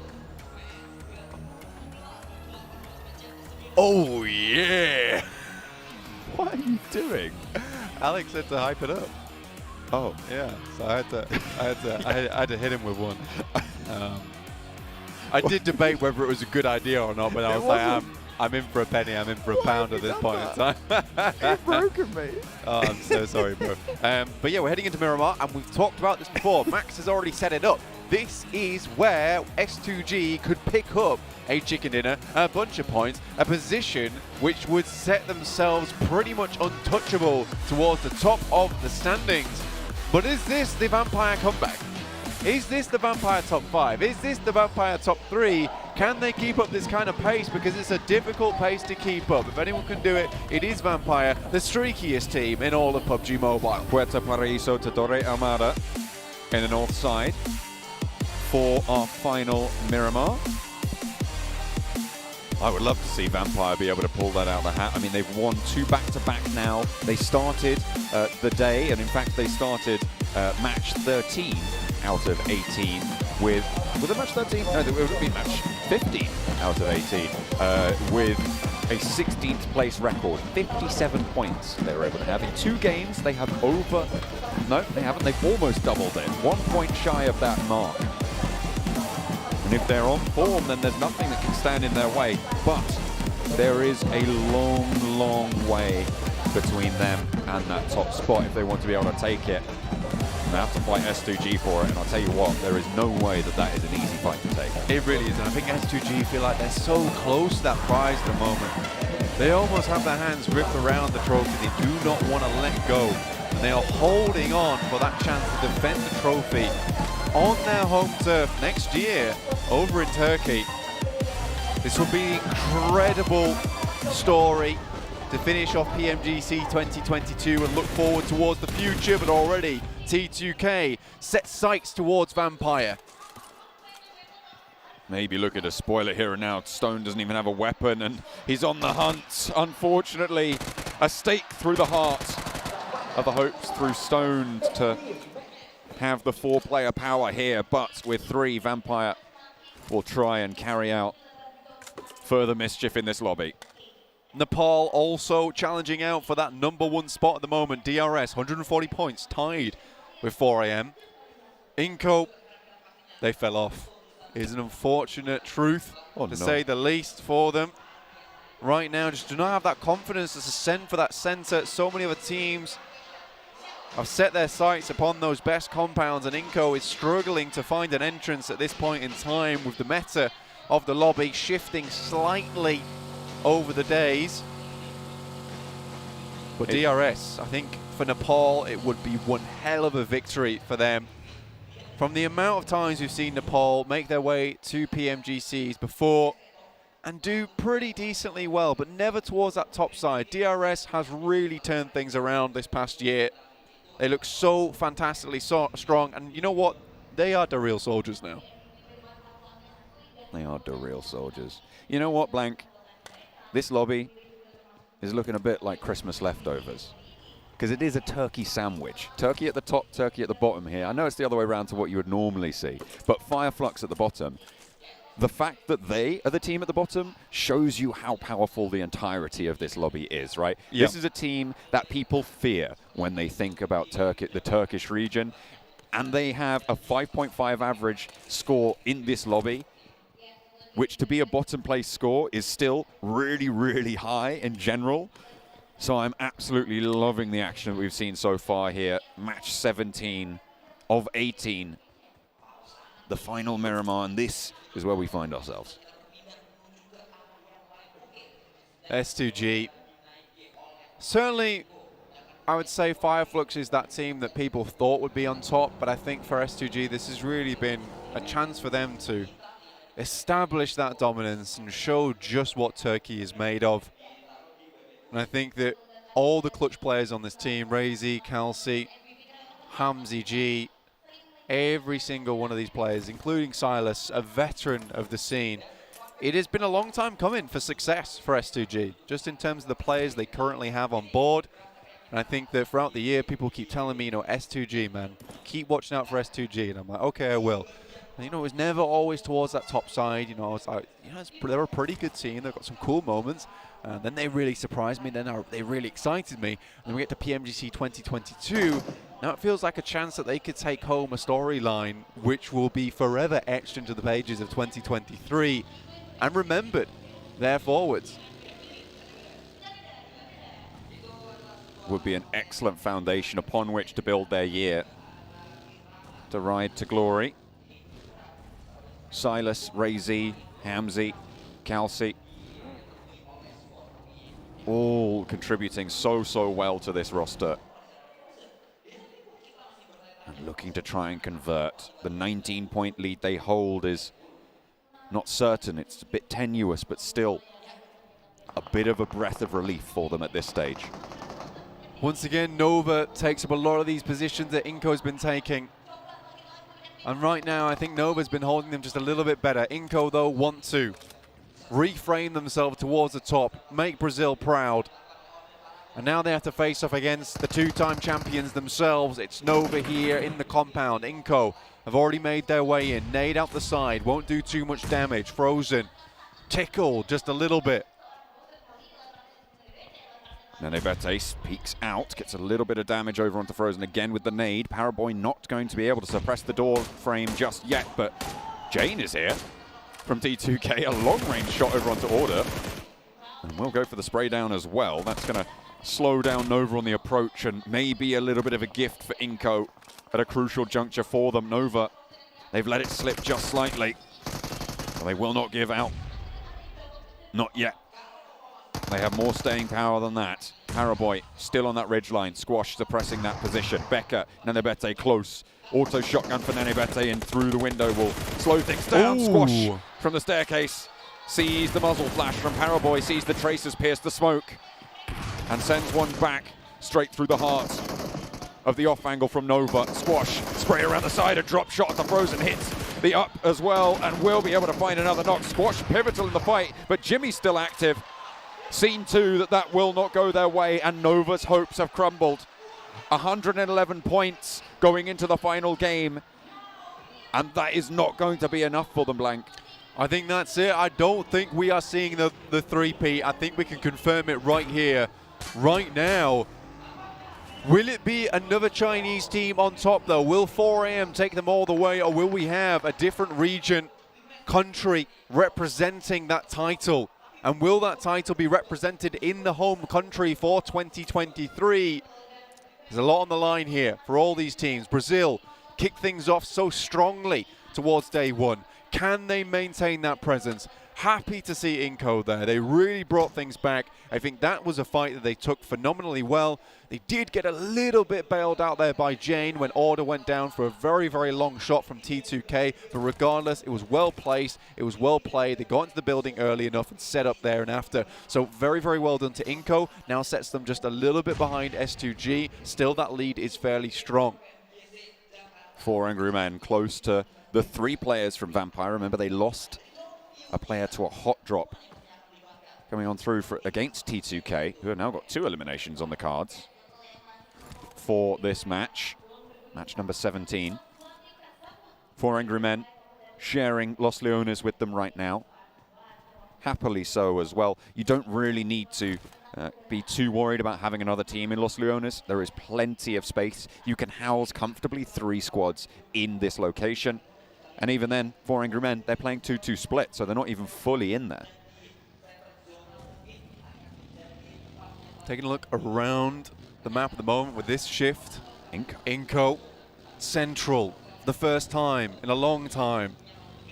This will give them some real agency into this game. This could be exactly what they wanted, what they needed, John. Alpha 7 and DRS both on this eastern side. Potential for them to come into conflict on the hills of Impala. S2G near Picardo right now will be playing edge as well, but they're close to Fireflux, their Turkish counterpart, at the bottom of the tables to their south side. If S2G take a straight shot to the circle, they crash into Godlike Stalwart. Further than that, Wolves a little bit further south, but that western side has plenty of cover for them to operate around. Influence Kevin coming in from the south, in the north. Vampire Esports down towards that south side. Remember, they are 3 players strong, purely off the back of that initial knock coming through from T2K. It's certainly caused some big problems for a lot of these teams at the moment. But S2G, like you said, John, coming in from Picardo, a difficult rotation for them to make. They're on the outside. So many other teams have already found these big compounds towards the center. We'll see if they can find themselves an area, a little crack, a crevice. They can squeeze themselves through, get towards a good position. They might be able to play out the end of this game. Remember, Miramar, definitely their best map here in the PMGC. The fact that the gap between 1st and 11th place, Blank, is less than 50 points is incredible. Normally we see that sort of gap between 1st and 3rd. It is so tight. But S2G have that 19-point lead to be playing around for this game, which means they can be a bit quieter. But with Inco already on 3 eliminations in that central location, they cannot let it rest. That's the real issue, right, is Inco being in a good spot. Because if Inco is able to catch up just a little bit, S2G's lead coming into that final game becomes the scariest thing. And this is what I'm talking about. The best team on Miramar by a landslide. By far. 41-25. Turkish teammates over on Fireflux certainly make them look good. But look at that, 9k damage coming through from top on Stalwart. Closest behind them in Kelsey with 6,410. Top has certainly been putting the rest of his team on his back and just dragged, limbs dangling, through this PMGC to where they currently are, 137 points, a team that we cannot count out. And Godlike, they've been so hungry for this first place title in such a long time. We can't count them out at this point in time. And they're certainly sticking to their namesake. They are very much Stalwart. Circle shrinks again, leaves Los Leones in the dust. No settlement other than Impala right on that eastern side in the mix. DRS close to Alter Ego. DRS, remember, a chasing team, currently 19 points behind S2G. So every point would matter if they're able to pick up something sneaky here. Spotting the player starting to roll out from Alter Ego. A spray, looks for one, has to duck back behind because Pondbit's close by and knows that he'll be moving up to deal with it. Potato on that left flank for Rules to be worried about as well. And now Alter Ego can take this fight with knowledge. There's going to be a real slow fight here for Alter Ego. For DRS, though, this is a real blockade that they did not want to see at this stage in the game, especially down towards the southeast side where honestly, the terrain is very difficult to traverse. One knock goes through, though, over towards Alter Ego. Pombit down. Vampire Esports find one on towards Pick Feet. The Wolves in their fairly central location will be under threat from a lot of angles. A second knock over towards Alter Ego for DRS. And the teams beneath S2G are circling. S2G on that southwest side, moving through Los Leones right now. Have not managed to pick up their feet and gain speed so far, but they are still 4 strong, and it's still very early doors in this Miramar. Stage 3. Too early to call. Potato sits down, sits back. DRS effectively deals with the challenge in front of them. Doesn't even see a blockade as the front bumper smashes through it. Potato has been spotted, laid broad as well. Mythic further up the hill, but Killer's more preoccupied. Got that fancy feet, or at least the fancy knee work. Doesn't get stolen away. That's another point for DRS. 3 eliminations now. And Mythic somehow gets away with the angle that he was holding. Crawls over to the rock, and Buradama close by to see that it's even harder for Alpha 7. They've let it slip away just that little bit in 6th place, but they are still close enough for 2 matches to make a massive difference. S2G take a real interesting rotation, actually slither in behind Fireflux down towards that south side. Play from that position. Looks good to me, in fact, because they'll have some high ground to mess around with. And up towards that northern side, that fielded area, real difficult to play. Impala still just about in. We could have those eastern shifts going through, but I doubt it at this stage of the game. I think our real contenders here that we are watching out for, 4 AM over towards the west. Just outside Vampire Esports, still with 4 players. A major sticking point for them is losing Svan early. Tends to go for these outrageous scouts recently, and I think that doesn't necessarily have to go for the best position in the circle, just go for a position where they can play as 4. They play as 4 much better together. I think Svan's trying to take a lot of these games into his own hands. Don't think that's necessary. We saw what they were able to do earlier with the power of that teamwork. But he is a key member of that team. Could S2G be rotating in behind DRS here? There is an opportunity for them to potentially slow things down. Inco have managed to make their way central yet again, and they will be holding on the crossroads with the Chi Junction to their south, Buriram across the road. T2K behind them. It is treacherous every which way you look. 4 Angry Men. The only team in the top 5 yet to get an elimination apart from, well, S2G and 4 Angry Men. We've said that their playstyles feel fairly similar. John, this position from Inco is not good. This is horrible. They would like to leave, and Buriram's got them dead to rights here. A few shots going through is all it takes, and I think that they're lacking the medical supplies. Either way they move, this is pretty much a graveyard for them. There's no coffins, but he's certainly covered with the hay inside that little shack they're playing in. The saving grace they have right now is the fact that no one can really push them at this stage. But if they get spotted, that's kind of it. Inco, they have been spotted. It's a horrific spot. T2K open up. There's a shot back over towards Fireflux, but you've got to wonder if it's going to really make a difference. They are just getting picked apart here out in the open. There's nothing to do here. Vitali last standing might be... Position like this, and this kind of central position where it's just a case of sit still and hope for the best. When there's so many angles to play from, it's not good. Stalwart going for a very cheeky play here, John. Remember, last of all, and it's Vampire to try and pinch that one away. Schwepp picks up a point for it. And now there's shots over towards Godlike Stalwart that they can take. They do need to have a route into the circle, and 2 knocks have been found. Scry looses a smoke.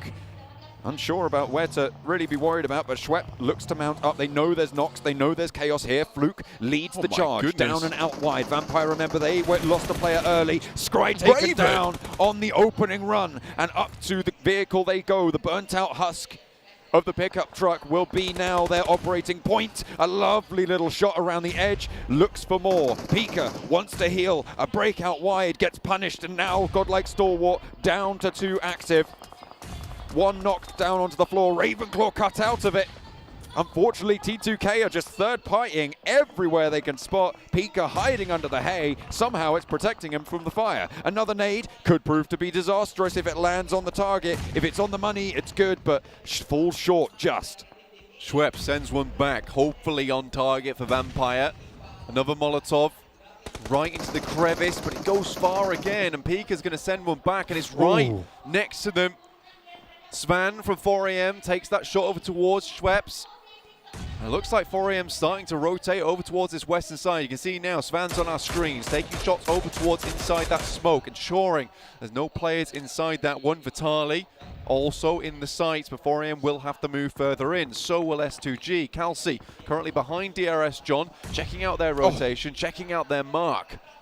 The res so close to going through there for Ravenclaw, but Vampire lose another player. Their back-to-back chicken dinner isn't going to save you from nades, unfortunately. 4 AM, disengage. They move back south because Fireflux have managed to spot Svan. Svan going down again. We said this earlier, is that is like a very bad thing for 4 AM to lose. Now S2G looking towards their position, rotating almost hand in hand with them. And now 4 AM has to play without their star player. See if they can realign themselves, restabilize versus S2G, but that Mini 14 from Calci looks extremely dangerous, and Hamzy G equally on so, with a beautiful spray from the M4, needs to reload instantaneously. WWX gets out the way, but there's still targets available to him. Out of the frying pan and into the fire, though, because DRS are across the road. Another team in the same situation. They both started on 140 points blank at the moment. DRS are ahead, but it is such a squeaky tight gap. As Fluke gets taken down.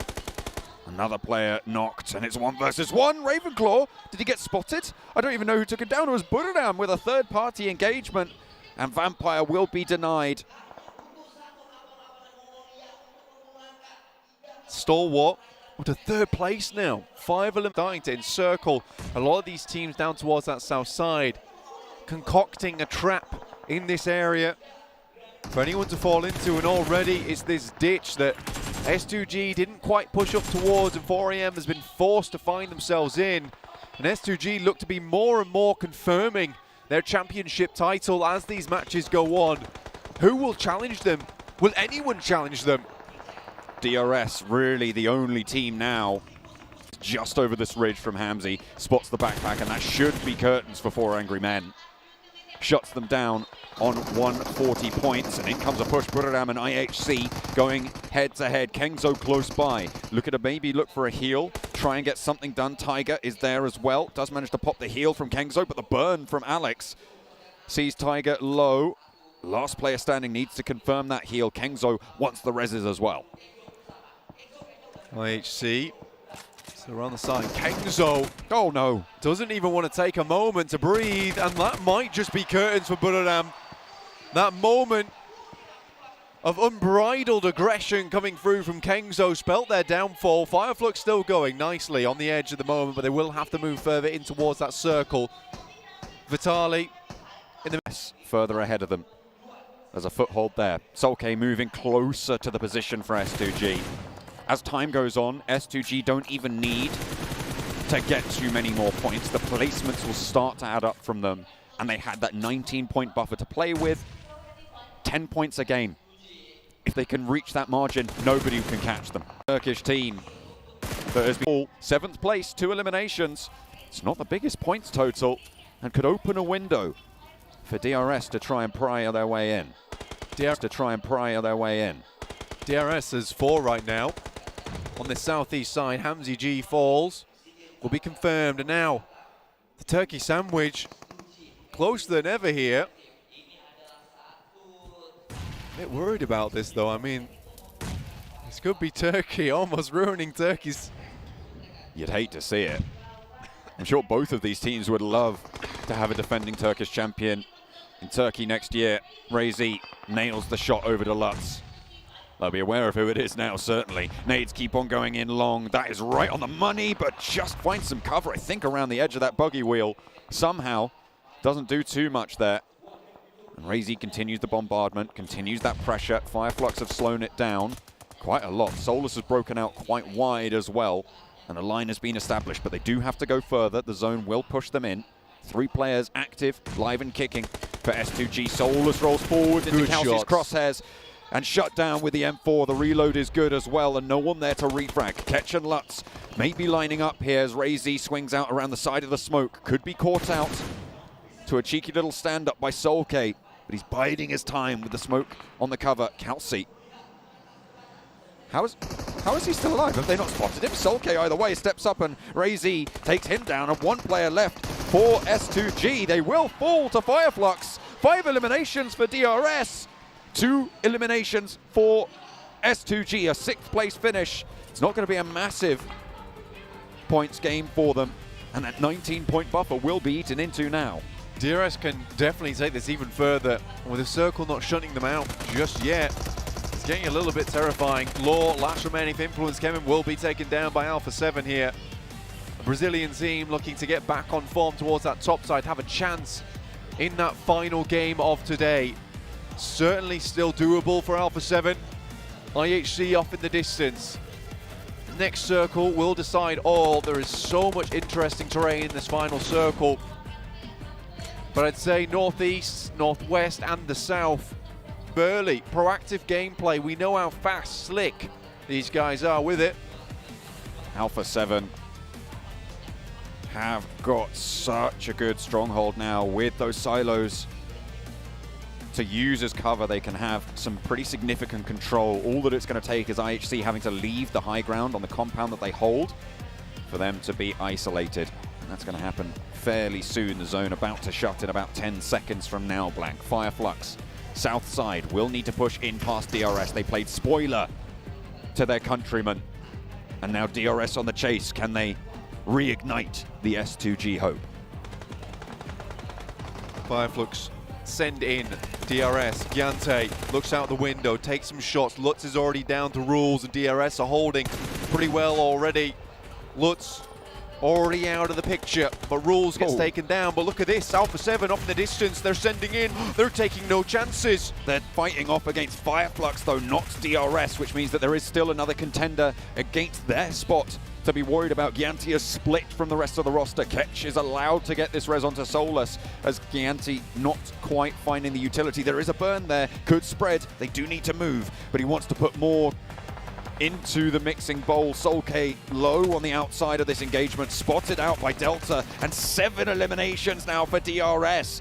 This is big, 4th place already, a 19-point differential between them and the top dogs, S2G, and they want to get more done, but Ketch has other ideas. Forced into the burn. I'm not too sure what you're trying to do there, Ketch, but we'll go down to the play zone, and DRS is still going. 3rd place now, a 17-point minimum game for DRS. 10 eliminations for Fireflux on that one. That might see them a bit further up the rankings and no longer, sadly, in that 16th place. Revo moving up, spots the smokes, knows there's got to be players around this location now. Just about spotted that shoulder peeking out from the top of the smoke. DRS might be going down here in 3rd place. Mythic behind, waiting, ready, raring to go. If either Alpha 7 or DRS take a chicken dinner here, this is huge for the top of the tables. S2G's got to be a little bit more worried. So unfortunate, but for the rest of the tournament, S2G has been absolutely stellar here on Miramar, and it's match 5, day 3, where they dropped the ball with it. This was meant to be their hope over on match 5. That would give them some decent points, knowing that they are the kings of Miramar. But at the moment they've been dethroned, there's been a betrayal. And the red carpet stained more red by S2G. The more Alpha 7 can get, the better it looks for a Brazilian playing team to have a chance here. They started off so strong. Remember, the first day ended with the Brazilian 1-2-3. Inco, Alpha 7, Influence, Kemin all at the top of the tables. We thought Alpha 7 might have dropped off day 2, but day 3 has been good to them. 5 eliminations now as they wither IHC stepping up towards them. Carrillo wants to take the fight aggressively. It's characteristic Delta of Alpha 7, but a nade over to Mythic on the off angle might give them second thought, might give them pause here. Points, they know they need points, if they can confirm it, it's good. Anything they can get at this stage of the game is brilliant, but they lose another. Alpha 7's down to just 2, and it looks like Delta's cutting out the vehicles from Alpha 7 now. Revo in the back, the clutch maestro from Alpha 7. Looks to maybe 1v2 versus DRS, but this could still be a chicken dinner for them as we even the tide here just a little bit. It could go any way right now. Stage 9 is closing in 5 seconds. Most central, IHC's position at this stage, Alpha 7, will be cut out by the line that IHC have established. Demo is there, but that's spotted by Killer. A beautiful opening pick for DRS to try and move away from this roadside that they've held for so long, but Revo is there for the refrag. And 3 players for Alpha 7 now back in and healthy versus 2 from IHC and 1 from DRS. IHC with 2, Godless, Zeol, both looking to rotate around into the buggy. Might be a mad send. Killer needs to get rezzed here, and Delta will try and stick that one. The blue is going to push them at some point. Refrag Revo has to do something special. Going forward, Carrillo, Mafioso. For a bit more, he already finds 1. Delta starts to crawl through. Positions himself just slightly past that cylinder there to make sure he can spot him, but already Godless finds Carrillo. for Revo. It's really important to find that pick over towards Delta, but he's helping out the rest of his team. How much further can DRS get? Crawling up from the pits, all these teams with so much to play for, scrambling over one another. Okay. And it's Alpha 7 to push DRS's head under and keep themselves afloat. In Miramar, 3 versus 3. Carrillo taking an aid from Demo, and IHC might slow things down. Oh, this and make guy. it a little bit closer, but Revo is not going to let that happen to his team. Not here, not now, but he might not have a choice. Godless moves in, and Demo at his back. It's Mafioso to go, and IHC's taken away from both DRS and Alpha 7. Blank, the top of the tables, is so tight. It is unbelievable right now. Tighter than a yoga store. I can't believe what I'm seeing at the moment. But I'm ready to watch some more over in match 6. Oh my goodness me. It's going to be a disgusting ending to this tournament. I mean, I am not sure who is going to win, but I'm sure it's going to be absolutely electric when we get to that last game. So many teams with a chance here, Blank. It's got to be at least 5 teams in one game who can win this out. At least that trophy sat Everyone's in got between dibs. every single team at this stage here in Jakarta. It's so close. What we do know is that the 3P is not on the line. It's going to be a new champion this year. And what better year to have a new champion than the year of improvements, of evolving throughout the entirety of the scene, throughout all the countries, all the regions. Everyone's getting better. And it just shows that the 5.5 points average towards the bottom of the table is just unheard of most of the time. Incredible stuff coming through on Miramar, and IHC, the ones to take it home, right? I don't think you would have called it, but either way, no, they slow out the absolutely 7 and everybody else around them as well. IHC take the chicken dinner. We're going to head over to the analyst desk. What an absolutely crazy performance coming out from IHC. Somehow they win that late game fight. And I was so worried for IHC in the early stages of the game. Win that fight against Buriram, because that's where it all started. The unsung heroes. I mean, this is what I was kind of talking about, right? The spoiler roles that were going to be coming into play at one point, and that just happened. Alpha 7 had a chance to put themselves, actually, I mean, they still put themselves in a great position if they would have gotten that win. By the way, Revo, we got to give him some credit. He played out of his mind in that game, and he definitely did a lot to keep Alpha 7 there within the top 2. Yeah, Revo absolutely chef's kiss in that game. Absolutely something of beauty. But S2G, the fact that they go out earlier than a lot of those teams towards the end enables a lot of the teams to still have a shot for that first place, for that trophy to claim to be the best team in the world. And they're taken down by their Turkish brethren of Fireflux. I think that qualifies 7 as treason. I think it does. And what's crazy is that those two teams are just so used to playing against each other. If there was a team to take down S2G at that moment, it would be another Turkish team, right? You couldn't write anything more poetic than that. And I want to kind of go back a little bit more with S2G, because we saw them making some weird rotations. We saw them playing super passive, like they were trying to go for those placement points, and I feel like it definitely backfired in a way. And it's something that I always hate to see when teams do. They decide to just switch it up, and it ends up hindering them. I'm hoping going into this last game, that is not the case for S2G. That playstyle could have worked out for S2G if they were able to survive a little bit longer, get more eliminations. The fact that DRS survived so long into this game, the fact that Alpha 7 got so many points, they're back in the race, they don't have that cushion anymore. They're not safe anymore. Teams down below them can still catch up. 27 points on IHC with the chicken dinner, 12 eliminations in that game as well. And I do want to have to highlight Alex. His performance, his fight against Buriram kept them in the game. And Alpha 7-7, 19 points as well in second place. They're still very much in the race. They are very much in the race. I mean, those 7 eliminations, I don't even know how many of those eliminations were actually from Revo, but the 19 points total, that's massive. You were just talking about it too, Max. DRS Gaming, 18 points, and Godlike Star Wars with those 18 points as well. I mean, like, I think Blank said it best. it might come down to 5 different teams having a chance at getting that first place. Yeah, I think it's going to be 5-6 teams. I am so hyped to see exactly what the leaderboards are going to be looking like right now. But, I mean, DRS, we call them like a more silent team, but they've been ramping things up to the point where today they're getting banger after banger after banger. Nepal are looking just so good. And T2K, they're like the third-party turrets in the lobby. They're just almost assisting DRS in some way, shape, or form. And for me, one of the teams that I kind of gonna a small shout out to has to be Inco Gaming. They had the lead at the start of the day. I felt like that team definitely started to crumble. They're under the pressure of the last and final day. And another one is that we are not gonna have a three-peat anymore. Nova out first. Well, yeah, that was a heavy fight to watch. Honestly, my heart was bleeding just a little bit there because that was the point where everyone realized it's not going to happen again. It's not going to be a 3P. Coming back to one of the teams that's I also want to talk about, which is the fight from SG against Fireflies. You just talked about it. They just took themselves out. SG still took home 6 points though, so they are probably still in the lead, and we only have one more game to go. Does that mean we might see a little bit of a hot drop scenario? Maybe some teams looking out for them in the kill feed? We're going to see some tactic switch-ups?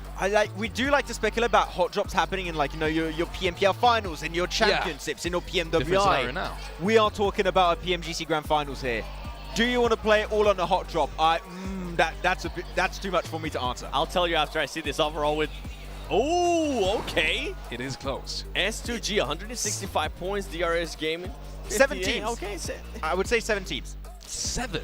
Right down to IHG. Like, of course, you're going to need a chicken dinner and teams at the top to get nothing, but that is going to be my limit. 7 teams currently in the race. Okay, IHG is definitely out for me. For Angry Man, I can definitely see a chance from there. Everybody from up there, I can definitely see them going for that first place. For S2G, I said it earlier, I don't want to see them trying to play it differently than how they've been doing.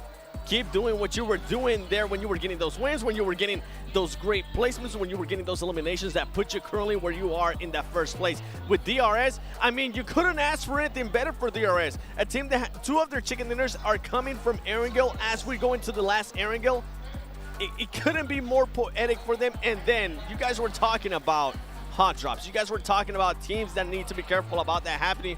Guess what? I'm going to be looking at all the teams here in this second pitch because at this point, they got nothing to lose. Influence Chairman, I mean, a team that went from 3rd place all the way down to 16th. You better believe that team from Brazil is going to be looking to make a statement, and I would be massively surprised if nobody decides to hot drop anybody. At this point, you're just fighting for glory. You're fighting for prize pool increase going into this because you have some pretty... It's still no $4 million prize pool tournament. That's pretty significant. But as you can see on your screens right now, it's the final game right here for the Grand Finals of 2022 PMGC. Oh boy, 16 teams all ready to drop on down, and only one will call themselves the champions after this one. It is absolutely crazy. Let's look at some of the expected drop locations. And then meanwhile, we have the last couple of minutes to maybe talk about the overall situation. I know you said top 7 is maybe, you know, what it's a stretch. It is really a stretch. That would mean IHC really does have the opportunity. IHC, isn't that one of the teams? Well, coming back to the hot drop scenario, they would need to have everyone in that top scenario to do incredibly bad.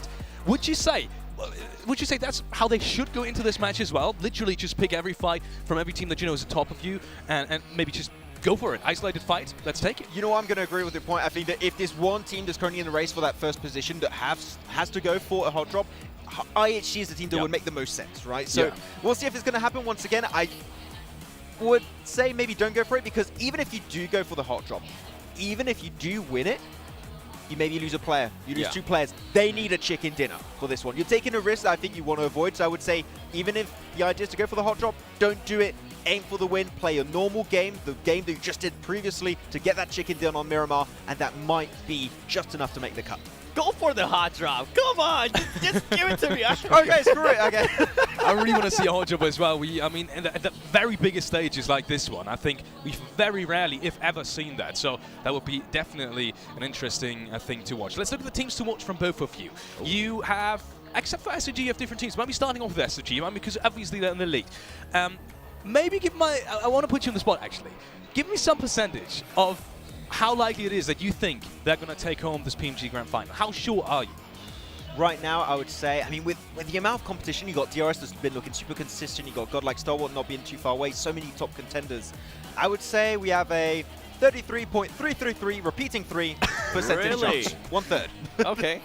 All right. I actually have my like a solid 69 to 70%. I was going to say nice, but then he went 70%, so not anymore. Unfortunate. Nice try. Going over, godlike style though for you, Max, man. I mean, you just talked about that consistency. Anything else? I'm still wearing the jersey. Okay, it's Oh, keeping are me you now? warm. Okay, it's still keeping me warm right now. I appreciate it. Godlike Star Wars, please sponsor me. But I want to see them be on top right now. They had the Grand Finals curse happening for the longest time, Seven. Okay, stop laughing at me. Stop it. I want to see them take themselves the win right here. If they take the chicken dinner, they had no chicken dinners the entire event. It would be something of pure beauty for them to not only get himself a chicken dinner on the last game, but also claim the trophy towards the very end of the Grand Finals. It would be. I mean, for me, it's going to have to be Alpha 7.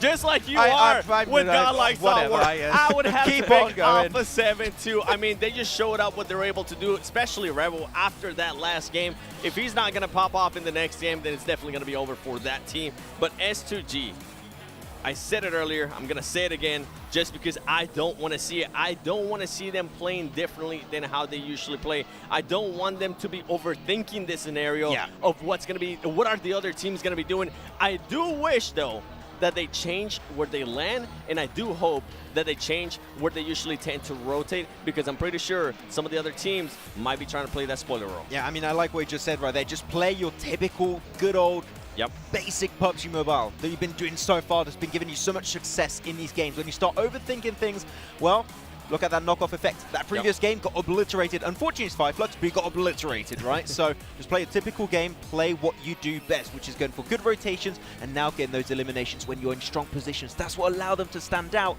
and that might be the reason why they can call themselves the world champions. And for DRS, I said it too, you couldn't ask for anything better. Going into the last game, going into Erangel, going into a map that you have been able to, in a way, dominate. Today they have had semi-good performances there too. If they can just put themselves in a position where they can strike at the end. We saw some great 2-2 splits there too in Miramar that were wonderful. This team has what it takes, and that's why I wasn't going to be giving the 100% to S2G for them to be able to take it home, because I definitely think if it's going to be DRS, then it's going to be Alpha 7 that can maybe take this. Talking about good rotations and consistency, something that we hadn't touched on, and we won up before we get into the last game. 4 Angry Man, because they have been popping off today as well. They got their first chicken dinner, and they do have a chance at being PMGC final winners as well. Any thoughts on 4AM? Do they just have to continue like this? Or on that previous game, I felt like they were a little bit desperate. Like, they really wanted to get in circle, they really wanted to get in a really strong position, which I fully understand. But unfortunately, in a lot of times, especially for PUBG Mobile esports, desperation can cause a lot of issues, can cause a lot of mistakes. And in that case, that's what did cause their demise over there on Miramar. Just go in with a calm, paused mind. You might be able to make it work out. We know what this team can do, especially with the knowledge of Svan. This team is pure gold when it comes to their peak performances. You've got to be careful, man. You cannot overthink your situation. You need to be calm, cool, and collected. Yeah, sadly for them, Asman has been getting knocked a lot in the past couple of games, so hopefully that's going to be changing. Hopefully he can stay alive and put up a performance that he was able to put up when they actually got the chicken dinner earlier today, because he was a massive reason why they ended up with that win. And godlike Star Wars, I got to bring him in a little bit too, because I feel like this is a team that has been struggling with indecisiveness, whether they're going to be able to be aggressive or not be aggressive. We've seen what they are able to do now with the aggressiveness that they have showcased. And I kind of want to put you on the spot, Max, a little bit here, since you are the #1 fan of godlike Star Wars. Yeah, you are. Come on. That's true. I am. Their Twitter page knows. Would you want to see godlike Star Wars continue with the aggressiveness that they've been playing, or a little bit more passiveness? I think Star Wars is at their best when they're aggressive, so that's a big yes. I want to see them keep fragging out. Keep on going, boys. Yes. Ladies and gentlemen, it is time. We have the last game of PMGC 2022 Finals in our hands, and it is once again time to also hand it over to the commentary desk, John Allen and Blank. It's been an absolute pleasure. Take this away. Thank you so much, Alex, and the rest of the desk. I'm so excited for this last game. Match 18 is just around the corner with less than a minute to go before the plane flies for the last time of the 2022 PUBG Mobile season. Oh, it's all to play for. It could not be tighter. It's real nerve-wracking right now for a lot of these teams, for a lot of these players. We saw the camera shots, we saw some of these guys. There was praying going on. There was the full anime Death Note L sitting coming through from S2G. They are nervous and no reason not to be at this point in time, but S2G, they have what it takes. It would be an incredible win for S2G to take it all home right now. 165 points currently at the moment, 7 points ahead of DRS. Alpha 7 behind them at 153. S2G need to live here. There are a couple other teams that might be able, with a gigantic chicken dinner, a gigantic win in 4 Angry Men, Inco, and Godlike Stalwart, potentially. But right now, we're looking at the top 3. S2G, DRS, Alpha 7. This is it. This is now. This is where they could become the champions, the new champions of PMGC. Nova are not even on the front page of the overall standings at this time, with not enough done and not enough left in the tank. You're right, it's looking good that we could crown a new champion to lift the trophy, sparkling in its glory. And now in Jakarta, the last plane path seeks its way from Novo to the Midwest coast. Southside plane path, Novo. Like you said, the west side coast here, we've seen this one multiple times. We've seen it towards the center of the map. We've seen it up towards the northern side. This is something that the players, the teams are all used to here in Jakarta, ready to play out their final game, these final important 30 minutes. And those 30 minutes, those hearts better be pumping, those fingers better be darting. We better be looking at the champion that deserves it all here at the end of this match. The drums herald us in. Only time will tell now. Who will take this one home? S2G defending for all of today. As we drop out DRS over near Milta. Buriram going to be dropping a little bit longer than they are, with potential for a little bit of a sneaky upset there. Inco, they've dropped the ball, but they're not completely out of it just yet. You said they've got more to worry about in those top 3 spots. Inco, though, this plane path, it really ruins their chances so many times. We've seen a few times now where they've been dropped upon, and it looks like they've gone for a bit of a lineup over on this south coast as opposed to trying to drop all in one spot. I like that, I respect that. Nenabete is even further behind at the moment. No one seems to be dropping close to them. On the other hand, T2K, S2G, very close together. Wolves will be dropping towards Pachinki though. I think for S2G, they've got a little bit of a lone soldier out towards that western side, just the south of 4 AM. Alpha 7 in their drop spot down towards Milta Power, their backup as opposed to North George. They've been forced to play this one a fair few many times here on Erangel, having to switch up from the normality of themselves. For S2G, on the other hand, this seems pretty easy for them because they drop towards the center of the map. They're pretty used to playing this type of game outwards. It doesn't really change too much on this plane path for this team. It's just a bit of a longer drop, but for everyone, it's the same deal.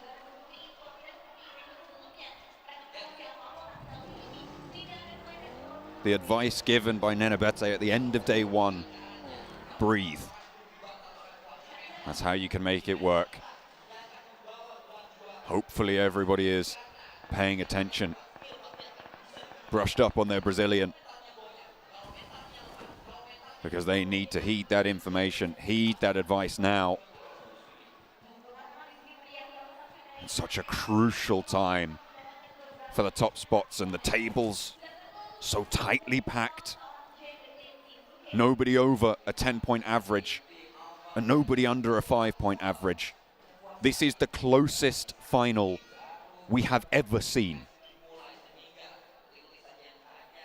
It has never been nail-biting quite like this. The popcorn is flying everywhere at the moment. Some of it's not even meeting mouths. It's on the floor. And all these teams are worried It's those little moments, those little mistakes that might come through, but this is the game where you shore up everything. You make sure every single hole is patched up. There's not a single leak in the ship. You can keep on trucking, keep on sailing, because the waves, they are roaring, they are high, and the waters are not easy. But smooth sailing does not make good sailors here in the PMGC. Hold fast to the wheel. Call strong to your team. And look to the horizon.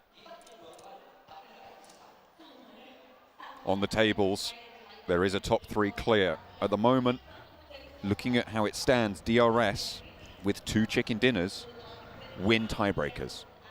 Unless one of the other 2 teams, S2G or Alpha 7, takes the chicken dinner here, that could be important. DRS, remember, they would win a tiebreaker if it... Now Alpha 7, we've seen that they've found it a little bit difficult to keep up on that streak sometimes. The momentum looks good, but when it starts to falter, it falters hard. So losing a player early like this would be terrible news. Luckily, they quickly swing the wheel to the left and veer off to the western side, on towards where Inco and Alter Ego are currently playing, taking a central spot within the circle. Vampire, they got back-to-back chicken dinners today. They started down in the dumps, 16th place, and I feel like it wasn't what they deserved, and I think they showed that in matches 3 and 4 of the day. I think a team like that needs to really find their feet much sooner, though. Can't be looking down and watching where you step. You need to be firmly planting those feet with your eyes out towards the future a lot of times. I think Vampire took too long to make those changes. The desk talked about it, we talked about it. Making those changes on day 3 and looking absolutely sublime just does not cut it, especially in this PMGC where every single team is horribly, horribly strong.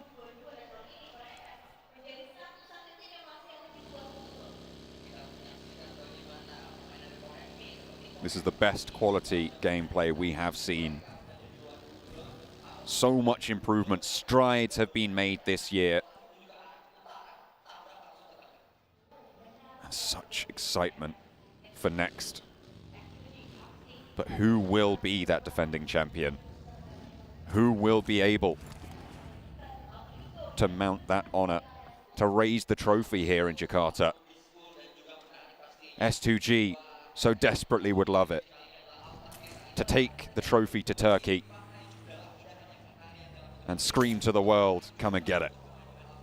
But the pressure's on now, and it's debilitating, especially being in first place at the moment.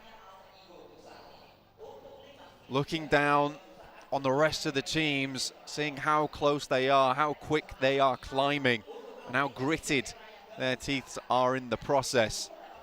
That is when you can become quite terrified. When you can just look towards the top of the mountain, it becomes a little bit easier, knowing that all you have to do is continue to move those hands up, to keep gripping those handholds and pulling yourself further up that leaderboard. But for S2G, kicking down and trying to keep those assailants away from them becomes quite tricky, because not only that, you're also trying to keep a handhold yourself.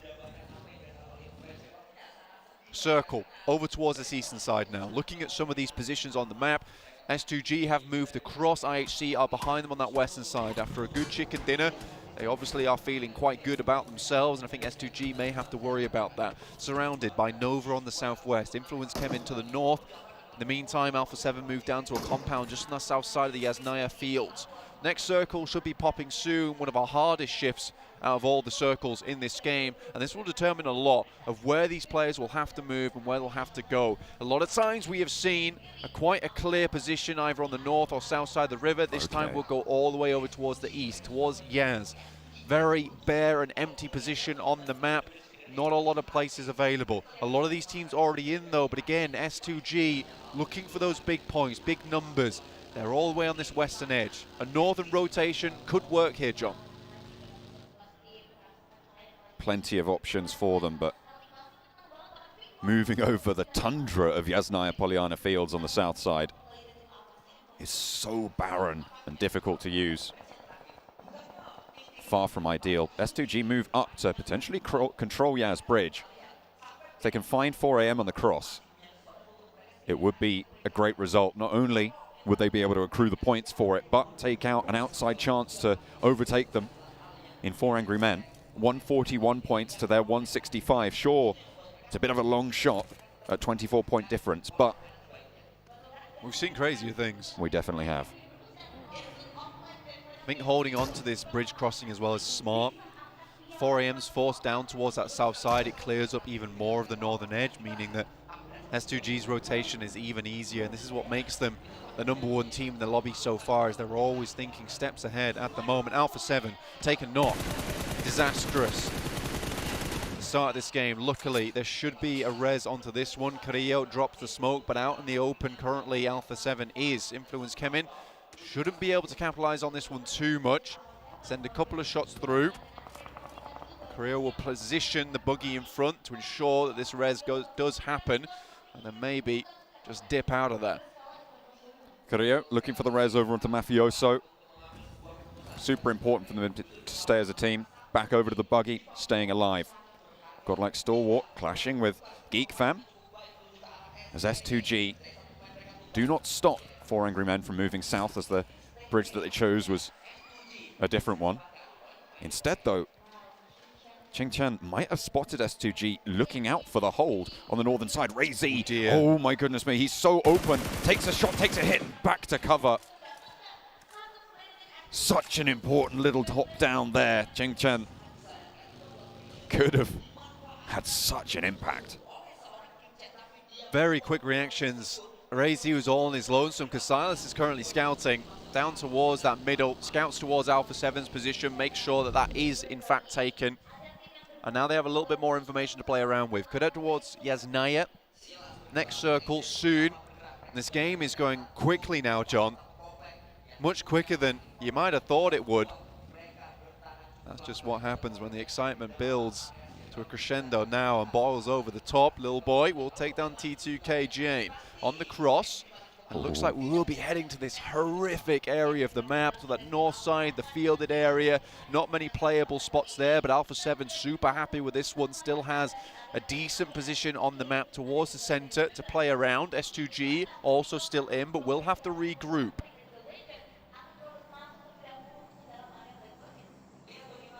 Influence Kemin on the north side. Yasnaya is their drop spot. Should be familiar with the terrain, playing 2-2 split. Ooh, as S2G move through to the center. Silas's scouting is going to pay out here. Moving down, actually might be a decent compound for S2G to head towards, but Silas is unfortunately cut short. And now they have to go against 4 AM. That's just 3. This is terrible news. DBS in hand of Ray Z already. One very low. Has to hit this shot. Does. This is great news for S2G. Ching Chen's angle could be pivotal for 4 Angry Men up on the hill. Kalsi and Hamzi a little bit further back. The flush is good with the burn from the Molotov. Good Xiao and Svan both launching nades on through, and Kalsi gets tagged. Svan finds Kalsi on the sidelines, and Good Xiao wants to put another one in. Through the window there, ricochets off burst close, but the burn is brilliant. A lot of damage found, instantly has to pop it. The nade in through the window, doesn't quite get the knock, and Svan is low on the upstairs, but Ray Z in with the DBS, spots the heels. You cannot get away from him. He is on the hunt, looks for more as well, finds the nade in hand, and it will not be found. Svan is shutting down, the Ray Z drops down. He is vengeance. He is the knight, and S2G have Ray Z to thank. 2 knocks though still went through. And that's to be a quick regroup, a quick refresh from them. T2K is off in the distance. They still have more to go here. Ray Z takes a tag. Kalsi's going to have to hold on for a little bit longer. And Silas still nowhere to be seen. That one tire been popped out the back was disastrous for the team, but Ray Z brought it back together for them. T2K a major threat at the back now. On the north side, Alter Ego, center. A little bit further south, Alpha 7 slap bang in the middle, a major barrier. But the big news here, 4 points for S2G. That's a point total. They'll put them to 169 right now. DRS Alpha 7 yet to find anything during this game. All players back up on their feet. Razy has just pulled S2G back from the brink. With a DBS, he looked unstoppable, rolling through like thunder on the stairs. I don't think 4AM knew what hit him, but they are now out of the running. A potential chance at the top 5, and 4AM were cut short by S2G, who has had the time of their lives during this PMGC tournament from day 1 through to day 3. Consistency, and they ramp it up. S2G, so difficult to handle, and we will not see a Chinese champion either. That much is for sure. The circle shift comes through. Wolves, Nova, all passing through up towards Silas's position now. Hamzy G realizes he has to move down and support. But all through this game, S2G's been fairly split. They need to get back together. Looks like they will grab their teammate and run back to safety, back to regroup. Nova, order. Fireflux feeling the pain. They played spoiler since S2G in the last game, but Nova might be too tall an order for them. However, they have gone fairly even, but Fireflux falter, and they play split. They split their attention, and Solus rolls in so late to this fight. Falls flat on the face, and Fireflux fail to go any further. Fireflux going down here. Alter Ego, Influence Kevin, both having a chance now to put up some more points and pass out of the 15th and 16th place.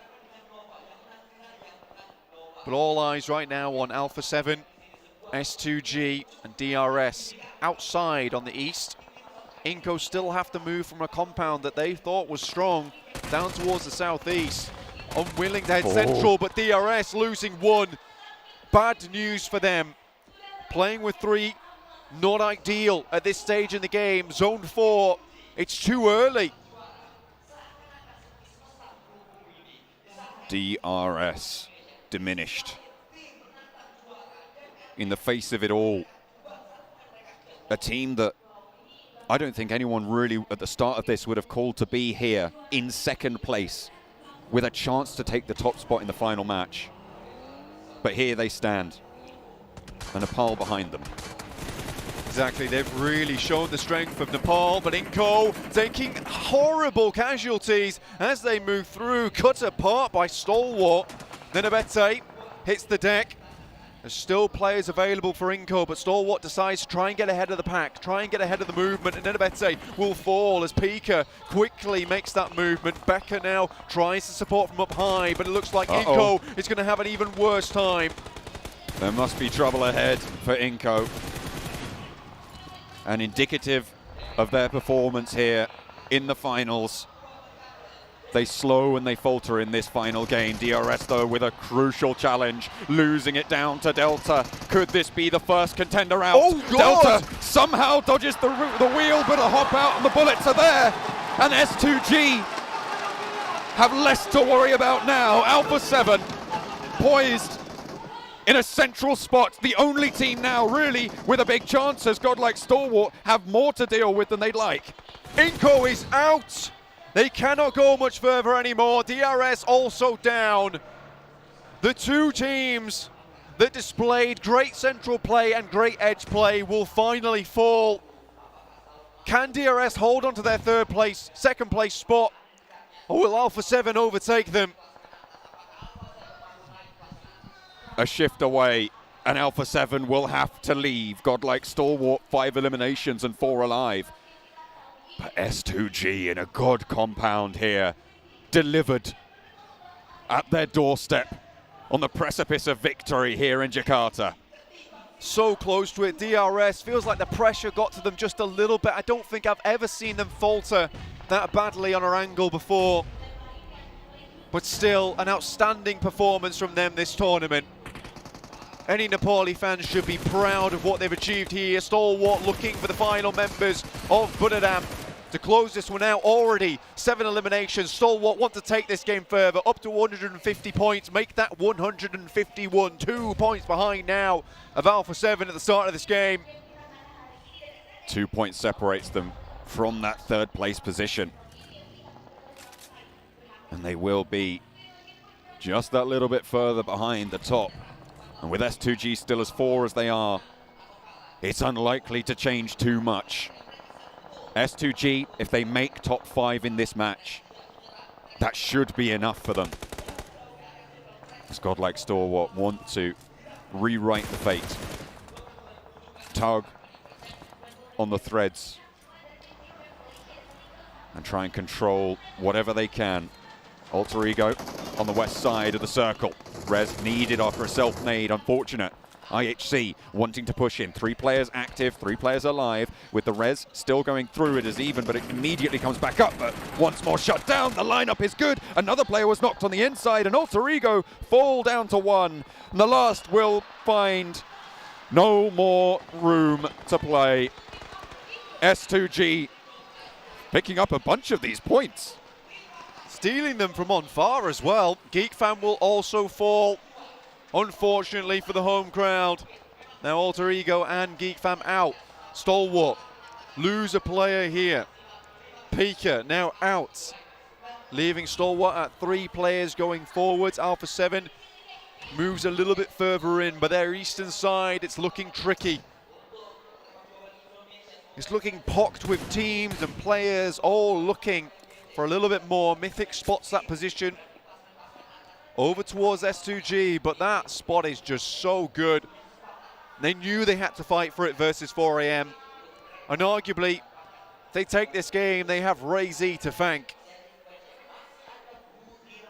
4 eliminations from Ray-Z in that first engagement. The DBS louder than ever. In match 18, 7 eliminations total. The lead stretches away. The stride is hit. And S2G may have already done enough. Alpha 7, though, want to challenge that. Knock over onto Scribe, bringing Godlike Stalwart down to 2. A nade over top from Revo confirms the point. And Alpha 7 begin their march, grim as it may be. Pushing back Stalwart. They do not want to give up this top 3. IHC, the only others, would be able to challenge it, but they're far behind at this point. Stalwart down to 2 players. Alpha 7, a second place they'd be happy with at this point in time. For Brazil, it would be a wonderful result, but can they go even further? But with 8 eliminations from S2G, I don't know how likely it will be. Ray-Z up to 6 eliminations, 9 total now. 3 for Kelsey, 6 for Ray-Z. Is there anything anyone can do? The compound so strong.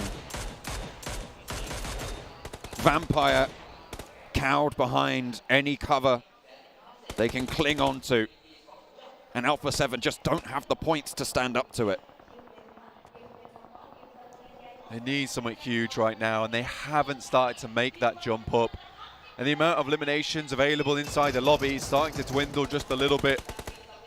And all the while, S2G is picking up more and more. Hamzy will find the knock over towards Vampire Esports. They have eyes on. This God compound is disgusting. Circle moves their way once again. What a finish here for the PMGC. 10 eliminations, unstoppable. They were unstoppable about 10 minutes ago. 175 points already found. A monumental ask for Alpha 7 to be able to overtake them. Godlike Stalwart maybe, and in comes Alpha 7 for the run. Vampire looking to hold them off and maybe play spoiler. The Brazilian roster fall apart, and it's Vampire to pick them up. That might be it. S2G have no one else. Is there no one else? Will no one else challenge this team? I think not at this point in time. Stalwart with 2 players remaining. The Turkish casters, the Turkish analysts, they're waving flags on this side. They know it's all but over. The top spot sat proudly upon right now, with only Godlike Stalwart far in the rearview mirror. One more twist and turn is all it'll take. for S2G to raise the trophy. And S2G are looking for them right now. They have eliminated so many and so much of the competition during this one game. I thought they looked nervous, far from it. They were prepared, ready to do what necessary to take home the trophy, to take it back to Turkey and guard it like a dragon. Spray out into the open. And stay alive, survive. The Wolves, the only other team, as 4, and they're trapped right on the south side. Next circle, looking to shrink. Where will we find it? Finally, it moves away from S2G, but blank, it's too little too late to stop them now.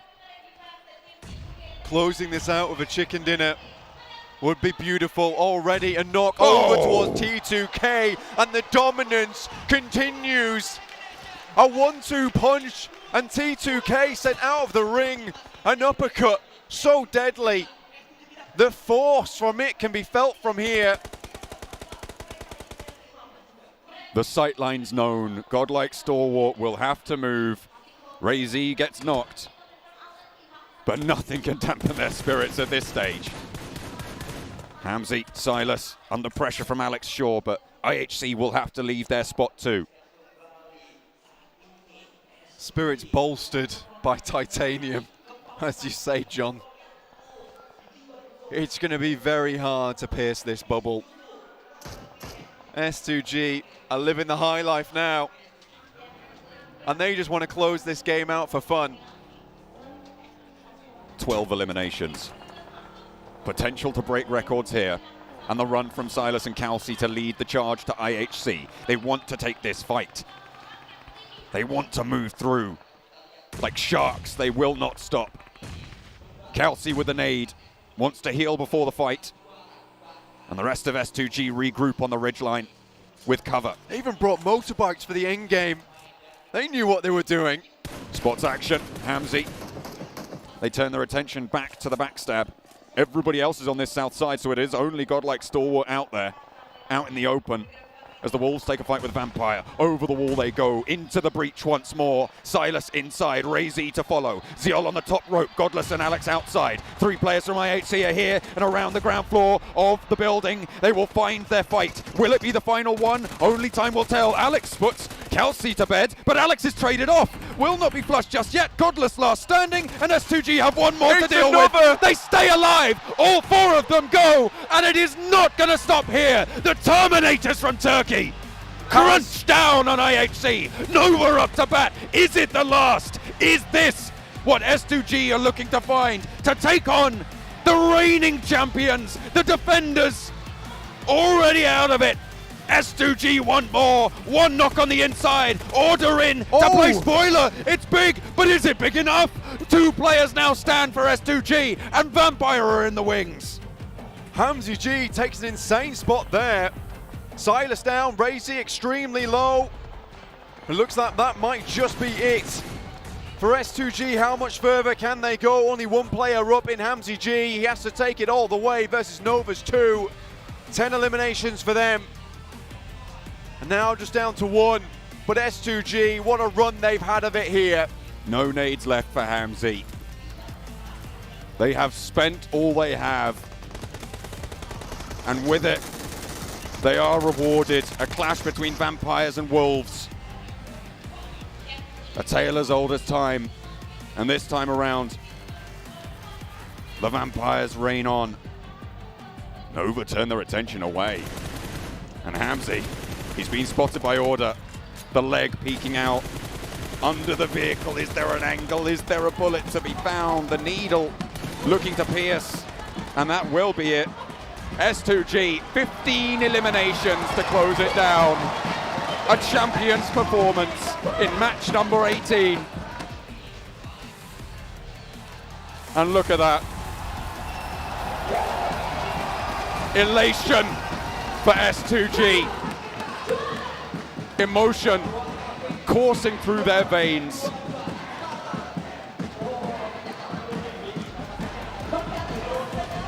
Nova defending champions, graciously will hand over the title. But at least show them that there's still other teams out there that can take it to them. Despite that, S2G went through the ringer to even get to that stage, and 15 eliminations. Zone 9, Vampire looking for the turkey today, but we've already found our turkey right at the top. And now Nova looks to close this one out. That's another one down. Vampire looking for the third. Paraboy is extremely low. Schweppes just has to find a little bit more. Pushed in by the smoke, and that will be it. Vampire take their third chicken of the day. In the year of improvement, Vampire surge up the tables in the final day, but the title at the top for Turkey. The brass still hot on their path to victory. The boxes litter behind them. It is their time. You cannot quite believe what you've seen here. These boys will be taking that trophy home with them, and there it will stay, there it will remain until it's placed back on the stage again, and they will defend the title. Razy has to be proud of this moment. He was vengeance in those last moments of the game, in the first moments of the game. DBS2G here. What a way to finish it. Up the stairs towards the trophy. Turkey sings the praises of S2G. The champions here in Jakarta. Who will challenge them next year? It is the Turkish team, the Terminators, S2G!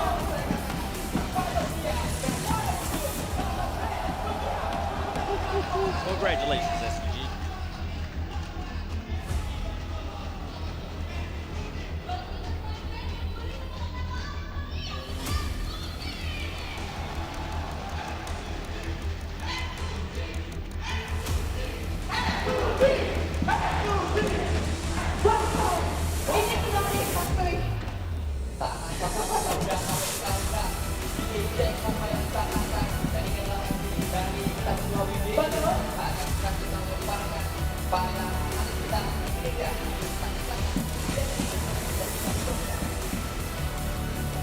S2G have done it, and they are your new PMGC champions. The crowd is going wild. The Turkish casters, I think things just flew around. I think we've got some bottles over here.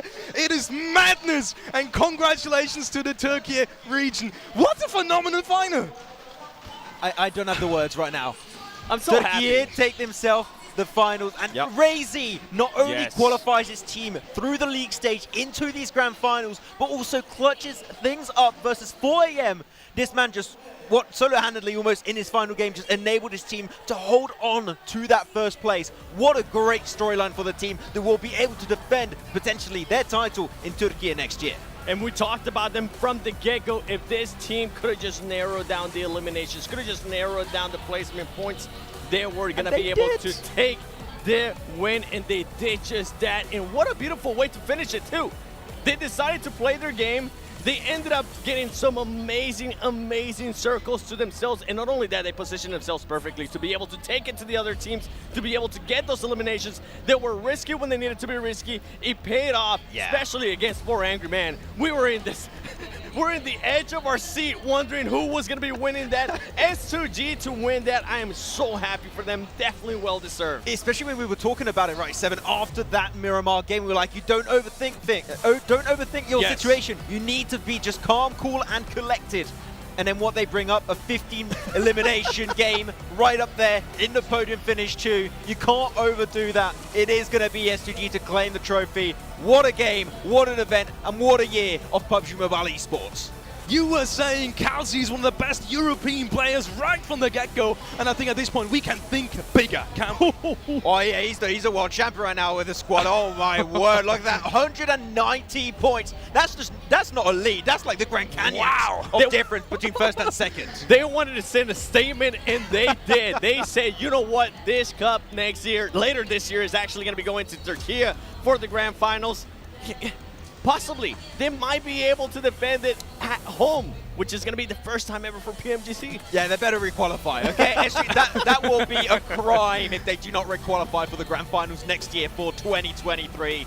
But so many teams that have been just so close. DRS, no, they've been constantly been also able to make it into these Grand Finals of PMGC, getting himself a second place. Very impressed by the PAL region as a whole, and second place is huge for them. And the back-to-back champions, Nova, finishing in 9th place. I feel like that has to be one of the biggest upsets ever. I was definitely expecting them to be able to get the three-peat. It is not going to happen. SG showcased that. And then with Nova, I mean, this is going to be a scary team. That's all I got to say, because they're going to be wanting to get back. They're going to be wanting to make sure they send a statement next time we see them in the global event. Looking at some of the individual awards, I specifically want to go over to the Gunslinger award, because apparently Top took that home. It must have been today, because he really put on a performance. Yeah, today and the last 2 matches of yesterday, he's just been able to get performance after performance after performance. Really, when it comes down to it, we do know that Stalwart, godlike Stalwart, still have the potential of absolute greatness. Unfortunately, it was just a little bit too late for them to show up. You know what? I'm still proud of their performance. A little bit better than last year's Grand Final 7. Yes. Maybe next year, if they do make it, will be the win. Just slow improvement over time. Yeah, hey, little by little. I mean, another team that definitely improved was Alpha 7. For Alpha 7 to be able to finish in top 3, that's very impressive for that region. Alpha 7, always a team that there's always been questions. What can happen? Yeah. They're the only team out of that region, especially out of Brazil, that used to perform.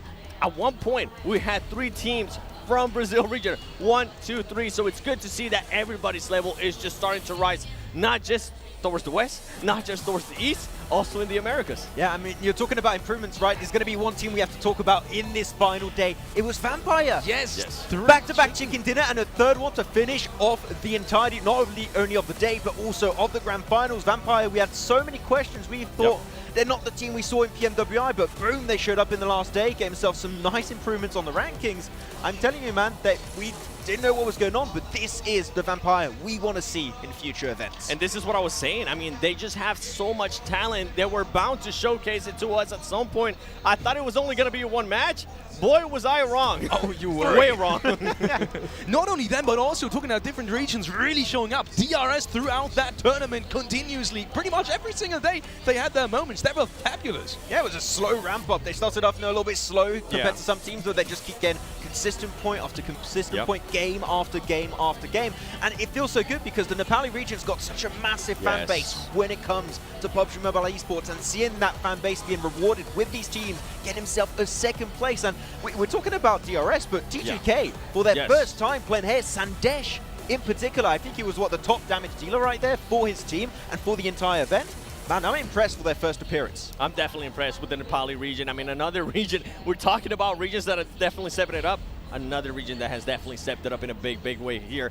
For DRS, you said it perfectly. They were consistent, they were quiet, and I think at the end of the day, that's ultimately what ended up hurting them a little bit, that they were just too quiet. I'm pretty sure this team is going to go back to the drawing board. They were within an arm's reach, and you can see what this means to these players. You can see they've been working for this for years, some of them. They've been working for this for a whole year, and for finally to be able to go back home as a champion. I mean, it's not even that. To build up S2G to the point where they are today, it took about 2 years.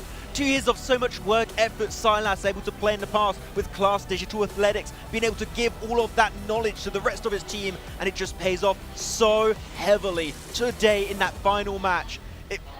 I'm loving it, man. It's just fantastic to see it just come and conclude the way it has today. Yep. Absolutely crazy. So S2G will be taking home the lion's share of the $1.5 million that we have in the Grand Final, Lil. I cannot imagine the feeling that these players must be going through right now. We will be having a quick ceremony, I think, in just a couple of minutes over there as well. But, man, coming back to the overall ranking, what happened to the Brazilian teams? Because in the middle of the tournament, it really did look like they were going to just take over. Now, Alpha 7, they had the chance in that match as well, but they kind of just threw it away. There's one breach in the dip. I mean, for Alpha 7, they were just too passive. You saw them going into the middle of the circle, and then at one point we saw a split where it made absolutely no sense, to the point that they actually almost ended up losing Mafiosi, if I'm not mistaken. He ended up getting knocked. Luckily, he got revived, but they were just too passive. They weren't aggressive. They weren't willing to take on fights. They decided to take the compound and wait for the longest time. If you're gonna try to take first place from SGG the way they were playing, you had to go for it. I have the impression that what we saw from Alpha 7 a lot of the time, in these, especially today, is that they were trying to do too much at the same time. Yes. They're trying to hold center circle, holding splits to get information, controlling too much space. And when you're trying to do too much, unfortunately, teams will punish you for doing those kind of mistakes. And well, that's what happened to Alpha 7. You lose one player, lose two players, and at that point, your chances of a chicken dinner right down the drain. And you're talking about Brazilian teams. I mean, Inco Gaming, I was talking about them earlier. A team that played for 5 months together.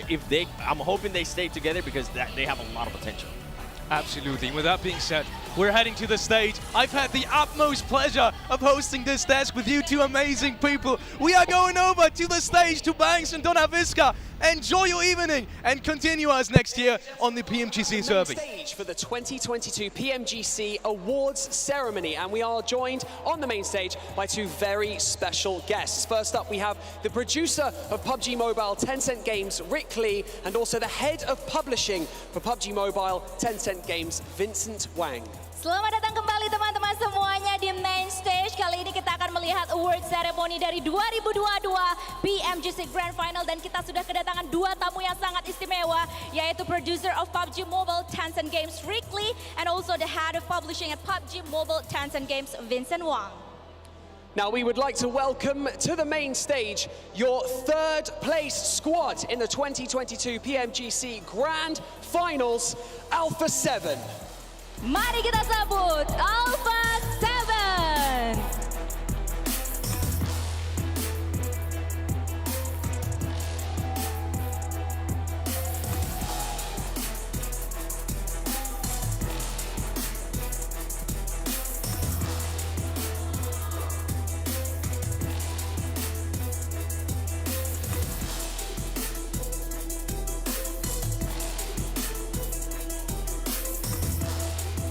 Congratulations, Alpha 7. You're being presented with your check for $120,000. Embrace this moment, enjoy it for your photo.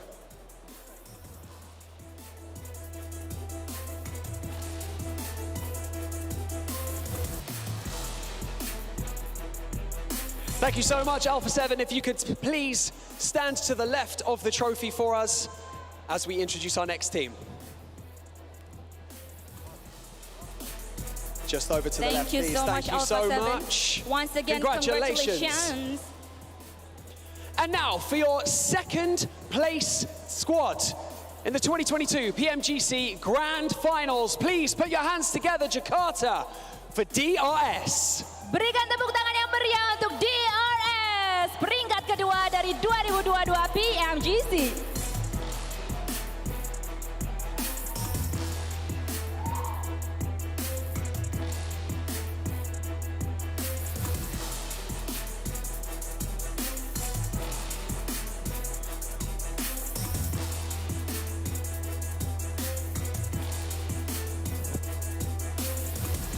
Congratulations, DRS, for placing second.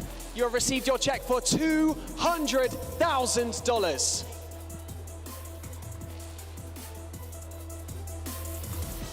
Thank you so much. If you could please walk over to the right-hand side of the trophy for us, that would be absolutely fantastic. And now, people, fans of PMGC in Jakarta, please go wild for your PMGC champion of 2022. It is S2G!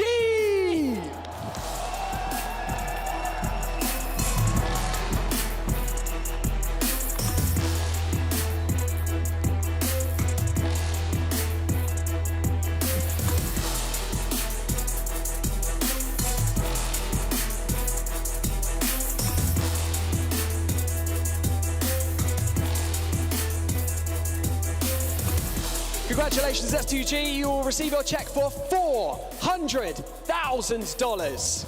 And you are the 2022 PMGC champions. Thank you so much, S2G. If you could please stand behind the trophy, that would be brilliant, because we have one more award to present here on the main stage.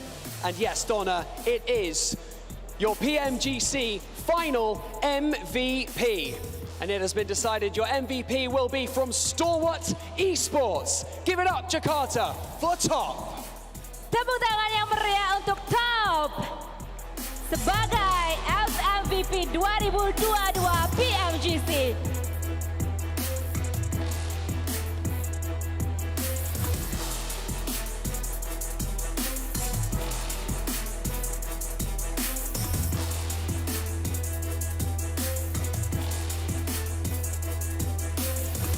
Congratulations, Top, for your absolutely outstanding performance throughout all 3 days of the PMGC Grand Finals of 2022. Thank you so much, Top. If you could stand behind the trophy, that would be brilliant. Thank you, thank you. And this marks the end of the 2022 PMGC Grand Finals. Congratulations to all of the teams, and thank you so much to our VIP guests for joining us on the stage. Thank you Please so make much. your way to the left of the stage. Thank you, thank you.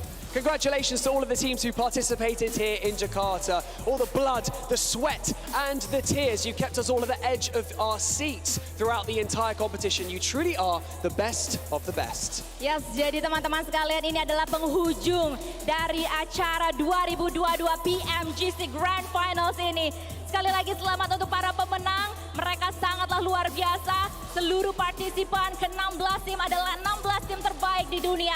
Dan kalian adalah penonton terbaik di dunia juga. Indonesia, Jakarta, terima kasih banyak atas energi kalian yang luar biasa. Dan tentunya ini adalah momen-momen yang memang kita nantikan sejak lama sekali. Jadi sekali lagi, terima kasih banyak. Thank you once again to everyone who helped make this amazing competition happen. It truly has been staggering, and I've enjoyed every single moment of it. And especially thank you to those of you watching at home. Yes, terima kasih banyak kepada kalian semuanya sekali lagi. Dan pastinya kita akan tunggu momen-momen spesial apalagi yang akan ada di tahun depan. Join us next time where we will be coming to you live from Turkey, where we will once again be trying to prove to you who will be the one. Karena next stop kalian harus gabung lagi bersama kita semuanya di Turki untuk melihat who will be the one. And everyone in Jakarta, please put your hands together one more time for your 2022 PMGC Champions S2G. Tepuk tangan sekali lagi yang meriah untuk kita semuanya. Seluruh tim di sini yang sudah luar biasa berjuang, terima kasih banyak sekali lagi. Dan pastinya akhir kata saya Dona Fiska mengucapkan terima kasih banyak. Mohon maaf apabila ada kesalahan kata atau perbuatan. Dan pastinya saya Dona Fiska mewakili seluruh talent dan juga kru yang bertugas di balik layar pamit undur diri dulu. Sampai jumpa teman-teman sekalian. Oh ya, ada satu informasi lagi yang nantinya akan saya share di sini secara live. Tetapi untuk mengakhiri semuanya sekali lagi terima kasih banyak. Selamat malam, selamat beristirahat, dan sampai jumpa lagi next time. Bye-bye. And for one final time, please, S2G, come into the middle and celebrate in the middle of the stage. And we have been your hosts. And for one final time, my name is Banks. This is Dona Viska. Good night. Good night.